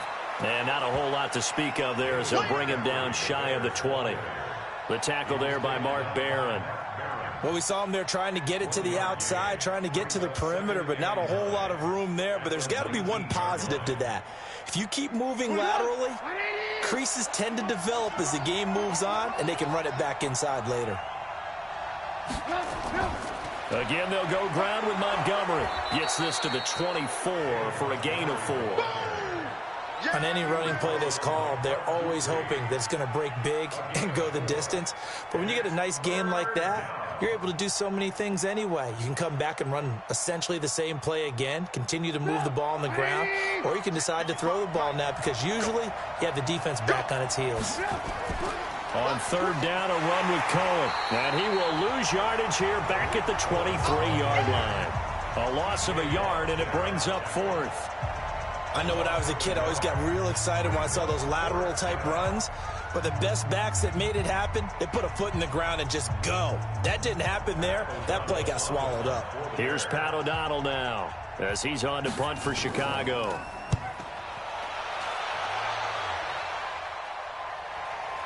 That's taken on the 25. Nice job bringing that one back. 14 on the return. And the Steelers will go on offense here, 1st and 10. So here's a 1st and 10 at the 38. Here's Samuels. 7 yards on the pickup there, and it'll leave him with a 2nd and 3. You know what really fires up offensive linemen?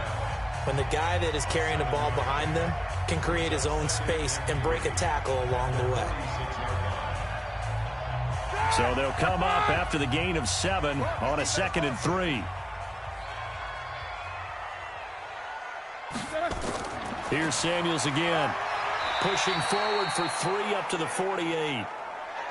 Pretty good job defensively. Thought he was going to get it, but they knew where that marker was, and they stopped him just short of it. What it does is emphasize that strategic football and situational football is not just played on the offensive side, is it? Defense understanding, as you noted, where the first down marker was and making sure they didn't get there. On third down, it's Conner. And the athleticism on the spin move allows him to pick up the first before he's brought down. That gain of 9 buys them a new set of downs. Running lanes were at a premium in the first half, but he's able to find some room there, and he's hoping that that's a precursor of a big second half. 180.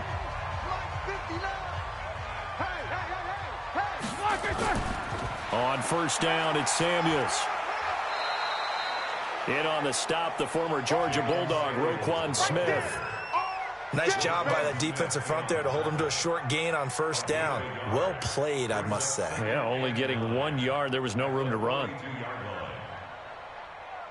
The run only got a yard. Here's 2nd and 9. Watch the screen. Watch the screen. Now they'll throw it with Roethlisberger. Over the middle, hauled in by Smith-Schuster. And he gets it down to the 32. 9 yards to pick up there, and it's a first down. In today's football, where receivers break tackles, make people miss, get upfield for the extra yardage, when you see a play like that where it's caught and he's dropped on the spot, that's a big-time play by the defense. Now Roethlisberger on first down.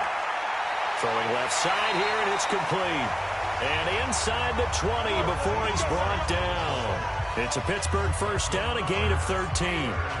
One of the advantages of zone defense, as I remember it, is being able to see the play develop in front of you. One of the disadvantages, when they find those levels where they can hit you with it. Sometimes behind the corner and in front of the safety, it makes it tough to defend. They'll run on first down. Samuels looking for a seam, but finding none. He'll get back to the line of scrimmage, and that's it. No gain on the play. It'll be second down. This defense, tough to run against. And those linebackers, they'll go side to side up the field, and there they get them for no gain. If you can't get linemen upfield to the second level to occupy them, they have a field day just running to the football and putting ball carriers on the ground. Not many yards after contact when they wrap up like that. Washington's got it. And they'll bring him down at the 13-yard line. 6 yards is the pickup, and that'll lead to a third down. That was a nicely run slant route, and what the receiver's trying to do is make the defender think he's going upfield for a deeper route, and then breaks it off, usually after about 3 to 4 steps, and cuts towards the middle of the field. And now what he's trying to do is use his body to keep the defender away from the football and give the quarterback a really nice target. A throw there, but that's going to wind up incomplete. Well, another good drive, Charles, but it looks like another that might end in a field goal try. They've made some nice plays. They've given themselves opportunities, but as you noted, another field goal attempt coming up. And that's not how they want to end drives. They've got to figure out what's the final touch that they need to push it across the goal line. Yeah, still yet to find the end zone. Boswell's kick is good. And the lead stretches to 9. It's now 12-3. So making 4 out of 4 now in the field goal department, and he's able to extend their lead. When drives have bogged down, he's been automatic out there. So nice to have a kicker you can count on to put points on the board.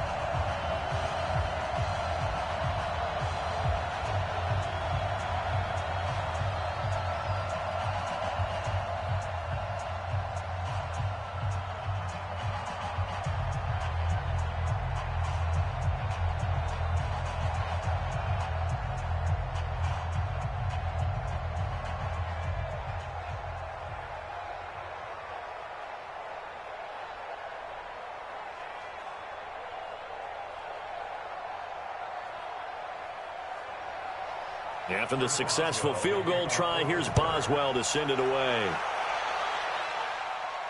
This will be taken in at the 1. And he'll take this across the 25, a couple extra yards up to the 27-yard line.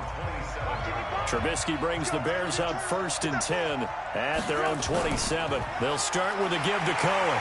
And he's going to be stacked up right at the line of scrimmage.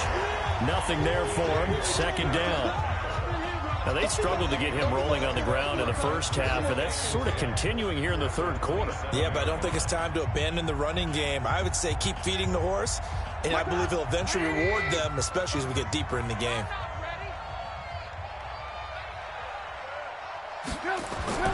Throwing on second down. Trubisky. This one into the hands of Burton. And he's brought down after a very nice gain. Last play, they got stuffed at the line. Different story here, over 20 yards. And he's the epitome of what we call the move tight end, a guy that you can line up anywhere, in the slot, out wide, in tight, doesn't really matter because he has such great skills. You want to utilize him in all aspects of your passing offense. And there he was in the slot for the catch. They run on first down as they get about 3. 2nd and 7 forthcoming. It's Big Vince Williams who made the tackle. Sometimes with the running game, you've just got to stick with it. Look, it's the third quarter, no time to panic. But that also doesn't mean you just do it the same way you've been doing it the entire ball game. Maybe change up some blocking assignments or run a few different plays, but stay with the overall essence of the running game. They run. This is Cohen. Looking to find a lane, but he can't. Reined in at the line of scrimmage. No gain on the play, and it's going to bring up a third down.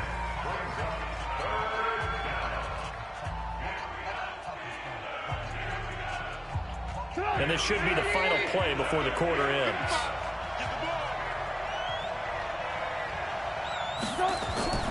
From the gun on third down, it's Trubisky. He's got his tight end, Burton. And he will be taken down, but a big pickup there on what's going to be the final play of the third quarter. Back now in Pittsburgh. It's Bears football, but they trail on the scoreboard as we get set to bring you the fourth quarter.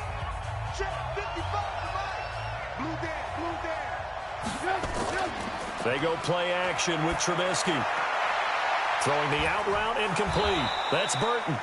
And they do get him down, but not before he's able to slip it inside the 5-yard line. 2 chunk plays in a row. The last one was over 20 yards, and so is this one. 2 big plays in succession. Not sure this D knows what hit him, but now they got to get ready. It's 1st and goal. Now it's Trubisky. He'll buy some time right. And he will score. Touchdown, Chicago. Taking it in from 4 yards out as they have now chopped this lead down to 3. Well, this was a pass all the way, but he just kept buying time, didn't he? It was kind of like, wait. Oh, it's open. Time to hot-foot it and go. And, boy, was he successful. Yeah, didn't go to the outside toward the pylon, just straight ahead, middle third of the field. Shortest distance between 2 points. Straight line.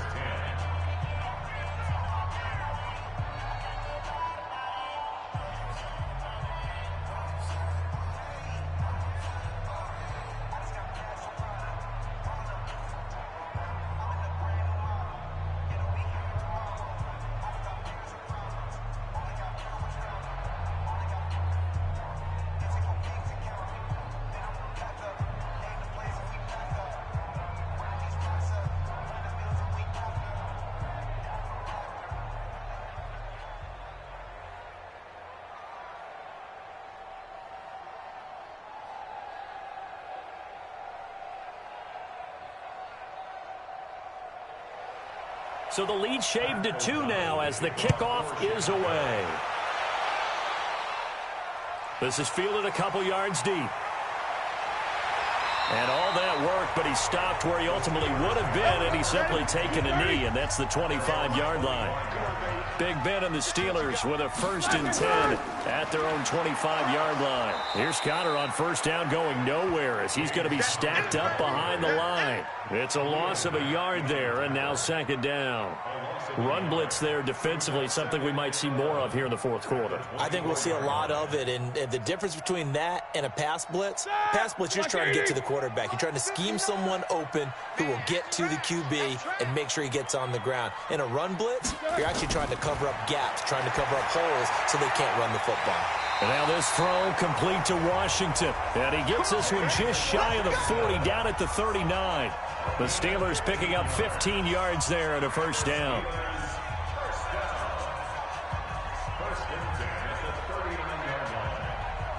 Roethlisberger now perfect since the 2nd half started. 7 of 7. It's 1st and 10. Roethlisberger will hand to Conner. And he takes this up right near the 45-yard line. He'll get a nice chunk there on the 1st down run, and it's 2nd and 4. So the solid run on 1st, and I would imagine no real hurry to run that 2nd down play. No, it's all in your quarterback now. He's going to keep an eye on the play clock and bleed things down, and he's not going to let the ball be snapped until it's inside 3 seconds left on the play clock.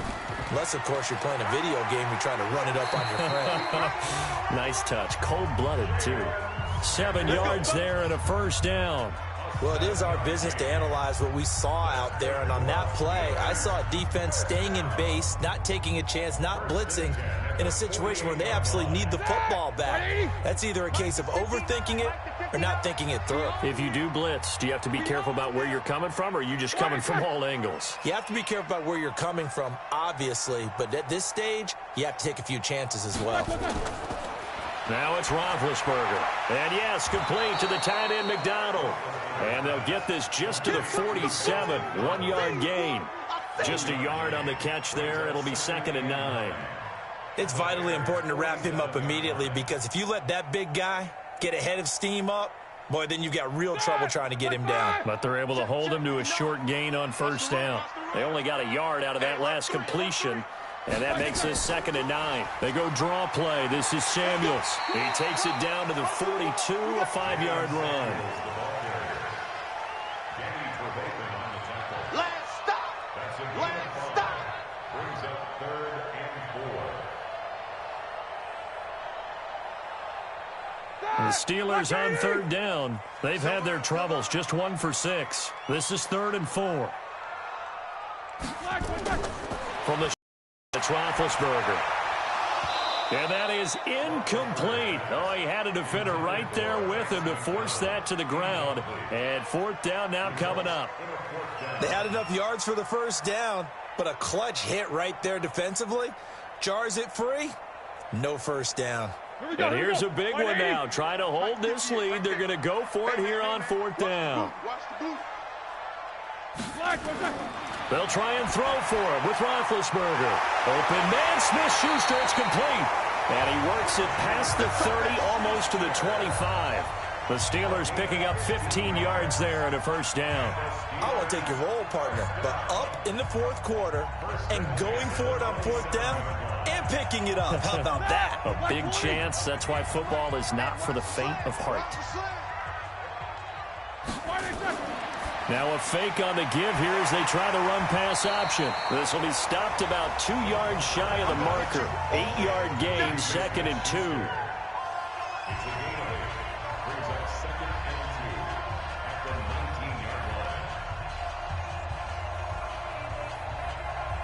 This drive's taken more than 3 minutes off the clock already as they come up on 2nd down. Throwing again, it's Roethlisberger. And that'll be incomplete. Took a pretty good shot as he tried to pull that one in. Couldn't hang on, 3rd down. It is tough to complete passes against zone defenses. The windows that you see open, they shrink pretty rapidly. How about being able to hit a moving target against a zone before the next guy can get there and make a play on the ball? Not easy for any quarterback, no matter the situation, and there the defense won the battle. On 3rd down, Connor, and he picks up the first down yardage as he takes it down to the 16. Just 4 yards on the pickup, but that's good enough to extend the drive. How about this offensive line? They're really starting to establish themselves, take over this game. And before the series began, I know exactly what we said in the defensive huddle. Guys, we got to get no less than a 3-and-out. Let's get off the field. Instead, they can't find any traction towards doing that. Right now, they're just getting muscled all over the field and getting pushed down it. Throwing on first down, but this one lines up to be incomplete. That's very well timed there defensively because it's not a bad throw, but the collision came at the exact time he was reaching to bring in the football. Really, really well done. Decent offense, just better defense. I think you're right. After the incomplete pass, here now is 2nd and 10. Now Ben going to give this one to Connor. And he'll be taken down at the 2-yard line. A nice pickup of 14, and it moves the stick, sets up a 1st and goal. I have to chuckle to myself a little bit, Brandon, because right now I could be in that huddle with that offensive line. I know exactly what they're saying.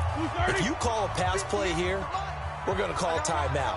Run the football. We've got control of this thing. Get in behind us and let's go. Their time to shine. Now Roethlisberger. Incomplete, but a penalty flag is down in the backfield. Let's get the call. It's a loss of 10 yards on the play. A terrible spot for a holding call as they'll try again, but now from further back on 1st and goal. Got an open man, it's Washington. A good display of power, but it will only get him just inside the 5 to the 4.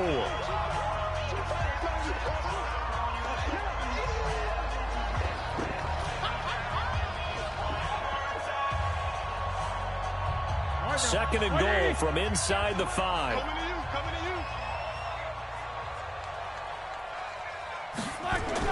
Oh, Roethlisberger going to throw. And it's caught. So fresh out of the 2-minute warning, and here's another timeout taken with 1:55 remaining.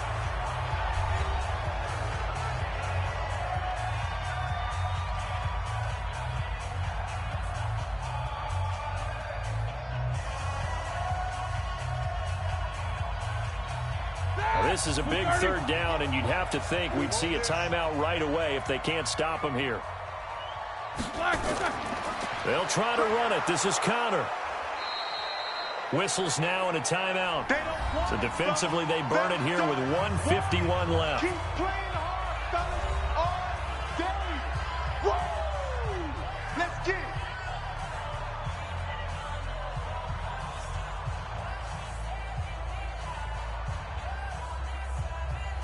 So on 4th down, out trots the kicker in a big spot here. This is less than an extra point, just a 19-yard attempt. And Boswell's kick is good. And that's going to up the lead to 15-10. So yet another field goal to end a drive. That has been a very common theme. He's now hit 5 of them in this game. Yeah, Brandon, as an offense, you hate that you've had to call on your kicker so often, but you have to love the fact that time and time again, he's come through.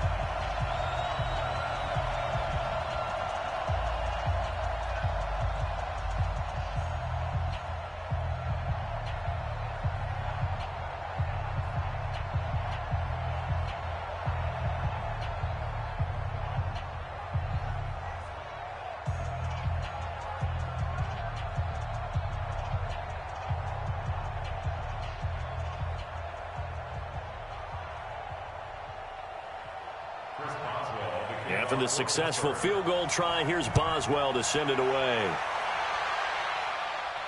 This is taken at the 3. Now on the return. Oh, no, the ball is loose. At the line, prepping for their next drive, the Bears offense. And they're hoping to redo their efforts in the last drive when they got into the end zone. And just think of what it's like now on the sideline, because when you score a touchdown, you have to go over and look at the tablet and see what you did on the last drive.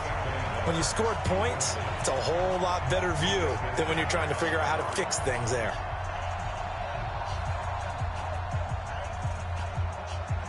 Ball on the 30 as they come up 2nd and 10. Back to throw. That's complete to the Memphis man, Anthony Miller. And they get him down, but not before he takes it across the 40-yard line. It's a pickup of 10 and a Bears first down.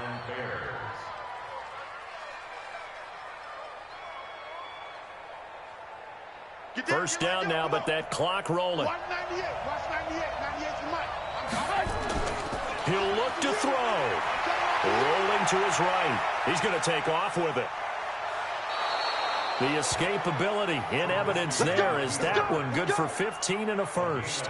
How many times have we seen this late in the fourth quarter? Because you know the pass rush is getting after him, and they get upfield, get that great push, and what do they create? Space, and he takes off. And you can almost feel Trubisky saying, let's get to the line and hurry up. He's back to throw. Oh, no, he lost the football. And it's picked up by the Steelers. And he's into the clear. Past the 20. And this defense has broken it open as they return it to the house for 6. This was a close game. They needed a little breathing room, where they got it right there on that return for a touchdown. Yeah, we would say that this could be huge. Forget it. It was huge. Gave him a comfortable lead. Extra point put through by Boswell, and it gives his guys a 12-point advantage.